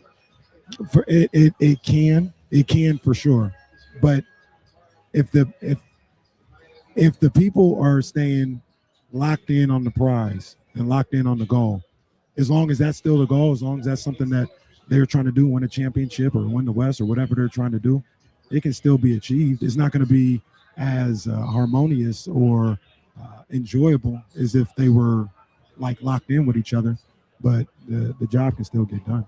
Maybe, but I feel like at some point that tension is gonna probably it's gonna bubble to the surface, like Kobe and Shaq didn't end the first year that Kobe and Shaq didn't get along. Right. They played, they won, it bubbled to the surface, and it ended. Yeah, for sure. And I'm really, well, I mean, and there's no timetable to when that would happen in a place like Houston. But I'm thinking like, hey, can they still play together next year? That's what I'm thinking. But the timetable for them might be 3 months. It might already be there. You know what I'm saying? So there's no set time for when something like that will happen or come to the surface. But yeah, no, I agree with you. At some point, it all comes to head, and it becomes something that you can't get back from. Oh man, I don't know. I'm just scrolling the internet now. I'm getting all sorts of bizarre videos on my feed. There go that Giants, bro. They was going crazy, man. Khalil Mack lost his mind.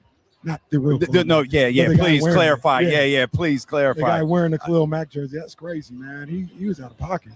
He was way out of pocket. Man, them white women, them two blondes. Oh my gosh.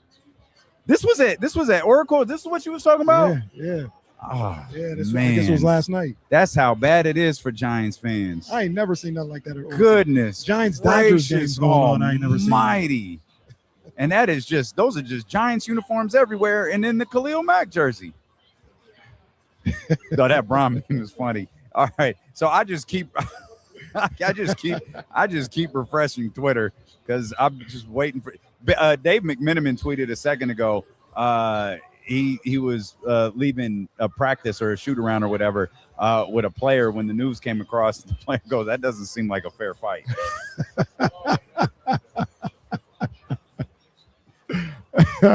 Met Dave McMenamin last night. I've actually met Dave McMenamin before, but I'm not very memorable. He doesn't remember me, but nice guy. Shout out Dave McMenamin. Shout out to all of the media that was out at Summer League last night. People that we've talked to on the phone. Met Bobby Marks in person. Like, Bobby, you've done our show a bunch of times, dealing with Casey, and it's like, oh yeah, great. Nerd. Just every bit of the nerd you'd expect. Super nice guy. Super nice guy, man. Met some cool people last night as we watched AJ DeBonsta and Darren Peterson from the media nosebleeds. Media nosebleeds were on the floor, just in the very, very, very back. Peeking in between, just trying to shoulders and stuff like that. Trying to look between people to see this game being played. But that was a good time. Yeah, so boy, man, we're the most popular people here at the Overhang Bar at Circa. Everybody just stopping by like we're resident resident talk show hosts or something. So what's up, man? Hey, what's going on? Appreciate you. Either that, or there is a stunning amount of people from Sacramento here. Could be the case. I met these guys from Sacramento last night, man. They told me they were the ones that coined the phrase "Neek at Night." The listeners of the show and everything. Shout out to my man Jeff. Forgive me if I forgot his name. I didn't get that right, but I think it was Jeff and his crew. And they said they coined the phrase "Neek at Night," and they got the cosign from Mark Jones. It's all love. Yeah. Neek at Night. That's a great name. That's a great name. Why do you hate Neek Clifford, man? What did he do to you? I got love for Neek Clifford. You taking Neek Clifford's minutes away? I got love for Neek Clifford, man. I love Neek, man. I really do. Like, I love Manuel.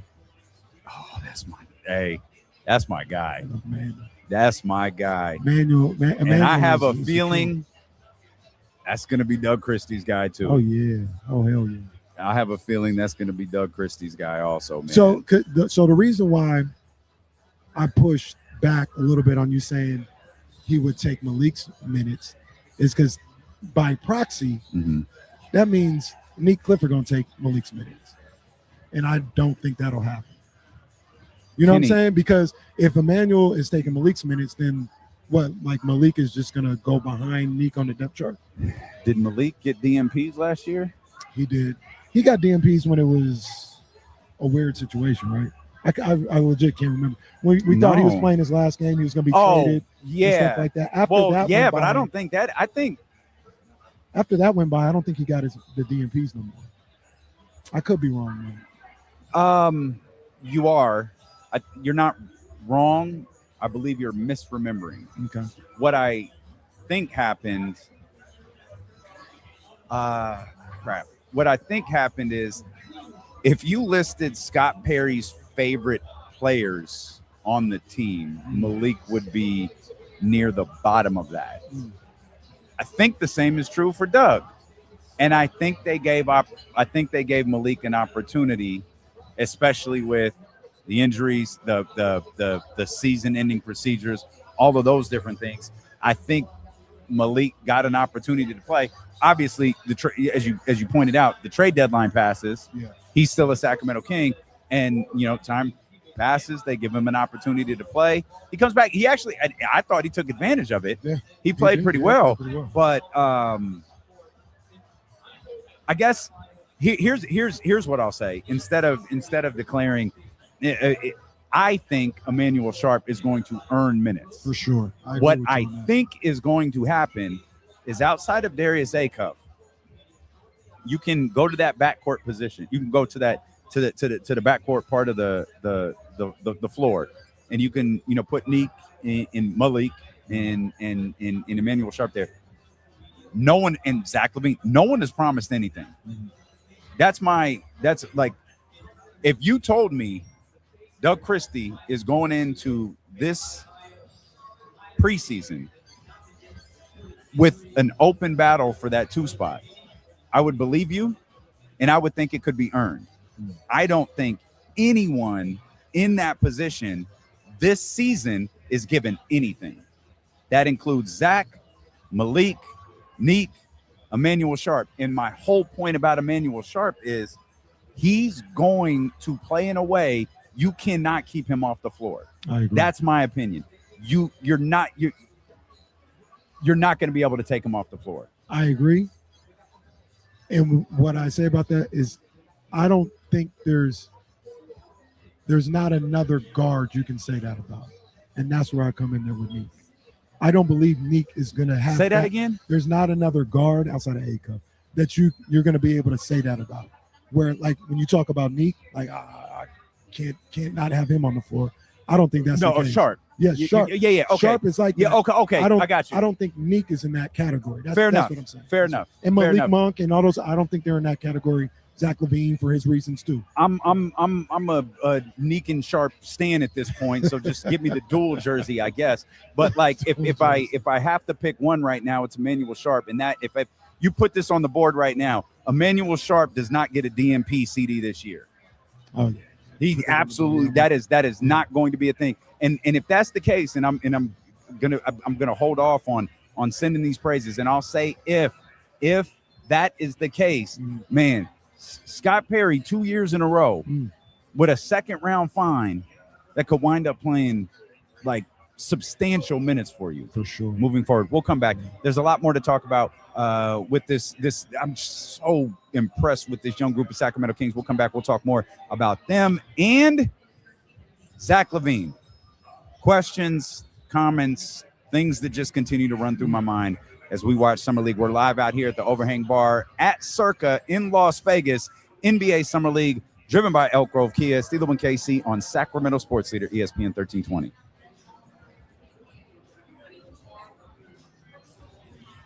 Wonder what sort of bar tab those two are running up. They were dancing a second ago. It's lit. Hey, hit the mute real quick if you can.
some pictures or whatever.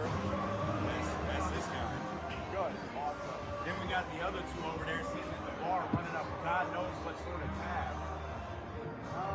Danger? Right there. Yeah, Cole, danger. Katie. Yeah.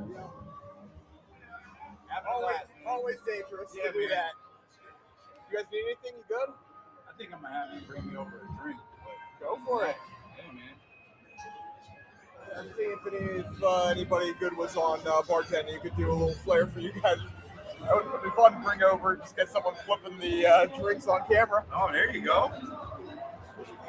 Yeah. It's Friday. It's Friday. You got what, 2.5 hours left in the show? Yeah.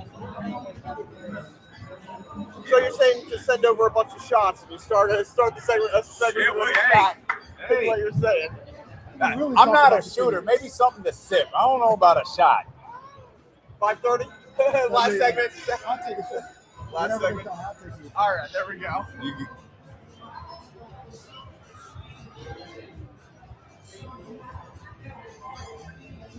You know what? Yo, NBA, that per diem long been gone. You know what? I haven't used it yet. Shit. Oh, it's up tonight. So I realized, I was like, hey, because I didn't yet. I was like, hey, we got to use the room credit. How why? I was like, because we haven't. Do we have a card or something? Nah, Or we you just sign it to your room. They assign okay. it to your room, and they have it. Oh, it's lit tonight. Yeah. Hey, it's up tonight. I forgot all about that. Yeah. Well, Soren, yeah. Where were we at? We were just drinking the other day, and that came up. Oh, it was at the Basketball and Bourbons. Yeah. I made sure I didn't take that as a shot.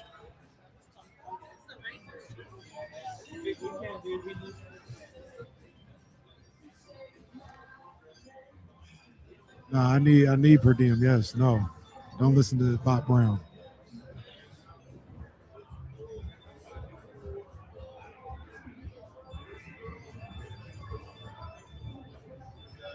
I don't think I can, Steven. Unless I might try. Come on, hey, no, Bob Brown. No, what did Bob Brown do the other day? He can't talk about nobody for like a week. Didn't he say? He told one of these guys to come over. Something crazy. So you guys got to remember, Bob Brown did something bad.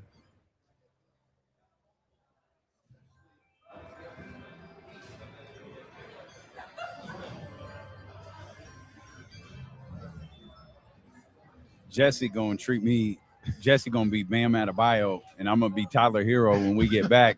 Because we're just talking and laughing and turned the mics off for a second, talking crazy about a couple people.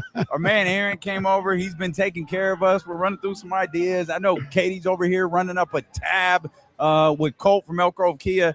And we're just laughing, having fun. And I look down at Jesse, and Jesse's got his hand up, and that means we're coming back in 5 seconds. Yeah. And I hadn't paid a lick of attention to him. I know Jesse's like, if this idiot doesn't start paying attention to me. I'm just talking to the chat. Don't even know. Jesse just like, shut the hell up. He's gonna hit me with the Bam Adebayo. He's gonna call me Tyler Herro all next week, man. All next week. If That's you're not caught up on that story, bro. apparently Bam Adebayo punched Tyler Herro. That is a crazy story. I love Summer League. sports drama is special. There's something special about it. Yeah. It is a little extra flair because these guys are gonna see each other. Yep. It's not like if you fought that guy, you know what I mean? Like, you guys are never gonna see each other again. But like, those two are gonna be on the court, yeah, and all of the cameras are gonna be on them, and yeah, like they've got to be out there. Doug, I'm not exactly sure why, but there is a possibility they're at the Thomas and Mack Center at the same time, like tomorrow. What does that look like? Well, you know what I'm saying, like, they're gonna do that. They're gonna play each other on the court. They're gonna cross paths on the court, like a hard foul or something's gonna happen. Yeah. And it's like, oh, what happens now? So let me show you something. Oh no. No. So there's videos of Tyler Herro boxing as part of his workout. You and I have discussed, because I used to do it in Connecticut because I literally had nothing else to do with my life. I used to box a lot. And it was like, to me, boxing the most incredible workout. conditioning wise, muscle, the whole thing, like spectacular. This video, and you are a boxing aficionado. This video is so offensive. Watch Tyler Herro. Like, this is what sort of ass technique is this? This is just trash. No wonder you got your ass kicked. Look at his face. Look at it. There is no protection on his chin. He's getting knocked out after the second punch. Who throws an uppercut like this? This is like, oh, let's do this for the video. Like, bro, you look ridiculous. And I'm not, Muhammad Ali, but I know you don't box like that. Absolutely not. And now this is why your boy got his ass whooped. Over here, and he's in socks on fake grass, probably at his home gym. And the trainer with some trainer who does not know what he's doing. Look at the trainer after the last punch. He's like, like he just did it. Watch him after the last punch. Look, he just gently throws the hand to duck over. The trainer after the last one putting a hand down like, hey, we got hot hands. You search the web hard enough, you could find my training videos of boxing. Like, I'll beat Tyler Herro's ass. This is ridiculous. Hey, you put that stuff out there, you gonna get laughed at. Oh man, I hope. Okay. Oh, okay. Let's. God, I think the black eyes will work. Look at. I think they did a little Photoshop. I don't know. I don't know. Look. Like it doesn't. Nah, he didn't get black eye. There ain't no black eye there. It's a work. That picture's a work. Because it looks the same as the left eye. Yeah, he just has puffy cheeks. Oh Lord, the white women are back for Kenny. Hey, I don't know what it is. Listen. I'm gonna try to say this in a certain way. Here's what's happening. No, listen to me. There's this amazing dynamic about this show.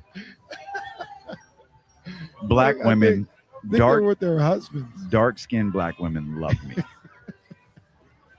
But these middle-aged white women, boy, they cannot keep. Look at, she can't stop looking at you. Look at, she is still. Look at that. Bruh, Jason, you see all of this, right? But hey, I need this. I'm gonna have to get Katie or Colt to start filming this. Because these white women cannot take their eyes off of Kenny. They were with their husbands. Well, hey, we're in Las Vegas, pal. I don't think that meant anything. I don't think that meant anything. Ain't a white woman that walked by here that hasn't stopped staring at Kenny. Oh man. Like, she walked up to the table too. Like, it's not like I could just keep talking and pretend like nothing was happening. She was right here. She was openly, and she had like she had just come from stadium swim. She had a little over thing on. And what do you think she was? She got an adult 50. kid. Oh, she absolutely does. 45, 53 to 57. Yeah. That's about the medium age of women who have been hitting on Kenny today. Man, how you know she wasn't talking to you? She was just looking at the table. She doesn't know I'm here. She was not standing directly in front of me. She was not gyrating in front of me. And her husband was right here. Buddy, I said, don't think that matters. He was probably like, hey, we've had this fantasy for a long time, man. I don't know, man. Oh no. Oh no. I'm back to Sacramento. So man. this is the good thing about being in the cabana. The cabana, ain't nobody know what we're doing. We in there, we in our own little space. We melting, we might die. The computer might melt. Who knows? Whatever. But here, we are out in the open. We're like wild animals without a cage. He looked like he want to fight. Hey, I'm minding my business, man. Look, I'm minding my business, man. What do we do? Why you want to look at us like that? You a Laker fan, man? Get out of my face. Leave us alone. What you doing? You talking about Dubs better? Like, get out of here. Oh man! Shout out to Circle. Man. So much fun. This Tyler Herro black eye thing ain't real. There's Chris Haynes. We could text Chris Haynes right now. Hey, did he have a black eye? We're looking at this video right now with Chris Haynes talking to Tyler Herro. There's nothing wrong with it. That still shot. He looked like he might have won. Yeah, he's confident. This dude said word to my mother. Like, I'm so mad at him. Like, the white basketball player like stereotype is never going to be shaken. This man said word to my mother like it's 1991 and the Vanilla Ice album just dropped. Come on, Tyler. Oh, Tyler, man, Hooper, though, man. I like both of those dudes, man. I hate to see them like that, man, because those are both my boys, both Kentucky boys, both Coach Cal boys. So I like almost pretty much all the guys who play for Coach Cal because Coach Cal is my guy. So I hate to see them go down like this. Did you go talk to him? No, I didn't. Oh man, I ain't gonna. That's too bad. That's too bad. He would have talked to you. You might be the only person in the facility he didn't talk to. He would have talked to me like he knew me too. Oh, he absolutely would have. He talks to everybody. He talks to everybody like he knows them. That's why. That's the college coach, man. You are. I've always said this about Coach Cal, because there's always, especially as it pertains to the Kings, but there's always the NBA thing. I genuinely do not know if Coach Cal can coach basketball. I truly don't.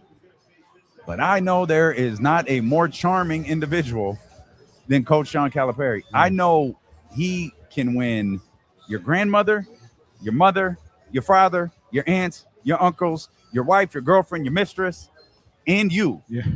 He can win you all over and make you all get along. Yeah. And that's what he is absolutely better at than anyone. I met Calvin Sampson, the Houston coach. Yeah. And not nearly as charming. Nice guy. Yeah. Perfectly fine. Like short. grandfather. Short. Yeah. Again, on. You know what I mean? You know what I mean by that, right? Like his personality, he knew he wasn't gonna, he was gonna make sure I had a good experience. Right. But it is not talking to Coach Cal. The levels of charisma very different. Kelvin Sampson was on, but he wasn't on like Coach Cal. Right. So Coach Cal was literally recruiting last night. Kelvin Sampson's like, I'm watching one of my former. But I think Kelvin Sampson's a good coach. You know what I mean? Like, I feel like when I watch Kelvin, okay, like he has, like when he coaches, you feel like there's an identity to what he's doing. Yeah. Coach Cal, you feel like he is managing phenomenal talent. No, man. And I think that is undervalued, appreciated, like the managing of the top tier talent in a particular sport. And you know what he does that's really impressive, because like people will talk about the one national championship. He gets so much talent in there and, doesn't win big or anything like that, even though they're like really, really good teams, get to Elite Eights, Final Fours, and all this other stuff. But that's difficult. He's taking 18-year-old freshmen. Mm-hmm. No type of continuity to the program. Just, hey, we're learning kind of on the fly. I'm going to teach you on the fly, and we're going to go as far as we can go. And then he does it again with a new set of guys the next year. Like that's, once again, I'm not trying to break down his X's and O's and nothing like that, but that's more to the fact of she's coming the back. fact that he can't win or not. I told you that woman made her way back here. Y'all think I'm playing? You see, I told you. I told you. What was she doing going this way? Where's she going? Came back to see you. She might have been going to that spot over there. Okay. Yeah, just watch. Just watch. We ain't seen the last of this white woman. If she comes, go back to her family. No, just wait. Her family. Okay, pal. If she walks by again, and I just get up and walk away, I guarantee you, she's gonna sit right here. On or off the air, she's gonna sit right here. Not at all, man. She just in Vegas, man. That's all. She in Vegas, all right. She in Vegas, all right. She can't wait to tell her girlfriends about what she saw at the overhang bar. Hey, man, look, we talking about John Calipari. That's what we're doing. A phenomenal recruiter. Apparently, KC, a phenomenal recruiter for middle-aged white women, too. Who knew? Oh, man. Look, man, shout out to the young lady having a good time with her family here. And shout out to Coach You Cal. keep saying your family. Like, hold on. Who said it? Alan Brown said it. She's circling. That's what she's circling. She gauging the market. Circling the waters. Right, circling the waters is crazy. She looking for blood. That's what it is. She looking for blood. And as soon as she find it, she gonna pounce. Look, she gotta get that. Look, Johnny G. I'm swimming away. I'm out of here. I'm out swimming away. Johnny G says she looking for the icebreaker. Why is the A on your hat upside down? Look, I'm over here, man. Like I said, I'm Bam out of bio. Well, this explains the tweet because it was a little confusing earlier, though I assumed I knew what it meant because I knew he was eligible for it. Shams Charania, our good friend, Shams Charania. San Antonio Spurs Victor Wembanyama has signed a 5-year, $250 million maximum rookie scale contract extension with a player option in the 5th year, which he'll inevitably opt out of to get the biggest deal we've probably seen in the history of the National Basketball Association. He tweeted something this morning like, Spurs fans, I'm here. It was something along those lines. And actually, I didn't even know Victor Wembanyama tweeted, so that was a big shock to see. He might not tweet. And I knew this extension was eligible, and there it is, $252 million 5-year contract for Victor Wembanyama. Good for Vic. Good for Vic. He did not do the Jalen Brunson, so we'll see how that plays. He did not do the Jalen Brunson. The deal. Yeah, the deal. Which I agree with you. I don't think that's going to be commonplace. It's going to be a 1-of-1, I'm sure. But, I mean, that is directly linked to the way the Knicks were able to put that team together. So, I'd be surprised. But I'll be interested to see if somebody at some point goes along and does the same thing. Yeah, I'm not. I don't know how that would have worked in Victor's I'd situation. be surprised. Yeah, she's back. She's back. She just walked by for the 3rd time. She just walked by for the 3rd time. Yeah. Hey, she Kenny. dances every time she comes Every around. time. Yeah, for you. For you. This woman has walked by 3 times, has not looked at me once, does not know I'm here. Doesn't know. And to be clear, I'm cute. She doesn't know I'm here. Like I said, I'm just talking Coach Cal, Victor Wembanyama. I don't know what's going on, man. Maybe she wants to do the show with you. Maybe she's like signaling for me to move so she can. Don't think do the that's show it. With you. Yeah. I see. You're lucky too, because when she walks from my left, I can't see her. So she just pops up. So I can't get up and leave. So just a note, Kyle Madson, Jesse. Just a note to if you just hear, that means she's coming back. I'm getting up and leaving because I want to see what happens. I promise you, that is the last we've seen of that young lady. Okay, we're in Vegas. Yeah. I don't gamble. You want to put something on that? I'll put $5 on it. It ain't even worth my. They got $5 tables. That's where I go. Hell, they got penny machines. We could put a penny on it. He was out gambling till 4:30 the other night. Ain't no way he was at the penny machine. No, but there because if you at the penny machine, you taking this middle-aged white woman thing too far. I think is that a 2 cent? Oh no, it's a 150. Bet $1.50. Yeah, I saw because like the grand prize is $29,000. The grand prize on this one, $19,000. Yeah, so penny machines. That's what this is. Yeah, that's all right. Yeah, and I'll run it up and I'll bet $5. We won't see her again. Okay, bet. I'll take that bet. Yeah. There's 0% chance that is the last we've seen of her. 0%. She's gonna come back. She's gonna have a different outfit on. She's gonna be like, hey. She did have a good time at Stadium Swim, though. She did have a good time, that's for sure. Yeah, how could you not, man? How could you not? It is. Shams tweeted some more. This let me see what Shams wrote here. I clicked the wrong button, so it didn't open up straight to the tweet, so I messed everything up. That's all good. Shams, our guy. Shams, our very good friend of the show. It was. Admittedly, it was a little bit weird when Eddie told us that Shams watches us. Like, really? Like, I know that's your boy, but for real? It's like Shams is like, oh, Eddie's on D-Lo and KC. Yeah. At what is it over there? It's 5:30. Let me tap in. So what? I haven't told her this yet, and I'll tell her today. I was really annoyed. Like, hey, the next time someone like Shams is standing next to you for that long, you need to introduce us. Because she introduced us to everybody else. She did. My man from Portland. Well, we met, I think it was the assistant general manager for Portland. We met the writer right. In Portland. All of the Portland people. quick. Introductions, easy work. But for some reason with Shams, they was just talking. Yeah, just chatting like, it up. Hey. If it wasn't for the butt dial, who knows what would happen? Trista was treating us like that white lady was treating me. Like, hey, TK, we here. And look, Shams was like trying to be like, hey, move so I can talk to my guys and tell them I hear them all the time. That's what he was trying to do. A little bit more because I want to go back to this because you asked about the deal, the bargain, so to speak, that players might take. From Shams Charania, obviously just reported Victor Wembanyama signed a 5-year, $252 million maximum rookie scale contract extension with a player option in the 5th year. A follow-up from Shams Charania. Wembanyama decided on the 25% max instead of the 30% super max escalators, which would have taken it to 303 after he and the Spurs went through multiple frameworks. A major decision for the NBA All-Star and Defensive Player of the Year entering his 4th season. San Antonio worked in close partnership with Wembanyama and his representatives, offering the full supermax in different variations of extension.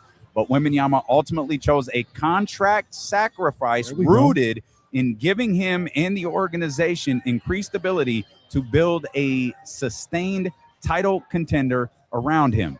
So there you go. He did it.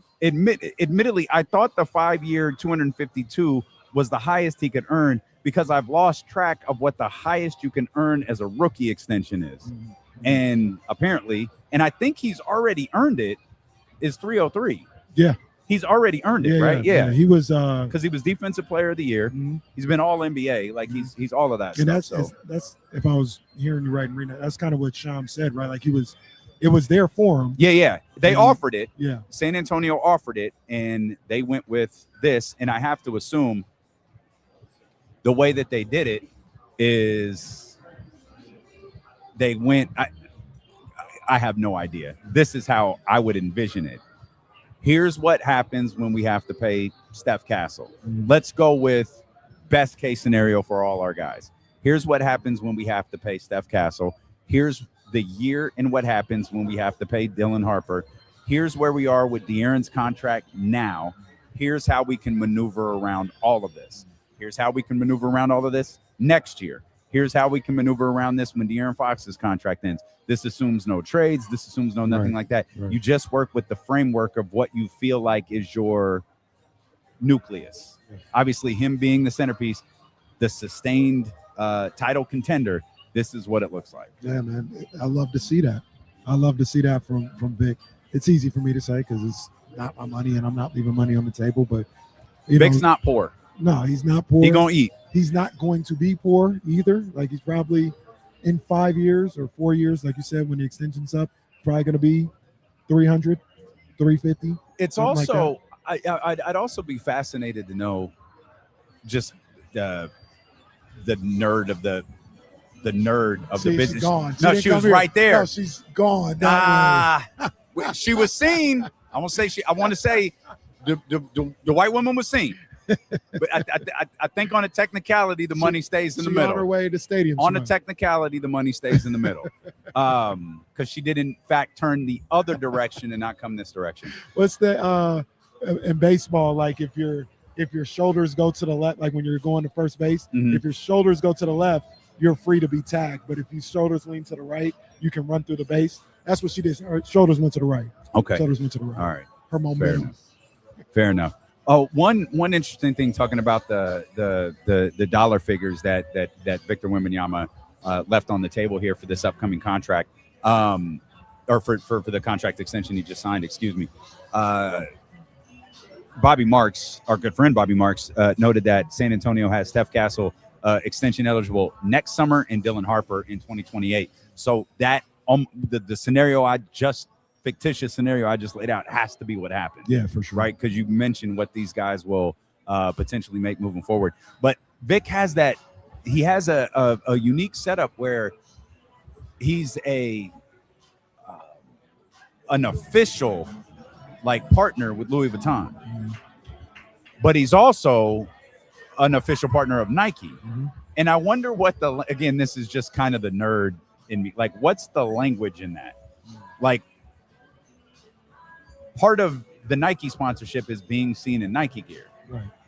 But part of the Louis Vuitton sponsorship is being in Louis Vuitton. And of course, the other component is that you don't wear other athletic attire. You don't wear other designer attire. But like, was there like, okay, during walk-ups, during the regular season, it's Nike.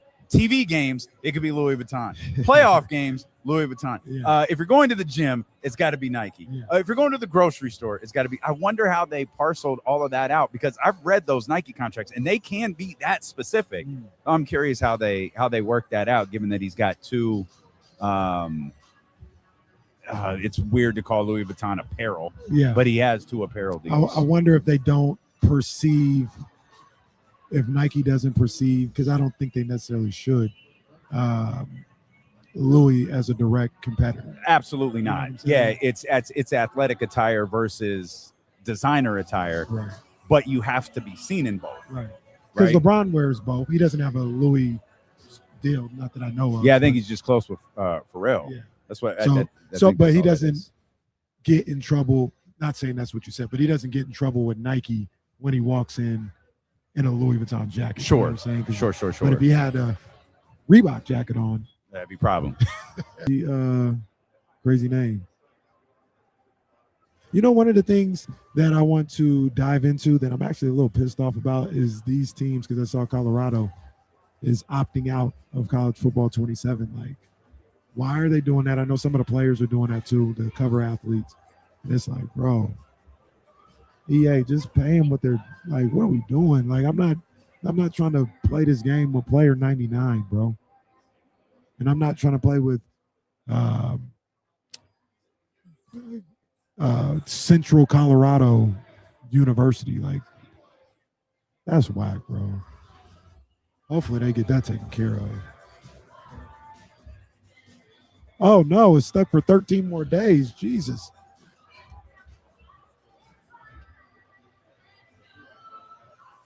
They're over there FaceTiming with Colt's mom.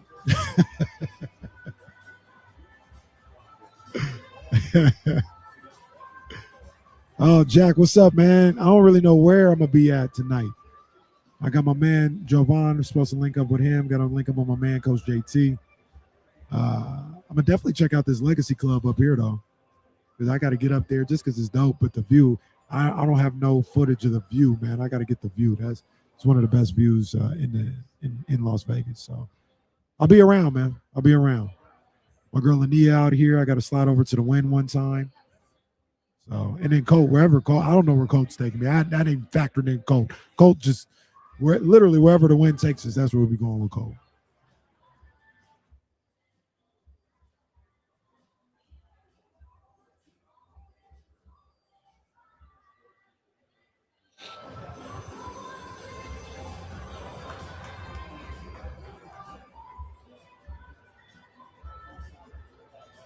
Jack, you going to the games, or you just out here for something else?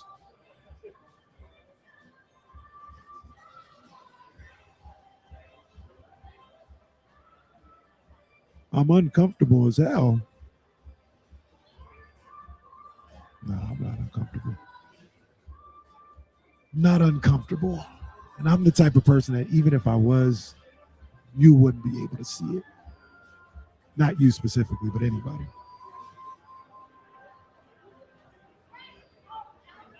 Okay, that's what's up, man. That's what's up. Pack light. It's hot as hell out here, man. John Paul, send me the info somewhere, man. I like on IG. Send me the info to that. I'll check that out. I got basketball games I got to go see tomorrow. I got to go see some games. Summer League and EYBL.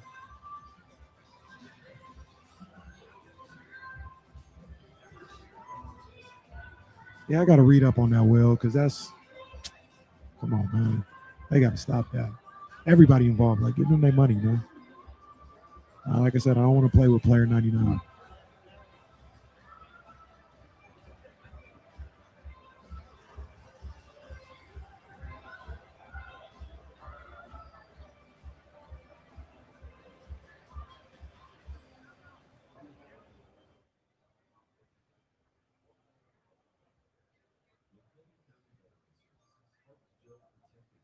live from the Overhang Bar at Circa in Las Vegas. Our final day of broadcasting live out here at NBA Summer League, driven by Elk Grove Kia. Big thanks to Elk Grove Kia. Big thanks to Circa in their trilogy of hotels out here. They've been amazing hosts for us. Stadium Swim was absolutely incredible. Like, we've really felt Vegas pick up the last couple of days with Summer League taking off last night. Now it's, obviously running through the days, 4 weeks ahead.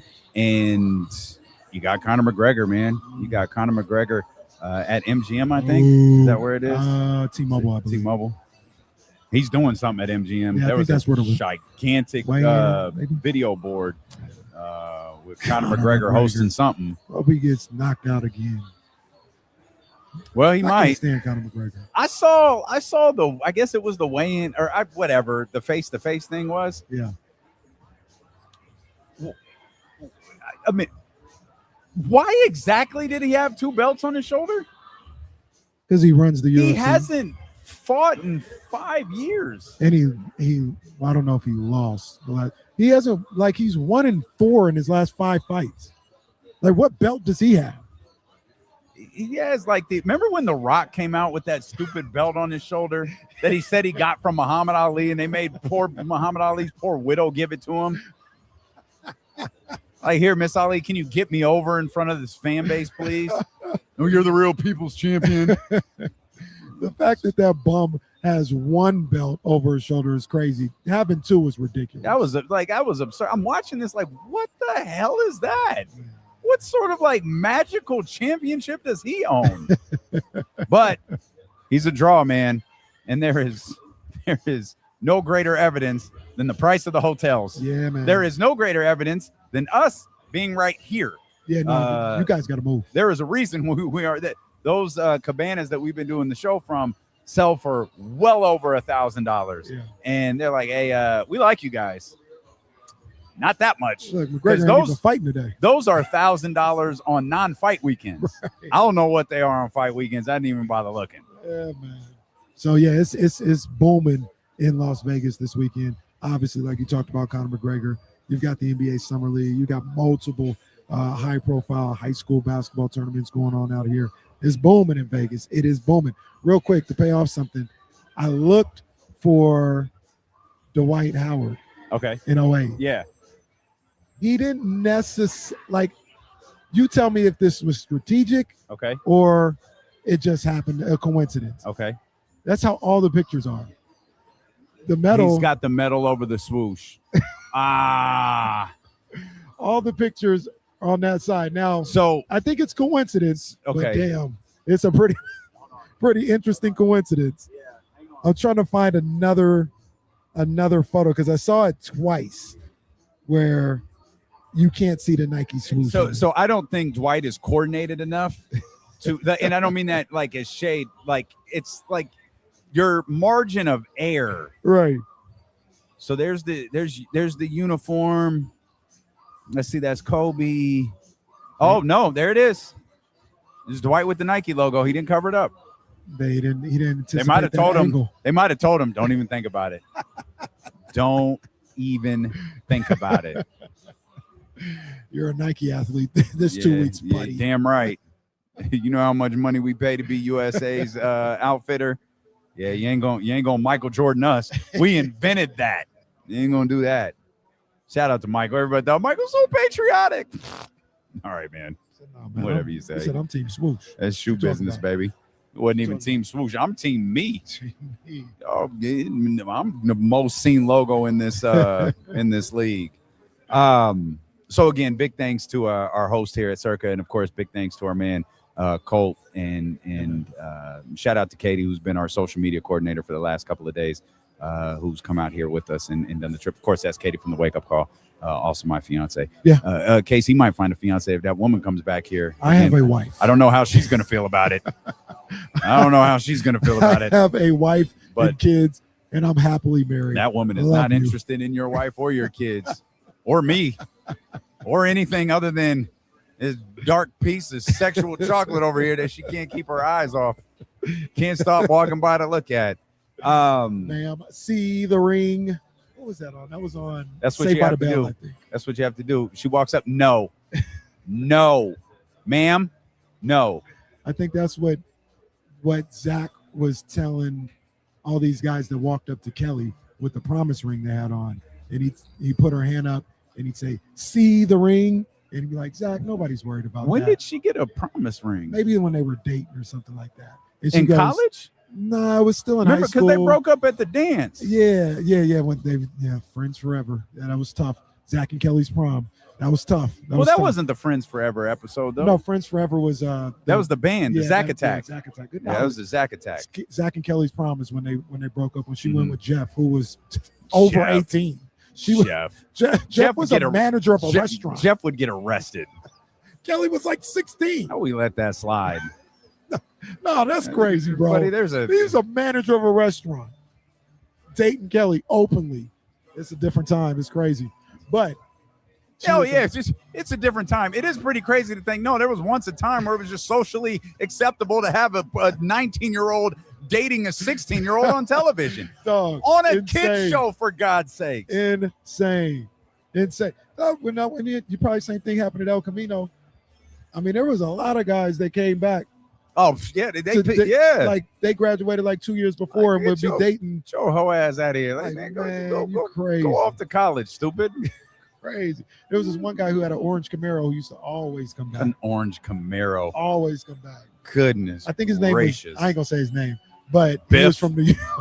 His name was He was Biff. from New York. That's how I remembered him. And yeah, he had the Camaro was dope, but it was like, bro, you graduated 2 years ago. What we doing? Yeah, what we doing? He hasn't moved on. Leave the junior to me. I'm a junior. She's a junior. Leave it there. Bro peaked. Oh boy, Victor Wembanyama did not peak though. Let me ask you a question about Zach LaVine. Okay. It's a loaded question. What scenario is worse for the Sacramento Kings? Buying out Zach LaVine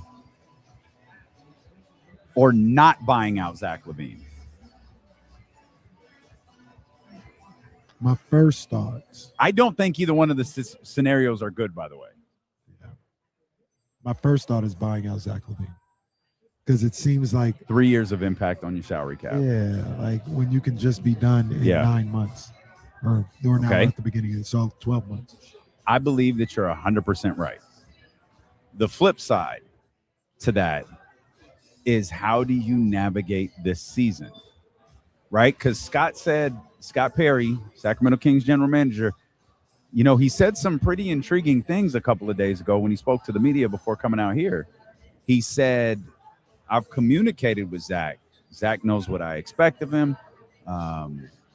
Zach, I believe Zach can do things to help us be a better basketball team. Those are all of the right things to say, but none of it is relevant if Zach LaVine doesn't buy into it. And of course, this is very much like I'm projecting onto Zach LaVine with this. If he doesn't buy in, what do you do? So remember we talked, and I was like, yo, Zach, I'm talking to I'm Scott Perry, and I'm talking to Rich Paul. I'm like, hey, look, he might not play that much, man. He might not start. That'll affect, what he can make moving forward. Yeah. That was a little bit of a bluff. If Zach LaVine is here in October, I know how people talk about, Zach in the chat and Twitter and, us on the radio, whatever. I'm not going to disrespect Zach LaVine and have him rotting on the bench and coming off the bench as a sixth man. Number one, because I'm just not going to do that. Number two, because the league is watching too. And the league is also watching how you deal with this established veteran. And in a year where I'm not planning on going to the playoffs or winning anything anyway, me potentially damaging my reputation with Rich Paul or other players around the league isn't worth me making a point and just saying, and I'm swear I'm just using his name, but just benching him so Nick Clifford can start. Like, I'm not, if there was a Darius Acuff level prospect as a shooting guard ready there, yeah, okay, that's different. That's different, Zach. Like, I got to get this guy playing. but doesn't seem to be one at shooting guard right now. I'm not going to bench Zach LaVine for that. He may not play as many minutes as he likes, but I'm just not going to do that to him and Rich Paul and bench him because he's not that caliber player, I don't think. NBA coverage on ESPN 1320 is presented by Xfinity. Score the most reliable Wi-Fi, one price, 5 years, guaranteed. Xfinity. Imagine that. And imagine this. I wasn't bluffing. You don't have to bench him. You don't have to disrespect him. I think the scenario I'm leaning towards the most, and this is where my mind can change. If I'm Scott Perry, if I'm Doug Christie, if I'm D'Lo, or if I'm a Kings fan. You've got to win the position. You're entering this season. This position is not yours. I have a way I want to play. I have a point guard who does the things that I want him to do now. Didn't have that last year.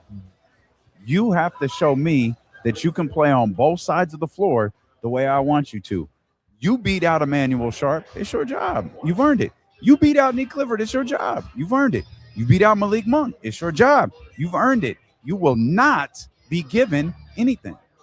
And that's how I feel like you have to approach this season. Zach LaVine will not be given anything. I don't think it's disrespectful to say you have to earn this position. Your years in the NBA do not influence this year with the Sacramento Kings. Your short tenure with the Sacramento Kings does not influence this year with the Sacramento Kings. You have to earn it. That's the only way you're going to get those minutes that you want. Those minutes are the way you're going to get the numbers that you want. Those numbers are going to lead to a potential contract for you next year. But you're not getting that if you don't earn it, and we're not giving it to you. Maybe we're speaking in semantics a little bit, but the way I look at it is Sharp and or Neat have to beat him out. He doesn't have to beat them out. When we start this, somebody's going to be wearing the black jersey when we first scrimmage. It's going to be Zach LaVine. That's not semantics. We're saying two different things. Okay. So technically that's true. Someone has to you're right. Okay. Well, when it starts, he's going to be wearing the black jersey. Why? Because he's a better player than both of them today. And if you're trying to win, if you're trying to, like right now, today, this could be different in December. But today, if I'm mapping out the team and I'm trying to win games, Zach LaVine at the starting two guard gives you the best opportunity to win games. He can play his way out of that. I did forget someone does have to play that position to start. Yeah. Like it can be an open competition. Right. But who's getting the first reps at that position? It probably is Zach LaVine. Now, to your point, the gap between where Zach is and Emmanuel Sharp and Nick Clifford is, Zach may think, oh, it should be here. Doug and Scott could be like, it's pretty close. Like if they have a good week in practice, they might put on the black jersey in next week or in this preseason game. Yeah. Like it's closer than you realize, Zach. And you're in the lead right now. If you want to keep it, there's things I got to see from you. And do you think that Zach, do you think he didn't play the way Doug Christie, or at the very least was acceptable for Doug Christie last year? I do not. How do I ask that question? I'm trying to think. do you think so you think he didn't play the way Doug Christie wanted to? I don't think that. And I think now, because of the circumstance, the final year, the situation involving Zach, I think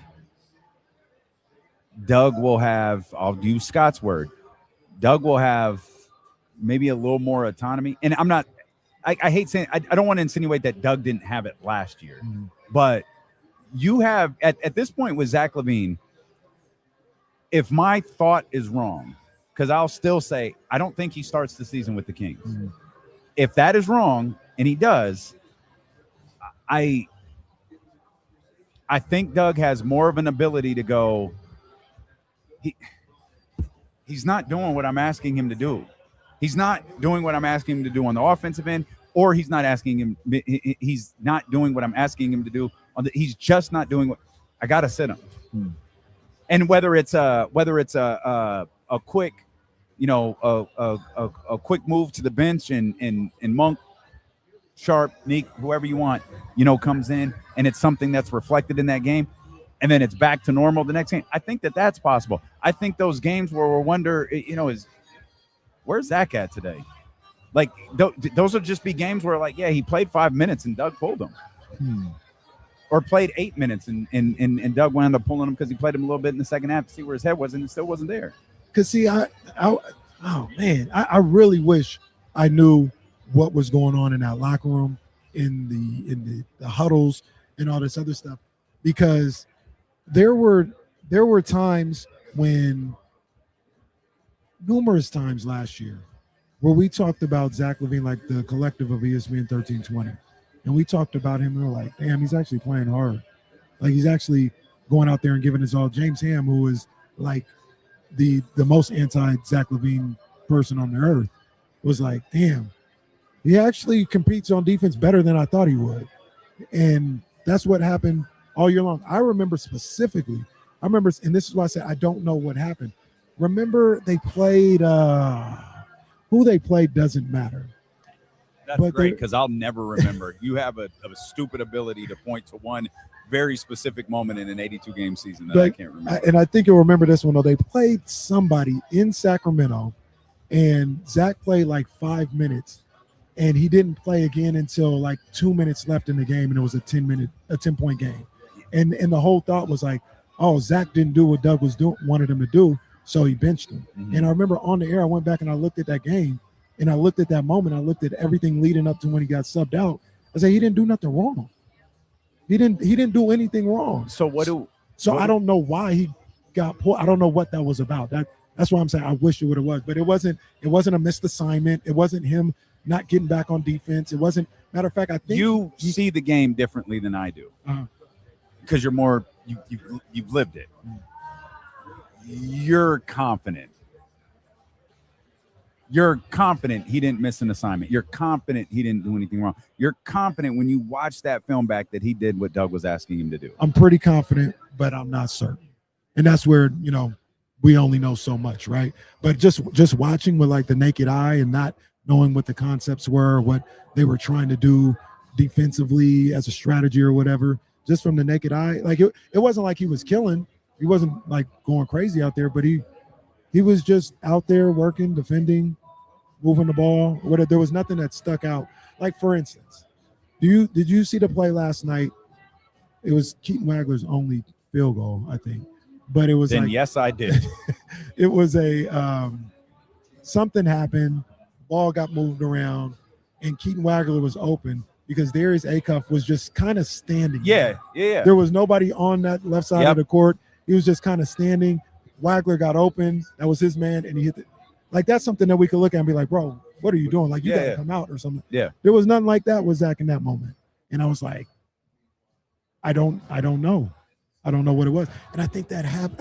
I bring that up to say, I think that happened a lot last year. Like, it wasn't like it didn't feel from the naked eye that Zach was just out there lollygagging, not working hard. He even took exception he did to people saying that he wasn't working hard. He said, man, I'm working hard out here. He did. I'm trying my best. And the notion that he didn't buy in or he's not buying in, I just wonder how accurate it is. He might not just be good enough to play defense the way Doug wants him to. That's a possibility. And you can take somebody out of the game for that. Because like, hey, he's just not. He can't do what I'm asking him to do. He can't do it. Lord. But, oh, man. Oh, the bartenders are on their way over. Snap. How did this happen? Oh, goodness gracious. What is this? Oh, goodness gracious. Elk Grove Kia, our man Colt. Shout out Elk Grove Kia. Shout out my man Colt. Is this a shot? Wait, what is Bro, this versus what? that? Oh, okay. All right. This is a shot. So we're for the shooting people this? streaming. Yeah. I believe in you guys. Oh, fam. Get in here, go so they can see. Oh my God. Hey, lean in a little bit, man. So the people can see. It's our man Colt. Why don't Elk Grove Kia, my man Colt. He's him. We're supposed to shoot this? Yeah. Well, tell us about the specials at Elk Grove Kia. Hold on. This might turn into an infomercial. Look, this might be your show in a At Elk Grove Kia, we have 3 different models, $199 a piece, anywhere from $3,000 to $4,500 down. And we've got all these great things going on. Right now, we're here at Summer League. We've got the NBA going on. We have 3 great draft picks this year. We're super excited. Rough around the edges, just what we needed. We're having a great time. We're going to keep doing it. Okay. No chaser either. Okay. Dog, this was like a triple shot. Hey, Jesse. This was legit a triple shot, bro. What in the world? I hope Jesse's ready. Kyle, are you home? This whole thing. Wow.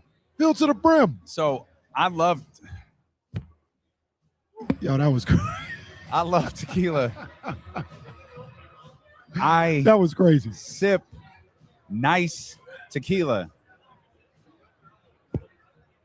That was crazy. I can still.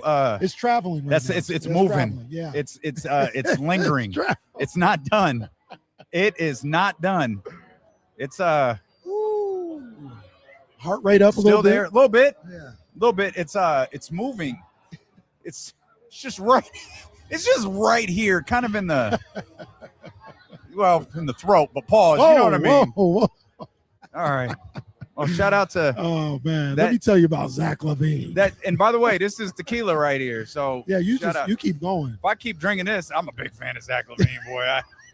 Let me tell you about Zach LaVine, man. Shout out Colt, man. Shout out Elk Grove Kia, man. Colt and Colt's fun too. Katie just ran somewhere. Oh God, what did she? Don't say that. It's always she might have gone to get the white woman. Oh. It's like, hey, that doesn't count as the $5. We just gave him a shot. Oh, wait a minute, hold on. Hey, look who's here. Hey, the bat signal was put up. Hey, man, everything's fine. We're fine, man. Everything's great. We're good. Kyle just letting us know. Just letting us know he's here just in case something goes wrong. Kyle. Oh man, we're having a good time out here. Oh yeah. Look, I did no chaser, no water for your boy. No, you know what I'm saying? That's just what it is. Man, that's how we doing it. A Sprite sounds great right now though. I'm gonna see how long I can go without anything. I got a little watered down Sprite right here, some ice. Nah, we ain't doing that. I'm just gonna drink more tequila. There's hair on my chest. What you talking about? There's hair on my chest. What we talking about, man? I'm just gonna drink more tequila. That was a lot. Did we get to the bottom of the Zach LaVine thing though? So okay, sign him to an extension. So I'm with you because this all started. The original question was, are the Kings in a worse position? Mm-hmm. What's the worst scenario? Mm-hmm. Buying out Zach LaVine or not buying out Zach LaVine? They each have their pros and cons. Real quick, because can they buy him out without the stretch provision? Can they just give him $49 million right now? I think so. I believe so. That's another scenario. That's the other part of the buyout. I think their thing, because it just goes to the cap. Right. I think they feel like, well, if we're paying for it, you're going to play. Which is why, like, you said this earlier. So to be clear, my answer to that is I think the worst scenario is buying him out with the stretch provision. Like, I don't think that's the move. If it's buying him out and him just leaving right now, like that's different. That's different. But I do wonder if there is a certain level of chicken between Scott and Rich going on right now. I don't think there is, because I think Rich has been given full autonomy. Hey, go find it. Yeah. If it's there, like, we'll help. We'll do what we got to do. But if it's there for you, go get it. The one thing that I thought about, because I think they were, I'll tell you this when we come back. The one thing I've been thinking about. Because it's Friday at 4:30, I think Kyle Madson might be with us. I wondered. I'm not entirely sure. I didn't write it into the show. He could just be checking on us because we just chugged, I don't know, a half gallon of tequila on the air. I'm not really sure. But because it was sponsored by Elk Grove Kia, it's all perfectly good. fine. We'll come back. What a way to start a Friday. We obviously So, buddy, this was not the start of my Friday. I'm already 2 old fashions in. It's D'Lo and KC on Sacramento Sports Leader, ESPN 1320. That Asian restaurant around the corner is phenomenal. It's called 8 East. You could charge it. That could go they got to your fried rice? Sure, fried rice? They got brisket fried rice. Oh, that's what bro, I was talking about. Bruh. That. Fire. That's what I'm that going food was so good. Here. Yeah, get that. As soon as I leave here. Kyle, you with us? You want to do something? 1 minute. Jason, did you I can't quite see. Yeah, I can't. I definitely can. I just jumped in because I thought it would be funny. Oh no, it's very funny. You don't have to. Okay. Nah, man. Okay. I'm We're really good right now. We're great, Kyle. How are you, Kyle? I love you, man. I love you, Kyle. Yeah, no. No, do your thing. Show's okay. All right. Great. I'm All just sitting in here because it's easier to listen this way. I got you. All right. Yeah, that Kyle, the brisket fried rice was crazy. It was actually it's the only food Aaron told me about when we got here. Aaron, the guy we've been talking. It was the only. He was like, "Hey, if you get a chance, this 8 East, it's like Asian fusion. It's really fire." He's like, "If you get the brisket fried rice, do it." So Katie and I went there when we came over to set up and grab lunch. It did not disappoint. We ordered a handful of things that were all fire, absolute fire. I'm checking that out. Yeah, just tell them you want to charge it to the room. Yep.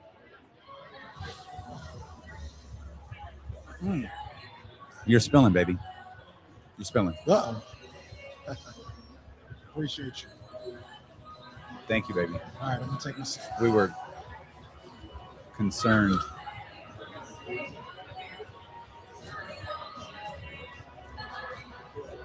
Oh.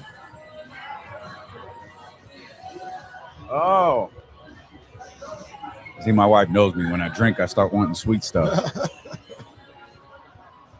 Thank you, baby. You're pretty cute. You're pretty cute? I am. Yeah. I'm good.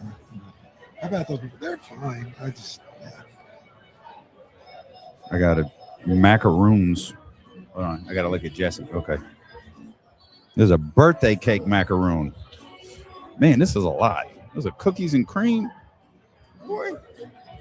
Damn. You sure you want that cookies and cream one? I Yeah, think it's I'll that try one. the cookies and cream. That's that one right there.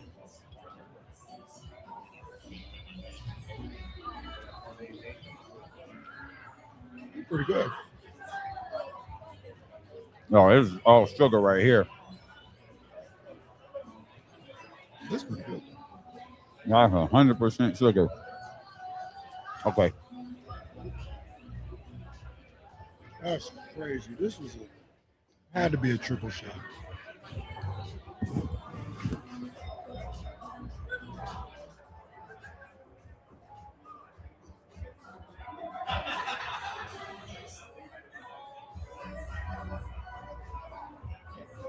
Cole probably said, "You know what would be funny?"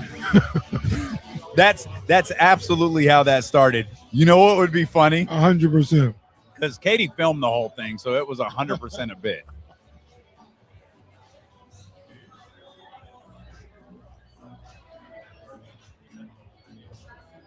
I'm about to lose my $5, man. Was that Mike? Oh, that's the Knicks. Yeah, that was definitely Mike. Mikhail was watching the game yesterday.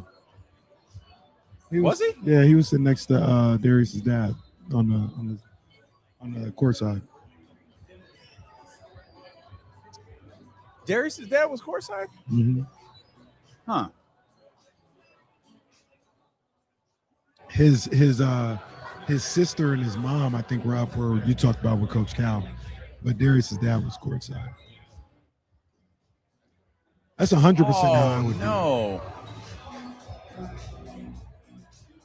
Oh, well, all right.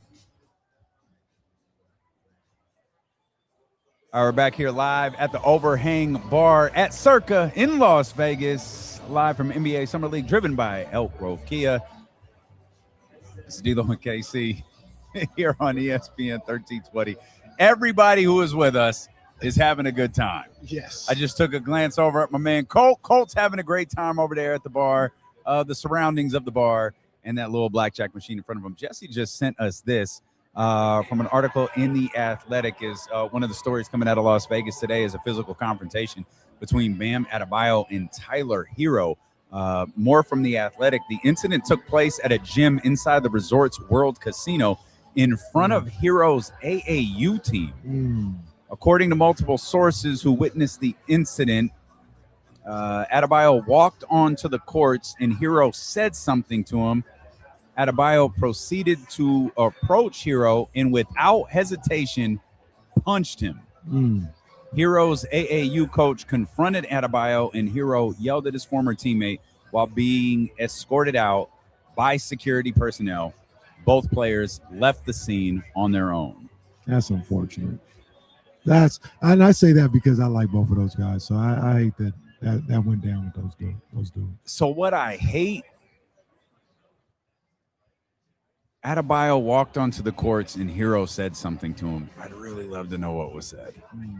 Because the next sentence, Adebayo proceeded to approach Herro and without hesitation punched him, reads pretty extreme. And it feels like, oh man, that's my boy Bam. And Herro got a lesson in, some people ain't about that. Like some people don't mess around. They don't play. No hesitation. You disrespect them or they feel disrespected. There's no talking needed. I'm just gonna handle business. Yeah. But I can't imagine. I can't imagine like Herro saw him on the court, called him out of his name, and then he punched him. He probably said something like, "Yeah, what's up?" I mean, when you read the sentence in front of Herro's AAU team, that reads like young people. Yeah, I don't like that part. That's like if you have an issue with someone and there's adults, like that's whatever. Right. But I don't want to do too much. We don't know. I don't like that. I don't like the optics of that for Bam. I don't like that. Yeah. At all. It just seemed, and that's kind of what I was kind of talking about and getting at earlier. It just seemed unnecessary to get to that point. It felt like it didn't need to go there. Even if you have a problem with what he said. And once again, I could be just biased because I like both of those guys, but it shouldn't get to the point where they should be fighting each other. You got a problem with it, you talk about it, and we're not friends, we're not cool, we never will be cool, and we leave it at that and go our separate ways. I hate that it got physical with those two. As much as we get the jokes off and we have a good time, but in all seriousness, I hate that it got to that point with those two. No, for sure. I still want the video. Right. Absolutely. Oh man, there's Kenny Corside at the game right on my computer. Right. Well, why is that on your timeline? Chatty House. I'm sorry, our people put that up. Look, I'm nowhere to be found. I was in the nosebleeds. I was in the cheap seats. Not the cheap seats at all. You can see ESPN 1320's Instagram page. You see the video right there. Not the cheap seats, right there. In the cheap seats. That's shortly after I said, "What's up, Trae Young?"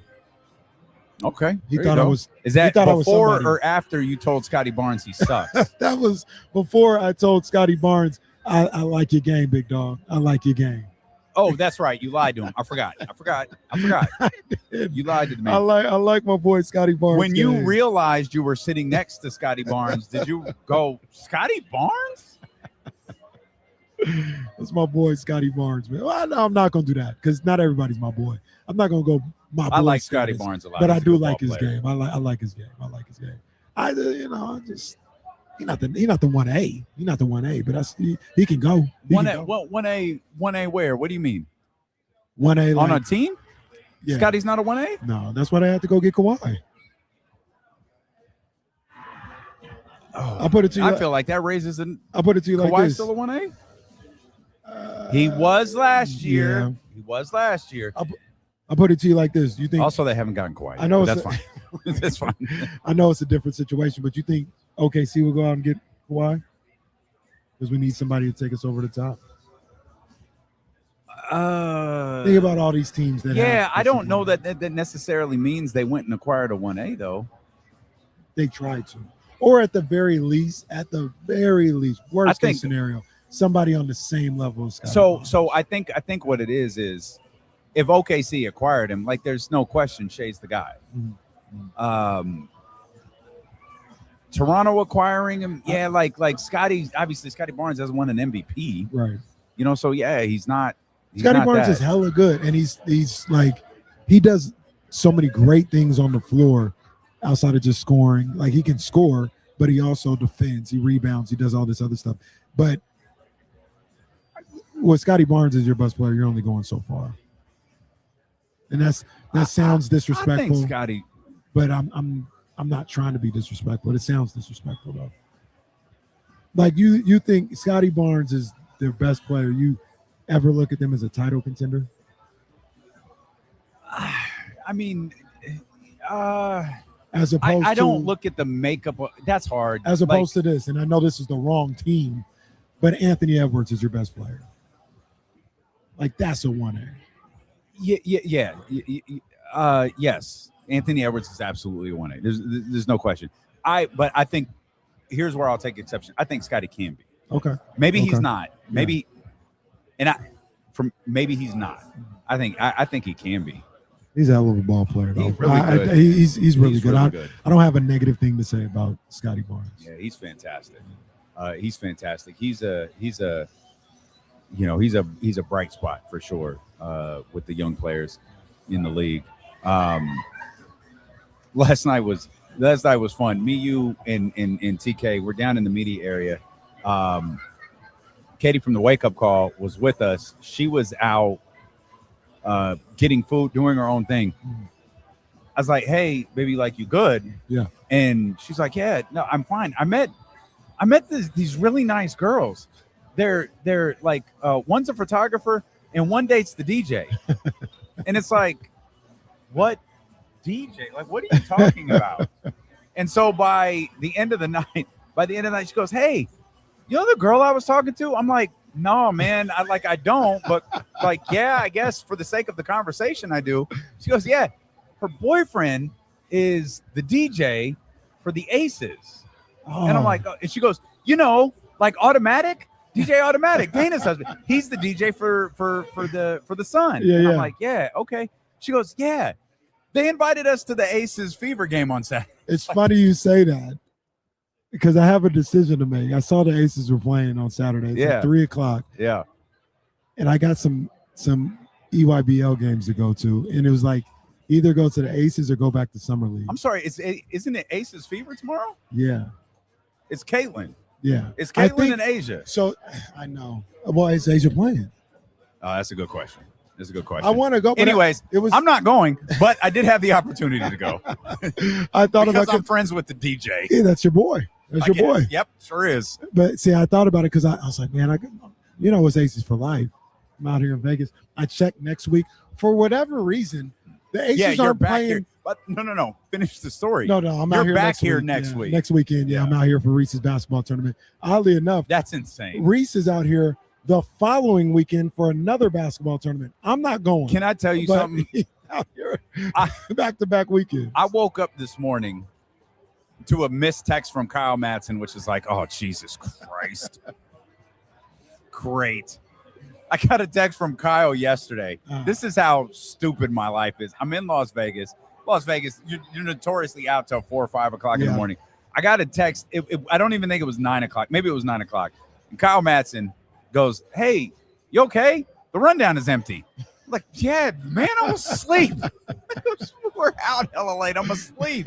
But like my life is so boring. It's like, I expected this to be done. Why aren't you done with your show that starts at 2 o'clock? Yeah, I finally got some kind of sleep this week because the other day I was out till about 4, and I woke up at like 8. So this morning I woke up and was like my eyes opened, and I'm like, the missed text from Kyle Madson, and I looked at the phone, and it's like 8:45, and Kyle Madson says, "Hey, you guys want to join us at 8:30?" And the first thing I thought was, God, I want to go home so bad. You should have hopped on at that moment. I want to go at home. That moment. That would have been great radio / TV. Oh, man. Y'all see what the hairline looks like first thing in the morning? Probably not the move for your boy.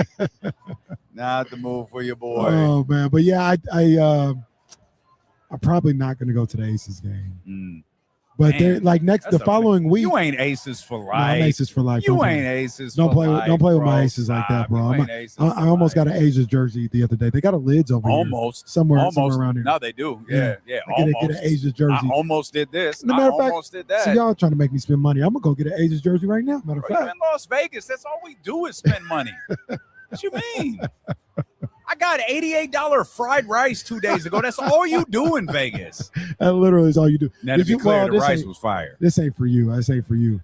Did you? Yeah, because this ain't for you. You ain't gonna do it. They got a 24-hour Shake Shack right by the hotel. Yeah, I saw that. Yeah, I went there last night about 1:30. Yeah, that little Shake Shack. It wasn't as good as I've never had Shake Shack before. It's cool. It's a little overhyped. Like people go crazy. Like it's not crazy, but it's good. It's a good burger. Fries are good. Oh, I wouldn't have gotten a burger. I just would have gotten a milkshake. We were walking around the Fountain Blue right after I passed Tony Parker. We found this place that on the billboards had it's like ice cream. Like I'm like, oh my God, let's go. Yeah. And as we get closer and closer, this restaurant is closed. It was Thursday though. I know. Might be open it ain't gonna tonight. be closed tonight. There is nothing. We wound up at a 24-hour kimchi sushi place. Just sitting around eating sushi, talking. I learned a lot about Colt. That dude has lived everywhere selling cars. Colt is him. No, Colt.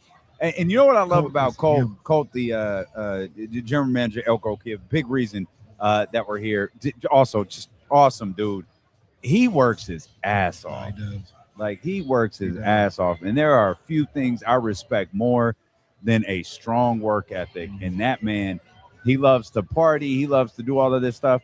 But his work ethic is 11 out of 10. No, straight up, man. We were up in the Legacy Club a couple days ago, man, and he was just, having, I don't know how many glasses of wine we had, but we had some wine and we just talking, and that's a solid guy right there.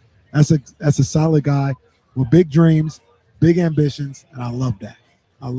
Speaking of, that shot's really starting to hit. I feel a little bit. I feel it. I haven't gotten up from my seat, so I don't know how it affects my walking, but yeah, I feel it. It's good. Kyle, the shot is starting to. I'm starting to feel it in my toes. I'm starting to feel that triple shot that Colt brought over in my toes. just wanted you to hear it from me. That's all, buddy. Hey, you're lucky I'm not my old boss. I'd be like, guys, back to the Kings. Guys, I need to talk about Alex Caravan.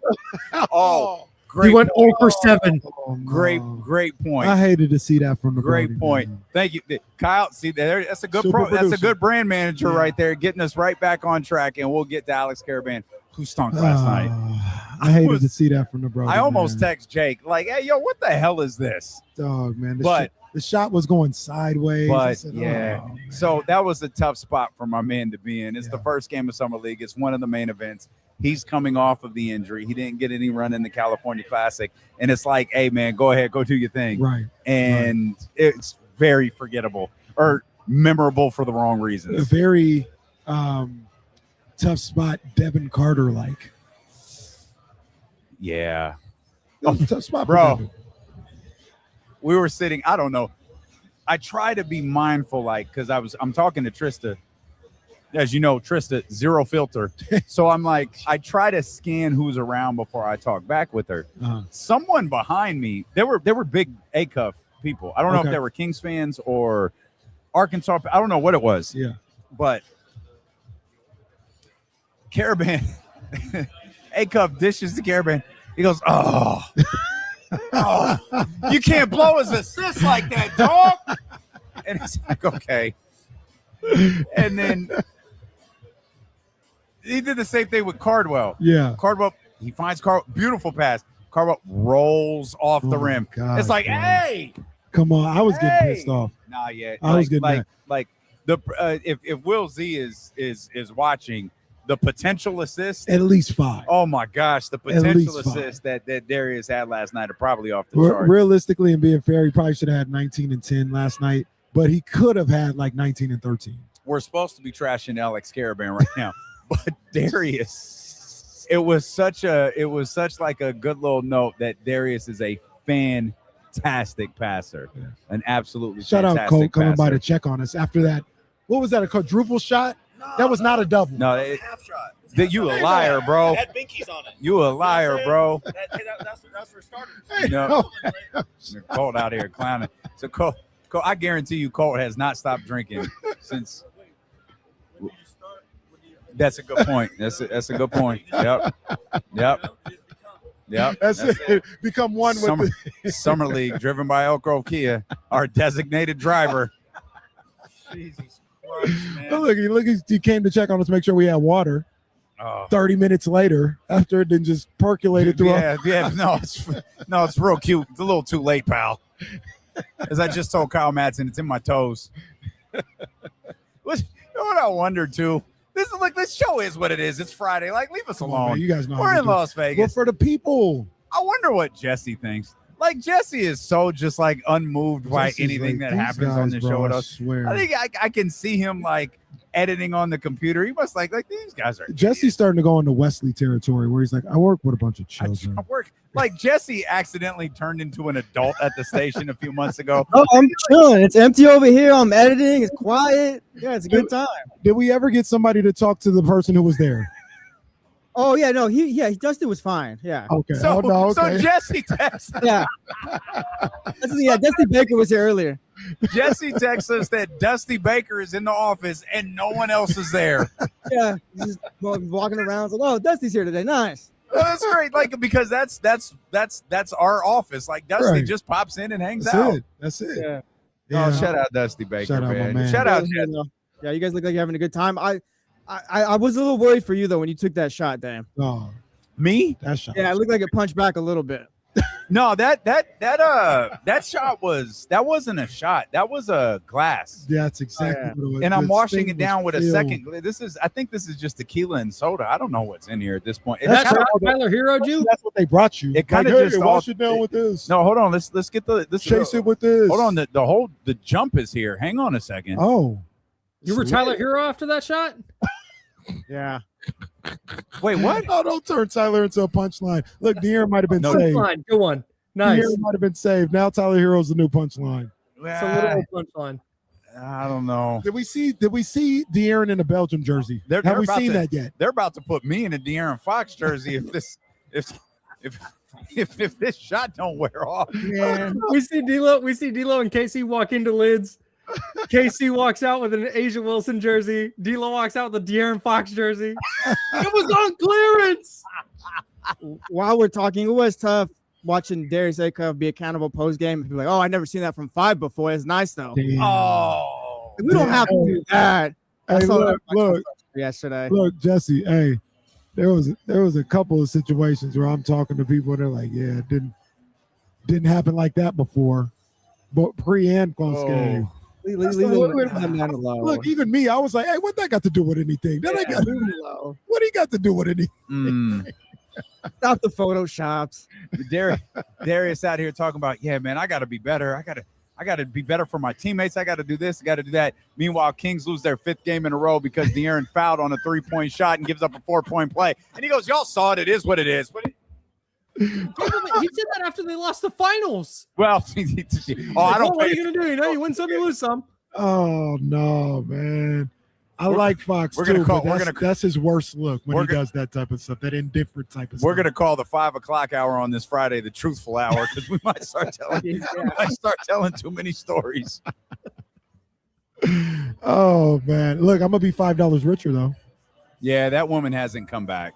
She's enjoying her husband and her family. Yeah, she saw my ring and said, "Stay away from that man." I don't think 4 times. I imagine. Like, yeah, the 5th time's gonna be a bit much. Bro, you should have seen this woman too. I'm like, sorry, Kyle, and sorry, radio audience. She did that. Hey! Like she did the fingers right now. I think. She did that every single time. Look, she did the middle-aged white woman thing with apple bottom jeans, boots with the fur. Oh, ma'am, that song has nothing to do with me. No. But She looked up ESPN 1320, saw this show was over at 6 p.m. and went, I'll be back. No, that you guys see Emmanuel Sharp yesterday? That woman has Googled stereotypes about black men and has been reading all of them since she's been gone. She's over there thinking. Bless her heart. She's having a great time with her husband. She's just over there thinking. Great time with her husband. She probably got a grandchild. She probably got a grandchild. Grandchild probably I don't think there's no probably. Probably 2 years old. Bro, new grandchild. Now, well, they weren't. So the women that walked by first, they had great grandchildren. They did. Yeah. Boy, Kenny is the most. I'm just here. I'm just the wingman, I guess. How do you know they weren't looking at you? How does it me? How is it me? Bro, I have eyes. They weren't, in fact, looking at me. Oh, man. No, don't listen to this guy, America. Like Bernie Mac was saying, America. All right, guys. Appreciate you guys. We got you guys just hanging out in here, man. Podcast, you guys. Kyle's like, this is terrible. This is just ridiculous. These two idiots. You know. Here's the thing. You could send D'Lo and Casey out here. The problem is you sent Colt. Colt is an instigator. Elk Grove Kia is an absolute instigator. Never again. And to be clear, Circa's not helping because Aaron's walking around. Hey, what do you want to drink? Oh. Like, man, I want to get through my job. That's what I want to do. He said he's coming back at 5:30. Oh, I know what he said. Come on, man. Come on. No, one thing that did happen though is we didn't wax poetically about Emmanuel Sharp the way we said we were going Did we to. finish trashing Alex Caravan yet? No, you know what? I like Alex Caravan. He needs to tough situation. Not the debut we were hoping for, but we'll wait till Jake is with us. Yeah, Jake got to answer start to talking this, man. crazy. Jake got to answer. So man. I can't. So I got to do. I'm going to be at the Love Island watch party at Mojo's on Sunday. Okay. So you'll be on your own. Make sure. Don't let Jake skirt. We talking about that. About Alex. Matter of fact, I'm gonna have him call Dan Hurley and be like, Dan, what's going on, bro? You always high and mighty. You headbutting the referee when somebody hits a shot. What's up? It's so funny. I can't imagine Dan Hurley doing what I saw John Calipari do last night. Like, I can't envision it. And to be clear, what I'm talking about is I was going to sit down, saw Scott Perry, talked with Scott for a few minutes, and Scott, like at that moment, like John Calipari's like holding court. Scott, BJ Armstrong, these different people, and he's telling these stories. He's super animated, and he sits down, and Scott, Coach Cal, and BJ Armstrong, they're watching the game together. There's a point where Coach Cal gets up. Coach Cal gets up. He takes a step up. He says hi to Darius, his family, and then step by step, someone each row stops him, and he is all smiles. Yeah. Hey, like there's no way he knew that person. There's just no way. But Coach Cal, it's a lot like I've always said this about Magic. Magic Johnson makes you feel like you can't tell me I'm not Magic Johnson's best friend. Right. If you met Magic Johnson right there at that bar, he would greet you like his best friend. I'm his boy. That's exactly what Coach Cal was doing last night. I cannot envision Dan Hurley doing that. I envision Dan Hurley taking a step up those stairs, leave me alone, and just continuing to walk up the steps. And just continuing to walk. You know what the trick about Dan Hurley is he actually does have some Coach Calvin. Does he? He does. I've never seen he it. He has some Coach Cal. I've never been around him. Not one single time. It's different, and it's not Coach Cal because there's only one Coach Cal, right? But he does. Yeah. You saw a little bit of that when, remember he did the rounds when Alex Caravan was drafted, and he talked to Sean, he talked to Deuce and Mo, he talked to ironically, he does have a little bit of that. And I'm pretty tough on Dan Hurley, but he's a heck of a salesman himself. He is a salesman. Okay. Yeah. I mean, you have to be. Yeah. You absolutely have to be. We'll come back. Whatever, man. It's going to be a fun 5 o'clock hour. I'll tell you Aaron that. ain't even come back yet. It's going to be a fun 5 o'clock hour. We haven't talked enough. We haven't talked enough about AJ DeBonsta. I want to do that. The AJ DeBonsta, Darren Peterson matchup. Great. Also, some about Giannis I wanted to bring up. I had it in the notes for yesterday. We didn't get a chance to get to it because we were hanging out with Trista Craig. But some really good stuff from both Giannis Antetokounmpo and Bucks general manager John Hurst. So that's all on the way. It's D'Lo and Casey. We are live from the Overhang Bar at Circa in Las Vegas, NBA Summer League, driven by Elk Grove Kia here on Sacramento Sports Leader, ESPN 1320.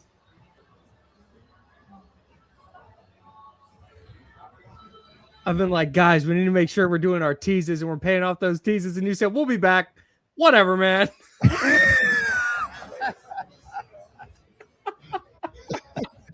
With the Mike Tyson, I don't know, man. What? Yeah. This looks like it's going to be amazing. I saw somebody, my girl Andrea on Instagram, her and her husband are Jay-Z 30. That is Bronx. the That looks greatest. like it's going to be amazing. So the only relief I get in that is as much as I'm willing to spend, I'm not willing to spend that. Like that was even for a once in a that was outrageous. And they got the pop-up on the corner store in the Bronx. Oh, man. That's going to be fire.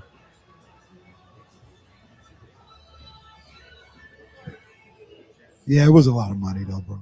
It was a lot of money. I'm not interested in that.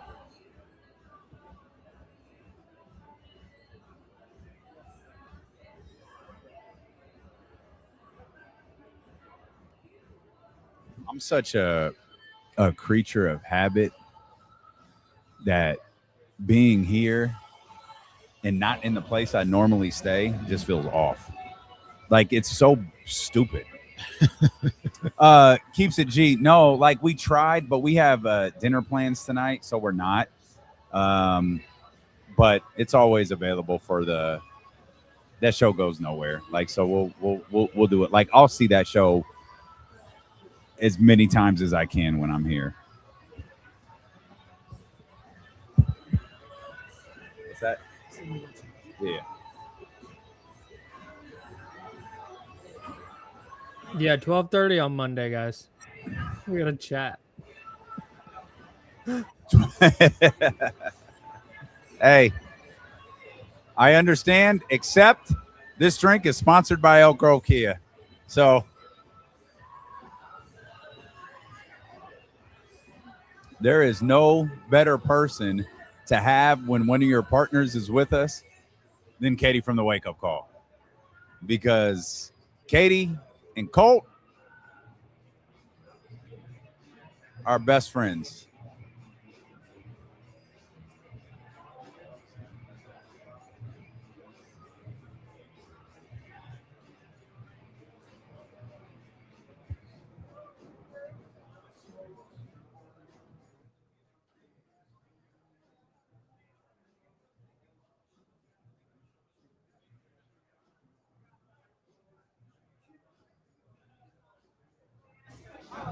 What's your go-to drink?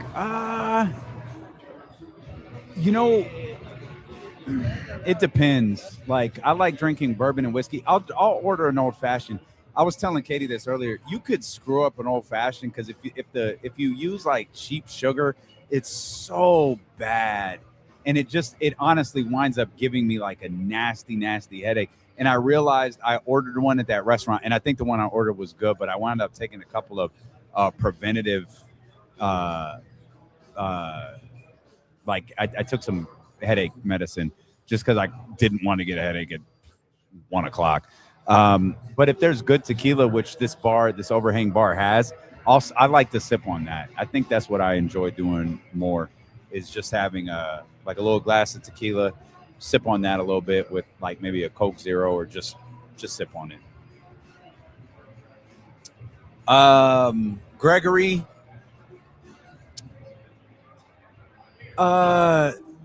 Scott didn't, but it was a pretty surface interaction. Someone else I talked to did.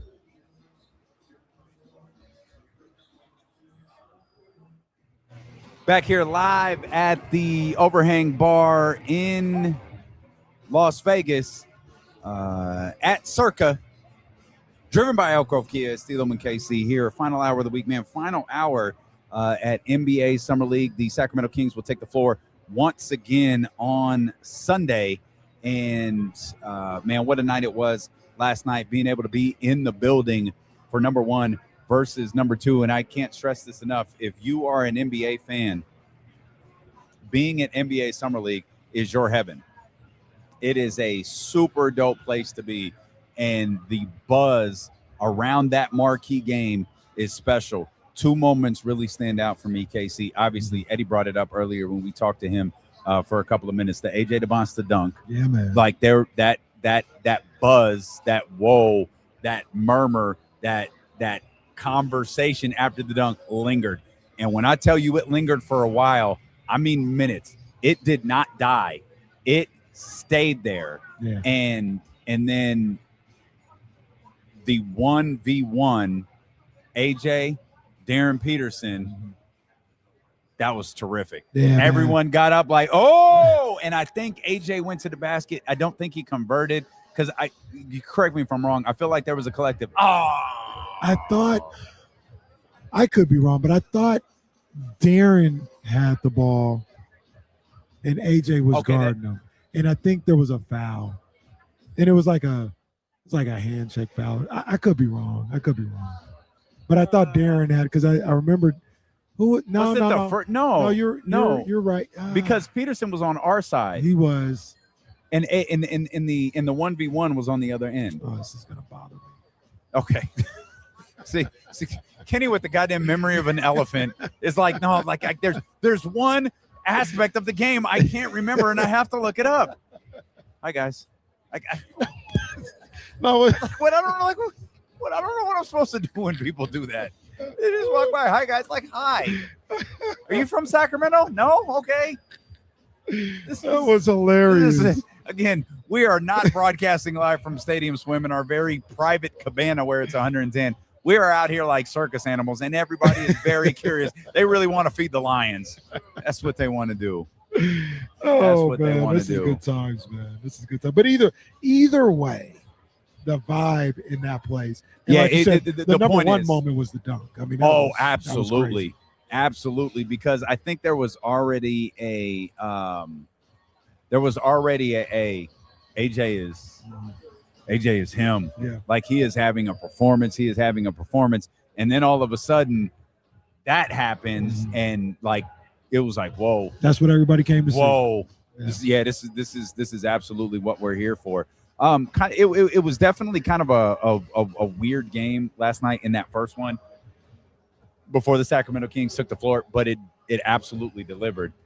It absolutely delivered in the hype about AJ DeBonsta and Darren Peterson for sure. Darren Peterson was a little slower to get started than AJ was, and he had some turnover issues, lots of fouling in that game. Those guys got chippy too. Like we saw some things like, and I know I'm sure it was perfectly visible on camera, but there was a lot of like chirping. There was a lot of like mannerisms. There was a lot of frustration that took place, especially in the fourth quarter as that game started to get a little bit tighter. Yeah. And there was kind of like someone's going to do something stupid. And it was Darren.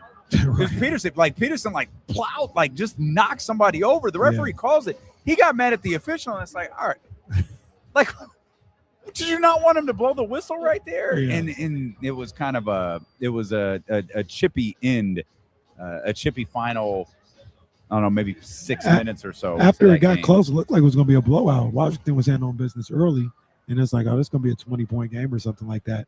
And Utah and those guys on there kind of led by Cody Williams. I forgot the other guy who was playing. I mean, Darren was playing well too, but there was somebody else who was playing really well, kind of got it back to one-possession game until, that moment. And they fouled somebody on Washington, took the ball out, and Darren Peterson shoves the guy trying to get open. Yeah, that's kind of was it. So. No AJ DeBonsta on the court. No, yeah, that was weird. It was kind of a weird rhythm to that game with those two players. As the second game got started, Dylan Cardwell's funny. Dylan Cardwell's funny. Wow, so last night's debut in Las Vegas started very similar to the start of the California Classic. Yep. A Dylan Cardwell dunk and Dylan turning around yelling. And he's approaching hilarious status. He's been hilarious. He might be. He picked up 9 fouls yesterday. Come on, got man. a tech. I mean, probably he probably could have gotten 2 if he really wanted to. But he really seems to kind of be leaning into this enforcer role that he has. Dylan is a wild boy. He's a wild boy, and I usually, we've talked about this a number of different times in sports, right? It's easier to slow somebody down than to try to get them to speed up. Right. Dylan is the exception to that rule. He's approaching, whereas Dylan, you got to calm down, bro.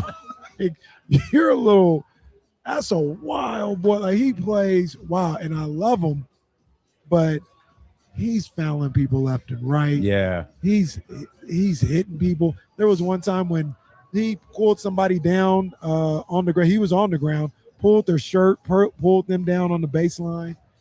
I was like, all right, Dylan, like this is cool, but I got to have you playing. Yeah. Like you're not gonna be any good to anybody if you've got 4 fouls in the first half all the time. So he's got to find a way to harness that just a little bit. I love the energy. I love everything that he does in that respect, but he's got to harness. Did you it see a his little bit. 3? Oh, yeah. He took 3. I said, all right, Dylan. Go ahead, but all right. I was recording that with my phone. I was like, you can hear on the, like, what are you doing? Yeah, he didn't make it. He didn't make it. He didn't make his free throws yesterday. He though. did. He did make his free throws yesterday. I was happy to see that. I don't know. And so I have a feeling based on nothing, literally nothing. It happens like that sometimes. That we'll see Max tomorrow. Okay. And the feeling is, the reason I have that feeling is because if we don't see him tomorrow, don't play him at all. Like, what's the point? Even if Darius is still out there, like on Tuesday. But don't be. I agree with you. Yeah, don't be. I've seen enough. Yeah, like this. 4 summer league games is good. Yeah, because we expect him to play tomorrow. Like, that's enough. Yeah. Shut it down after that. Good thing we came this week. Next week. What's the point? Come here for the second week. Literally, no one has ever said, I'm coming for the second. Shams was like, I'm leaving Sunday. Of course you are. Who isn't leaving Sunday? EYBL ain't even here. You're going to have the Thomas and Max Center all to yourself. It's probably half off the rent there. So yeah, probably able that could to be get the case. in. Very Arco-ish as I walked through the concourse yesterday. Oh, man. And you mean Arco 1? Yeah. You mean the building that's now a state building? I wonder how that happened. How they even have? They didn't even have a concourse. I'd be hella embarrassed to be like, yeah, we're out at NBA Summer League. Why? Like, what, do you by yourself? Is anybody with you? It'd be the stupidest thing ever. Oh, man. I know what you don't have. You don't have Colt and Elk Grove Kia. You don't have this guy staring us down as he walks by. You sure don't. You sure don't. Well, he looked at us all the way to the bar. Oh, it's like that keeps happening, and there's a certain point where it's like, man, what? Like, you ain't never seen two brothers with a camera and microphone and a roadcaster before. What's the problem? Oh man, sorry they distracted me. Oh, everything. We're in Las Vegas. Everything is distracting. I thought about what you said earlier when we got here. Like, it's just not a real place, and it's just not. Like, Vegas is a different place. This is the different place. It's not the. It's just not the regular world being out here. No, it's fun, very, though. it's very much not. It's fun as hell. I have a good time. We constantly. It has become, and what a strange turn. I've taken on D'Lo and Casey with Las Vegas. When the show started, and I didn't like Las Vegas. Like, I didn't gamble. I didn't do any of that stuff. But I came out here for a concert because I realized getting tickets to Allegiant Stadium was a lot cheaper than getting tickets to Santa Clara. Right. And I was like, oh, I'll just see the venue. It'll be cool. I really like the venue, and then finding nice restaurants and just kind of hanging out and finding different ways to spend your money that don't involve gambling is very fun. And like I've taken a full-on love of Las Vegas. Mr. Las Vegas, Mr. Soccer, Mr. Las Vegas. Mr. Soccer and Mr. Las Vegas. That reminds me. Let us, D'Lo and Casey, say this right now for anybody that ever, and I mean ever, tweets out, John Fisher doesn't have enough money to get this stadium built. It's not going to happen. Man. Bro, they've got the right field bleachers. Bro, what are you talking about? Hey, Kyle, Madson, Oakland, A's fans, avert your ears. That stadium is Man, they're working on the roof. Bro, that stadium is gonna be so nasty. It's gonna like be I can't. fire. I've been here, and I'm like, yo, this. There's not even a sign for the like this. I don't think this is real. Now all of a sudden, no, the whole stadium is here. And we were looks driving sick. by it, and Casey was filming something, and I looked over like, and I'm thinking, what are you doing? And I'm like, oh my God, that thing is gonna be sick. And that's it. Oh, dude. Hey, I'm so sorry to you A's fans. I That thing apologize. is crazy. And I know y'all hate him, and I know why, and I understand. Yeah. But he did that. That stadium gonna be fire. No, that was played, y'all. Like he had the money the whole time, and he played this, but whatever. No, that stadium is gonna be nasty business. I think they got the air conditioning already going. I think they do.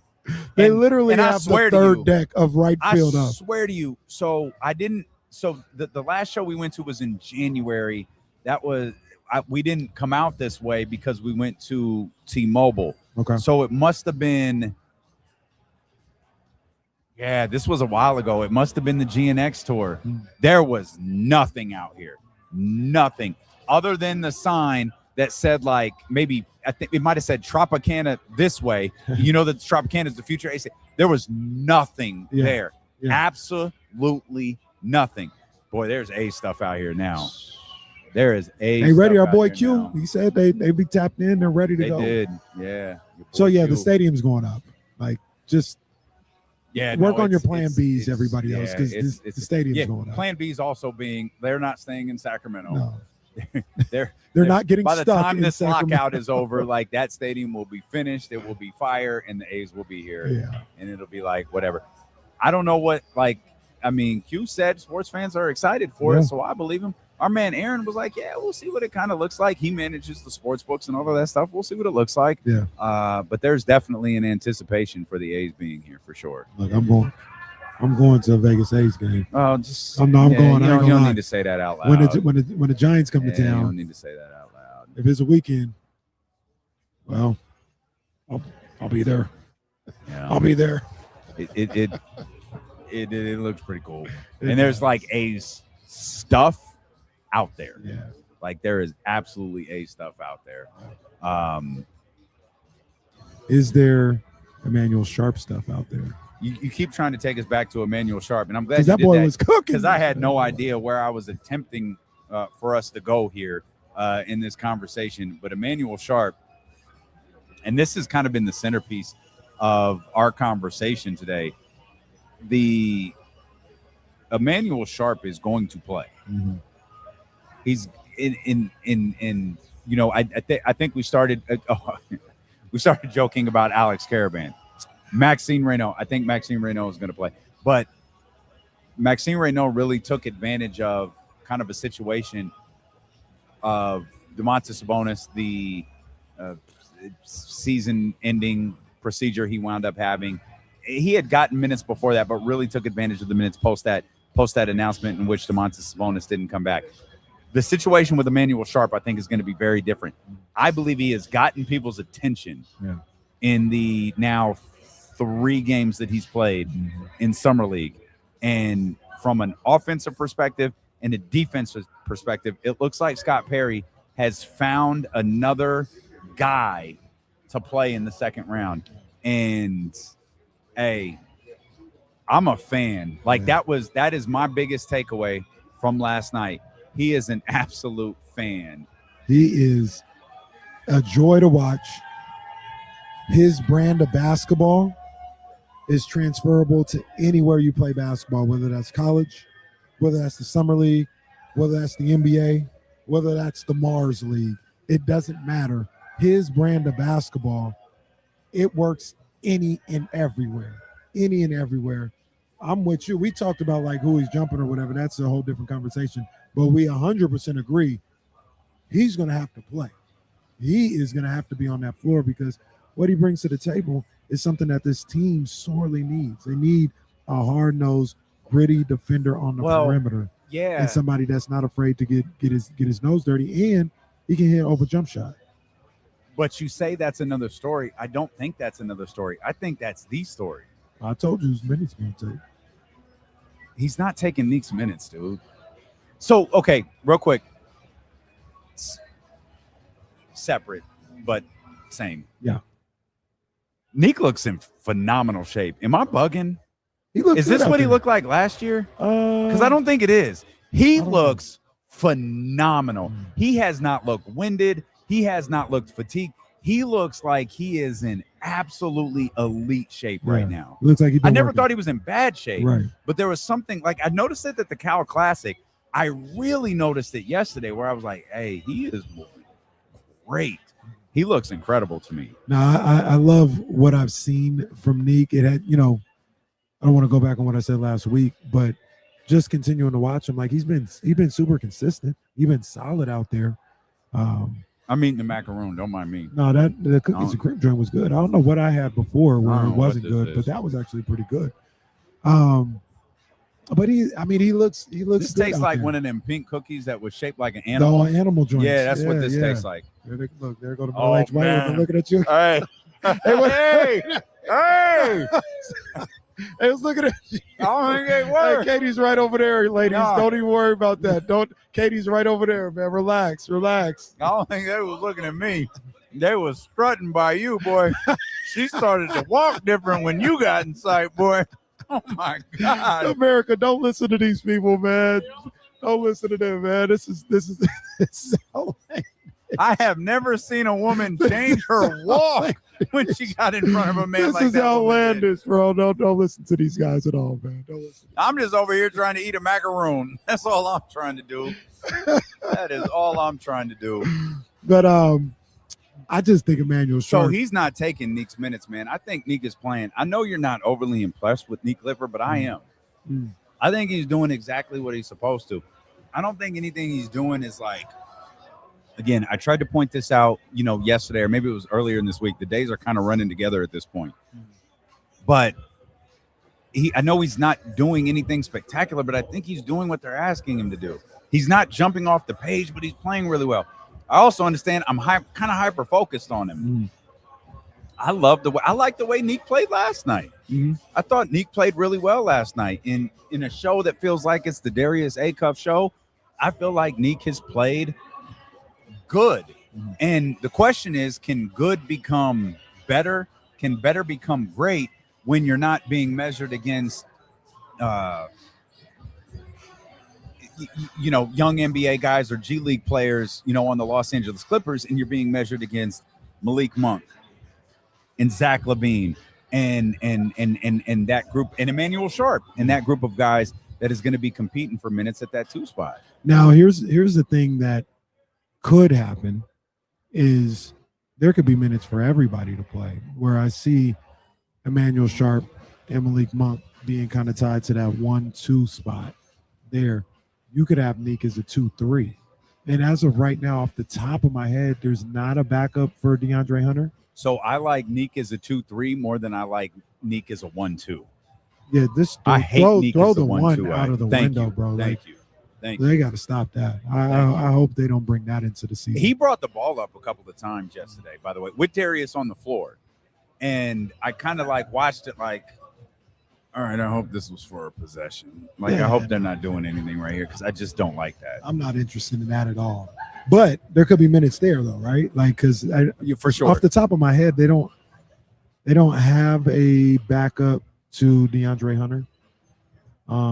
Precious is a 4. I like Mobo and Sutton. I wonder if they get an opportunity to show what they can do. Would it be Keegan? Daquan Plowden? Would it be Keegan? Move Keegan up, and you have DeAndre and that Precious allows at Keegan 4. to have more minutes out there. Yeah. So it could be that. It could be that. I forgot about Daquan Plowden. Daquan Plowden was at the game yesterday, and he was sitting courtside. He was sitting next to Darius's dad, and I was like, "Who is that guy?" And then it didn't hit me till the third quarter. I said, "It's Daquan Plowden." And Plowden got signed to another 2-way contract, right? I thought he got a deal. Oh, it was a deal. Yeah. I thought he did. So. Okay. I could be wrong. So obviously, I remember maybe it was a deal.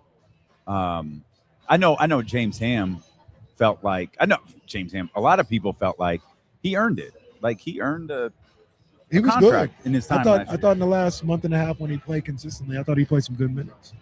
played some really good minutes. So he's a guy that's interesting. Because, so he's another guy in this conversation. Yeah, and he's interesting because in real, he got a 2-year, $5.1 million deal. Okay. And he had the two-way before that, but they converted to a real deal. Okay. He's a guy that played well, and no shade to the Sharp or Neat. Well, definitely not Neat because he played in these games too. But Plowden played in real NBA games and did some really good stuff. Ended up being a really good slasher. I wonder. I got to look again and see kind of how he is as a defender, because that might be the X factor between where some of those minutes go. But he played well. I was about to say he didn't embarrass himself. It was far from that. He played well in those minutes. If all things were equal, and you just put all of those Neeks, Plowden, all of these players that we've talked about, I think the guy Doug would like the most is Emmanuel Sharp. Oh, for sure. For sure. I agree with you 100% on that. Now, it will certainly be interesting to watch Sharp compete, like when the preseason gets here, because a lot of this stuff I think is going to dictate the regular season. And I don't know. It's just hard.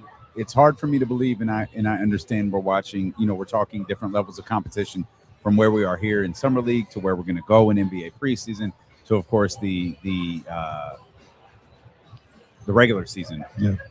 It's just hard for me to believe that what Emmanuel Sharp is doing doesn't translate. Yeah, I think it absolutely does. We talked about it a little bit earlier today. The way he plays, that translates to any level of basketball, high school, college, pro, summer league, real NBA, overseas. It doesn't matter. His grit, the way he gets after it on the defensive end, it's the same way I feel about Dylan, right? Remember that was always my thing with Dylan. Like, right. What he does, any team could use. Like, he can go anywhere and play and be effective. That's how I feel about Emmanuel Sharp at that guard position. And like I said, where the minutes come from, that's something that we've discussed numerous times.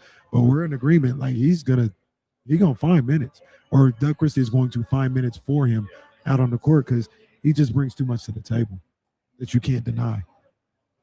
21 points last night, 4 steals, got to the free throw line. One of my favorite things about Emmanuel Sharp is something we started talking about several years ago is we don't want invisible players out there. Mm-hmm. And everything that Emmanuel Sharp does is visible. Yeah. Like, when he's on the floor, you know it. Yeah. Like, you absolutely know it. And he showcased that last night. He showcased that in the game that he played by himself. Right. Especially, without Dylan and in those guys. Game number 2 of the California Classic. He showed that when he was on the floor with them in game number 1. Yeah. He has absolutely he is not disappointed in any game that he's played so far. No, not at all, man. And he is, once again, last night, I mean, poor Keaton Wagner. Like, I'm joking here. I know it wasn't. It was just competition. But it damn near felt personal. Like, he was not letting Keaton breathe. Yeah. And it got worse as the game went along. Yeah. It got more noticeable as the game went along. I think he got hyped. As it got worse for Keaton, Emmanuel Sharp got more hype. Yeah, that's right. It was like the white woman earlier, blood in the water. She was a shark. She was circling D'Lo and KC. That was Emmanuel Sharp last night. Yeah. Poor Keaton Wagner. You're never afraid out there, and I don't think Keaton is. But there are some guys that you go up against that it's like, dang, man, why this guy keep guarding me? Yeah, right. Like, I'm sure he had that moment last night. Like, absolutely. It's my first summer league game. Let me chill a little bit, man. Come on, man, we doing this? He's like, Devin Booker, we doing this? In summer league? What are we doing? That's what we're doing. We'll come back, man. It's our final conversation here live at the Overhang Bar at Circa in Las Vegas, NBA Summer League, driven by Elk Grove Kia. We'll come back. Superstar breakups can work. We've seen a lot of them this offseason. But one It's a big one. I think has gone about as well as it can. We'll talk about that as we close things out next on Sacramento Sports Leader ESPN 1320. Got to run to the restroom, man. I'll be right back.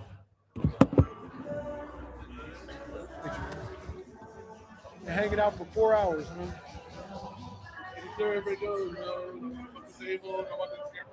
Thank you. Look, do you want to say what's up to the chat? Slide right over here. Slide over here. Just slide in. It's our guy Jason, man. He at day one. Slide in there so they can see you. He been here in Vegas with us for the past 4 hours, listening to the show, shooing white women away, and also older white men to make sure that we can do the show. So he's just been hanging out with us. Yeah, look, show him your bootleg D-Lo and KC merch, and I say that affectionately because that was super nice that he was able to do that. Look at that. I don't even have that shirt.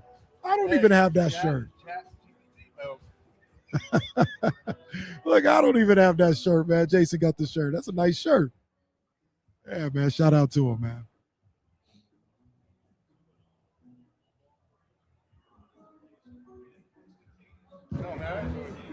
Oh, this was dope, man. This is dope. Hopefully we do it again. This is crazy because I don't know. I don't know if the Kings will have a first round pick. It'll probably be just as exciting, but it feels super special this week. This year. It feels super special this year. So thank you. Oh yeah, I'm sorry.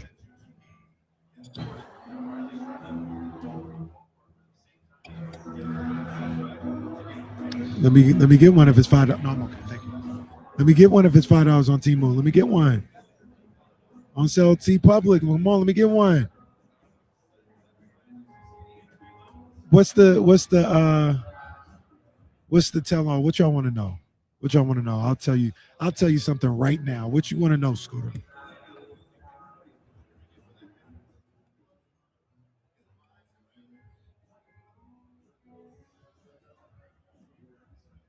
Wrong commercial break. I've had a quadruple shot. Say something right now. What you want to know, Scooter? What's Sharp's personality? Miss Mac 10, shout out to you. It seemed like a really nice guy. He's just a dog out there. He's just a dog. He get after it. What's the best Kings rumor you've heard, currently or ever?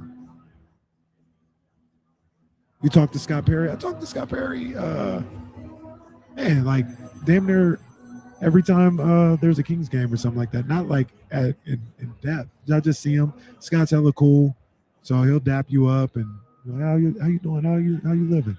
Going good, man. It's never like what's going on with the roster. It's not that. He's a nice dude, man. Scott a nice dude. I saw him last night after the game. Was talking to him and Chris Haynes and Darius's dad. You know, we were all chopping it up in the back for a little bit. So, good dude. Oh, okay, yeah. Yeah, I don't know. There's not. We kind of told you everything that's going on out here. There's no. There's not too many. I don't think that. I'm trying to think. There's no behind the scenes stories going on from this week. We've kind of told you guys everything that's going on.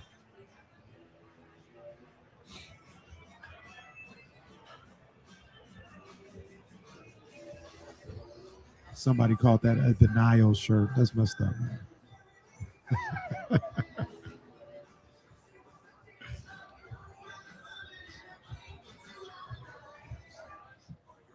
How's Cheryl in Elk Grove? She's fantastic. She just came back she was out here in Vegas like a couple weeks before. Not as much of a joyous occasion, but she's doing great. She said today she just got, I didn't even know she ordered this. She ordered like the Knicks USA Today Championship magazine or something like that. She says she just got it in the mail today. And she says, where's my shirt and my hat? I said, Mom, they're probably like overwhelmed with sales. Like it's going to take a little while. Now, Darius's dad is hella cool, man. He cool dude, man. Cool Detroit guy, man. He shows a lot of love when I see him too, man. So good family. The family's good too. I met the mom, met his sister. Just a really nice family, good people. Supporting their son/brother. Oh, Jesse's got the hand up. Hang on. Oh, my bad, Jesse.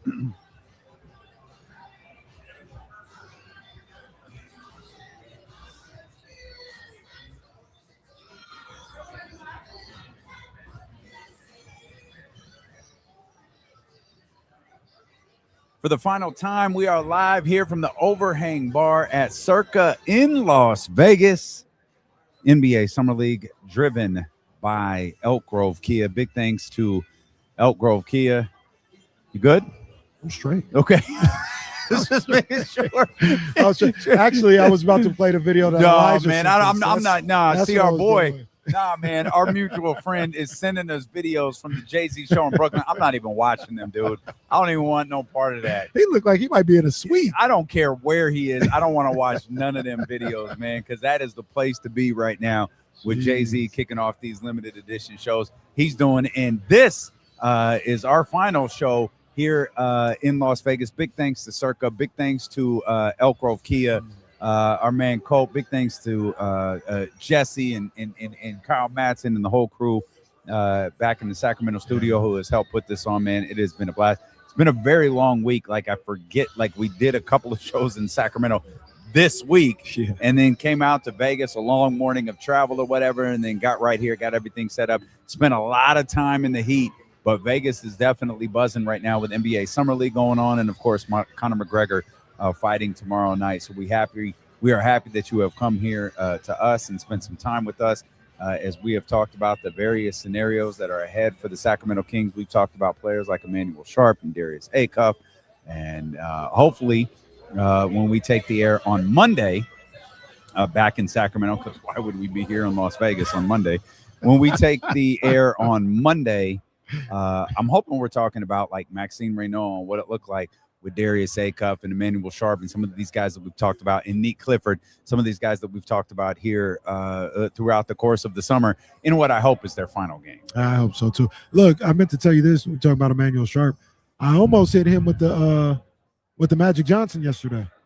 When he got that cramp, I almost stood up and looked at that bench and said, hey, no, that's it. That's it. But you see when he got that cramp late in the game?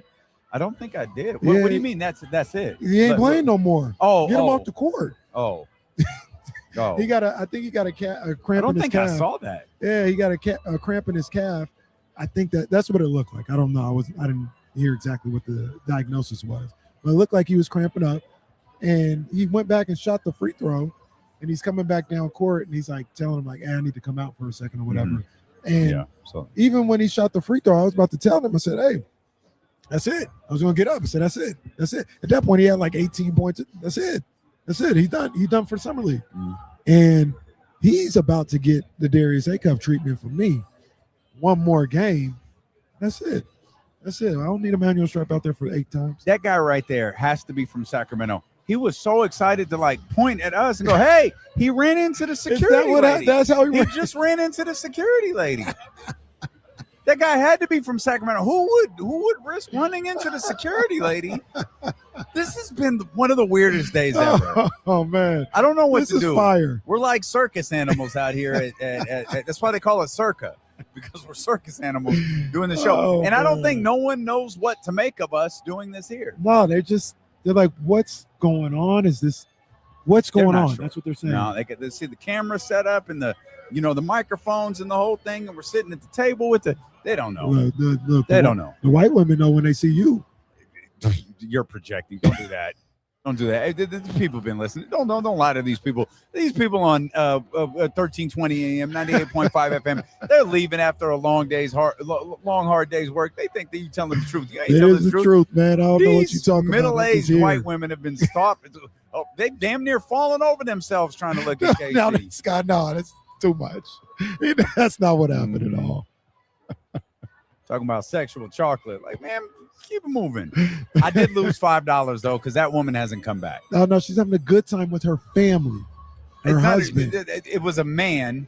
We don't know that it was her husband, but let's be clear. Like the Spurs that woman, reporter. her husband, they walked by 3 times. Well, no, look, in all honesty, she came by another time without him. She said, "Oh yeah, I got to go over here, dear. You stay right." Apple bottom jeans, boots Was she with singing? the Is that what she fur. was doing? I Oh don't know my what she- God! Get your corny ass out of here. What's she talking about? Oh man, but to the original point, like I don't. What was the original point? We're seeing the end of Manuel Sharp in Summer League. Oh, I hope so. Yeah, I want to see the end of all of these guys. When Darius is done, that's when give Manuel me Sharp give me Sunday. Alex need to play. Give me Sunday with Max, Darius, Neek, and Emmanuel Sharp. Give me that, and then that's it. I don't need to see Max play. I really don't need to see Max play, period. Right. I want to see Max play with those guys. Right. Let me see Max play with those guys one time, and then call it. That's it. That's it. That's all I need. Alex need to play though. Oh yeah, he absolutely Alex does. He need the reps. He need So the he's reps. he's in a tough spot because he just got cleared. You know what? He got cleared yesterday morning. Yeah. Or at least they told us he was cleared. If he wasn't cleared yesterday morning, he wasn't cleared any earlier than the day before. Right. So he's getting on the floor. He's ice cold. You know, these guys have been running here in some form or fashion for 3 games. Yeah. And it didn't look great for him. He looked like a guy that was coming back off an injury. But he's also like I was talking to, TK yesterday during the game, and Trista's like, it's really dope that you guys landed him. Like, and we talked about this yesterday, and I don't remember if it was on the air or like in the car. He's an adult. Yeah. Like not that there's a bunch of kids on this roster, but they landed a guy who has like a lot of experience. He has a lot of big game experience. Yep. And it's like, it's good to have that stuff, on your roster. Yeah, I like him, man. And what with the way he played yesterday, that's not good. That's, not good. But that's also not who I think he's going to be, in this league. I think he's somebody that's going to contribute and do a lot of the little things. He's just trying to get his legs under him here after being injured. And it's your first, like, not only were injured, but it's your first NBA game. Like, right. Yeah. There was a lot going up against and them there yesterday. was admittedly the crowd dispersed a little bit more than I thought they would last Got night. late. Like, it was packed for 1 versus 2. Yeah. It was packed for game 1 with AJ and Darren Peterson. And then so normally what happens at Summer League, like, it clears. A lot of the media people are running to the back because they want to talk to AJ, they want to talk to Darren, they want to talk to everybody. And then, you kind of settle back in for game number 2. It didn't settle in quite as much as I thought it would for that second game. I thought it would be equally packed for that second game, but it wasn't quite that. But still, the people that were around for that second game, they got treated because ended up being a good game too. It did. They were locked in for Darius, for sure. They were absolutely locked in for Darius. I think they were curious about Keaton, but he didn't really give them anything to react to. Darius didn't have a ton of he had the coast to coast. He didn't have he didn't have the AJ DeBonsta moment. Right. Keaton had nothing. Right. It's like everyone was kind of waiting to see him do something. Like, what's he going to do? And he didn't really. And he didn't really give them anything. Not only did he not have anything, he got put in a straitjacket, which was tough too. But Keaton, this is one game, one Summer League game. Like, this is an overreaction, probably. Like, just even having this conversation, but he's not like the guy. Like, that's why I didn't want to take him if I was the Kings, because Keaton is not a guy that it's like, we're giving you the ball and you lead us to the promised land, like we're saying with Darius Acuff.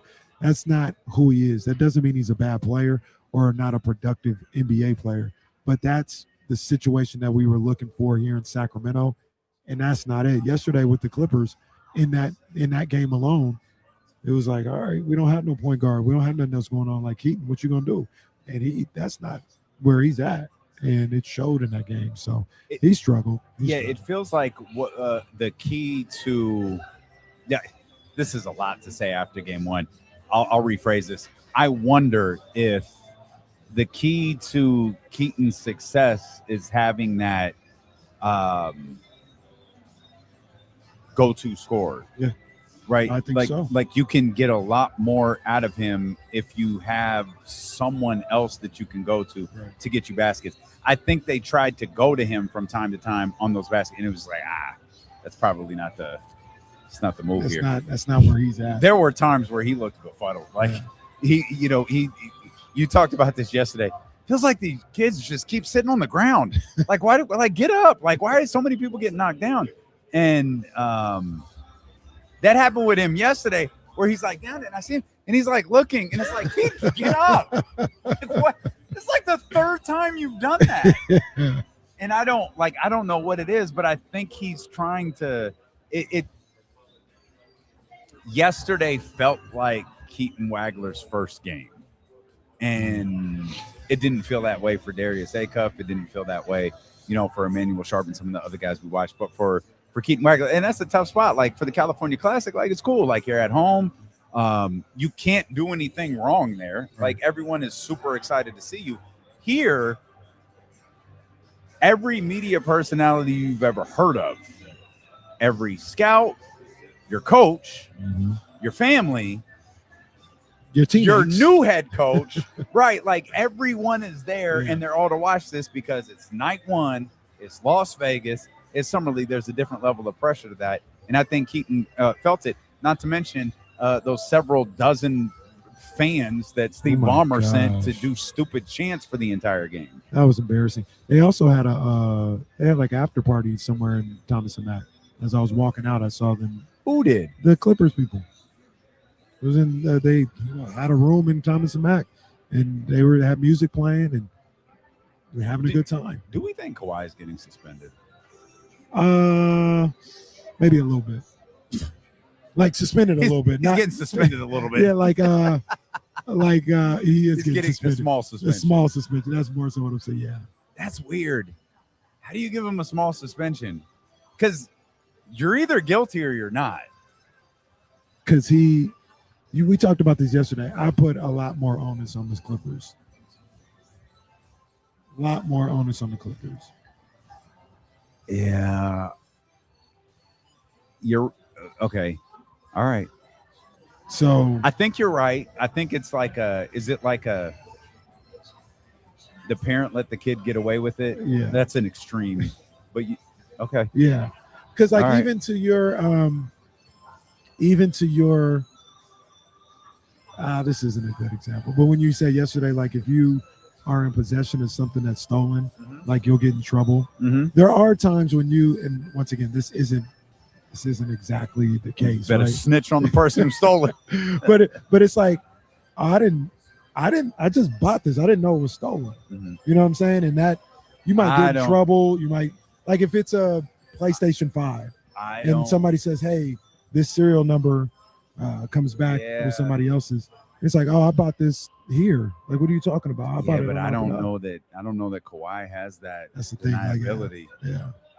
Yeah, I don't know that Kawhi has that deniability. Like I read the article from Sam Law and those other guys at The Athletic this morning, and I couldn't quite decipher what exactly they thought was going to happen. Adam Silver. So I thought this was a bit of a stretch, but of course these guys are far more locked into this type of stuff. Adam Silver addresses the Board of Governors on Tuesday. And there was a belief that perhaps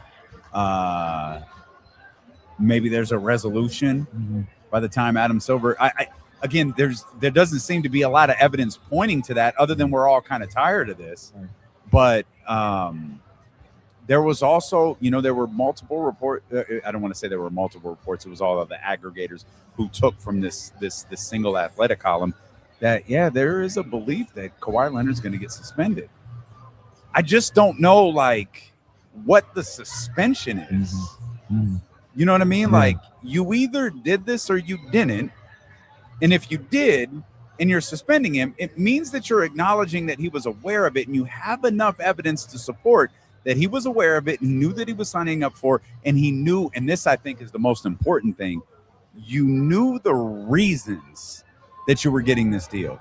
You knew, and that's where I think this gets really, really difficult, is you knew why you got an endorsement deal that you didn't have to show up for. Mm-hmm. Because if someone offered me an endorsement deal that we didn't have to do a commercial for, Mm-hmm. we didn't have to do a read for, I'm not asking any questions. Right. But if they say to us directly, hey, you're getting this deal because we're trying to circumvent the Odyssey cap, Mm-hmm. then it's like, well, now I know, and I can't do anything. Now I know. And I don't even know, and this is where it gets tricky. This is what they're trying to find. I don't even know if those words were ever said. There's almost no chance. We'll circumvent the cap for sure. But like even like you talking to Steve Ballmer and all this other stuff, and like we're willing to offer you, I'll just throw in 5 years, $200 million. That's our offer. Also, I know a lot of people around here, and there's this company that you can get involved with, and maybe some sponsors. And as I'm saying this has nothing to do with the cap. This is the relationships that I have, that I'm introducing you into somebody, and I'm not telling you by any means this has nothing. I'm giving you extra money to come here. I'm doing this outside of the cap. It's just, hey, I know some people that can hook you up with some sponsorship deals. So let me ask you a different. Let me present you with a different scenario, because this, I wonder if is more likely than any of that. Same conversation. Steve Ballmer, Kawhi Leonard, Larry Frank, in the who was building courtside last night. Yeah, your boy was there too. Well, that's my boy. That's right. My boy. That's right. My boy. Yeah. My guy. Ty Lue. Well, my no, guy. no, that's your guy too. I was talking about your other boy. Who? Your boy, the advisor. He was there. I said what's up to the advisor too. I know. I What's just up, kept man? walking. That man ain't never do anything. We're talking about Monty, by the way. We were going to go somewhere, and Katie's talking about like, hey, I saw someone there. I was like, there's Monty McNair, and I'm talking like 6 inches in front of me. It's like, there's Monty right there. But he had like his kids with Monty's him or whatever. a nice guy. Monty has always been a nice guy. I heard you guys greet, but I was like, I've only talked to Monty like twice. I'm just gonna go. So I went. But let me present you with. I would have loved to have met. I've never met Ty Lue. I would have loved to have met Ty last night. Didn't get the chance to. I'll present you with a different scenario. Those people are in the room, and you're presenting that same You're Steve Ballmer in this situation, right? You're presenting that same conversation. Hey, Steve, hold on a sec. Hey, Kawhi, step out. Because now I'm Uncle Dennis, and I'm like, yeah, walk me through this. Because you just mentioned we have, partnerships. What do those partnerships look like for my nephew? And now it's because I really think this boils down to, you spoke yesterday about the frustration about how long this is taking. It's like, all right, man, like, what are we doing? Now we've got the hold up on Kawhi's contract extension. We've got the hold up on all of these different things. And it's like, yeah, no, that's fine.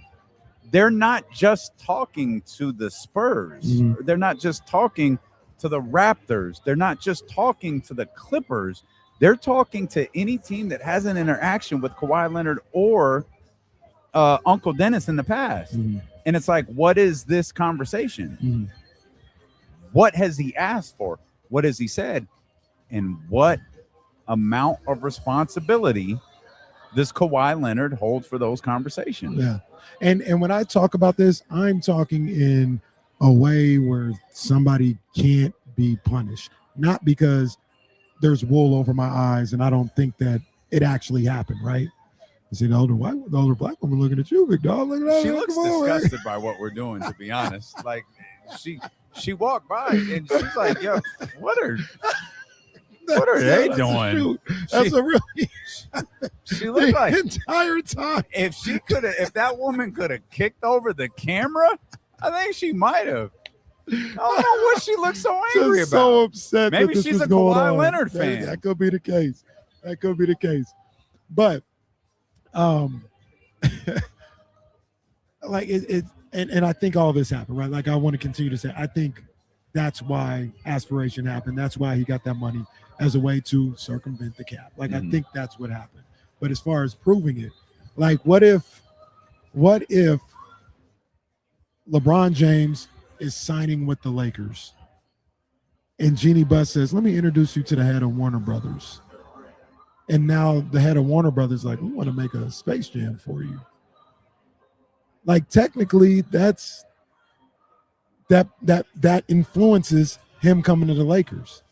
But the money isn't directly. Now here, the thing with aspirations is Steve Ballmer putting money into aspiration. And that's why they kind of get caught. That analogy only works if LeBron James doesn't make Space Jam, but Jeannie Buss still funds it. True, very true. And that's it's the Steve Ballmer situation. Yeah, and it's like the thing is always, and this was always Pablo's thing with all of those podcasts he did. It was follow the money. Like you've got to follow the money, and Pablo. That's what he attempted to do. Right. Whether he actually did, we have no idea. But that is absolutely what he attempted to do. What they just thought happened? It was facing that way. Oh, and they didn't want to step in front of the camera. They didn't want to step in front on camera. Okay, man. Oh man, the circus animal era of D'Lo and KC has been something. Good times. I really need that white woman to come back so I can win my $5. I have never bet again if he loses $5. I have never wanted a middle-aged white woman to walk by this table worse than I do right now. The one thing real quick before we get out of here with that is, and this is where Pablo, he was right. Like I get it, but unless there is. And maybe there is. Maybe he's already discovered that. I haven't kept track. But unless there's something that says, with Steve Ballmer saying, I'm giving you this money, aspirations, to give it to Kawhi Leonard so we can pay him more money. Right. Him just depositing $25 million in the aspiration with no note, common sense says that's enough. Yeah. And maybe that's what the investigators go off of. But that's like, he could say like this, that's just what I was doing. That's just what I was doing. I didn't give them that money for Kawhi Leonard. What they did after that, that's not up to me. I gave them because it was time for me to invest. Well, these are stories that maybe they come to their conclusion next week as some of the guys at The Athletic are wondering. But please either way, do. You and LeBron come to a conclusion.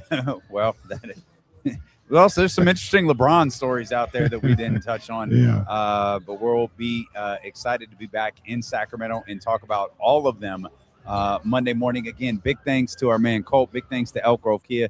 Thank you so much to our host here at Circa Stadium Swim, the Overhang Bar. We are truly appreciative of this opportunity to be here at NBA Summer League. And most of all, we thank you for coming to us for your Summer League coverage. And we'll be back here once again beginning Monday morning at 7 a.m. with The Jump. Kyle Madson and Jesse Tapia here on Sacramento Sports Leader, ESPN 1320. Vamos, Elk Grove Kia. Great stuff, Jesse. Thanks, man. Yes, sir. Kyle, I'll see you back there. Appreciate you, big dog.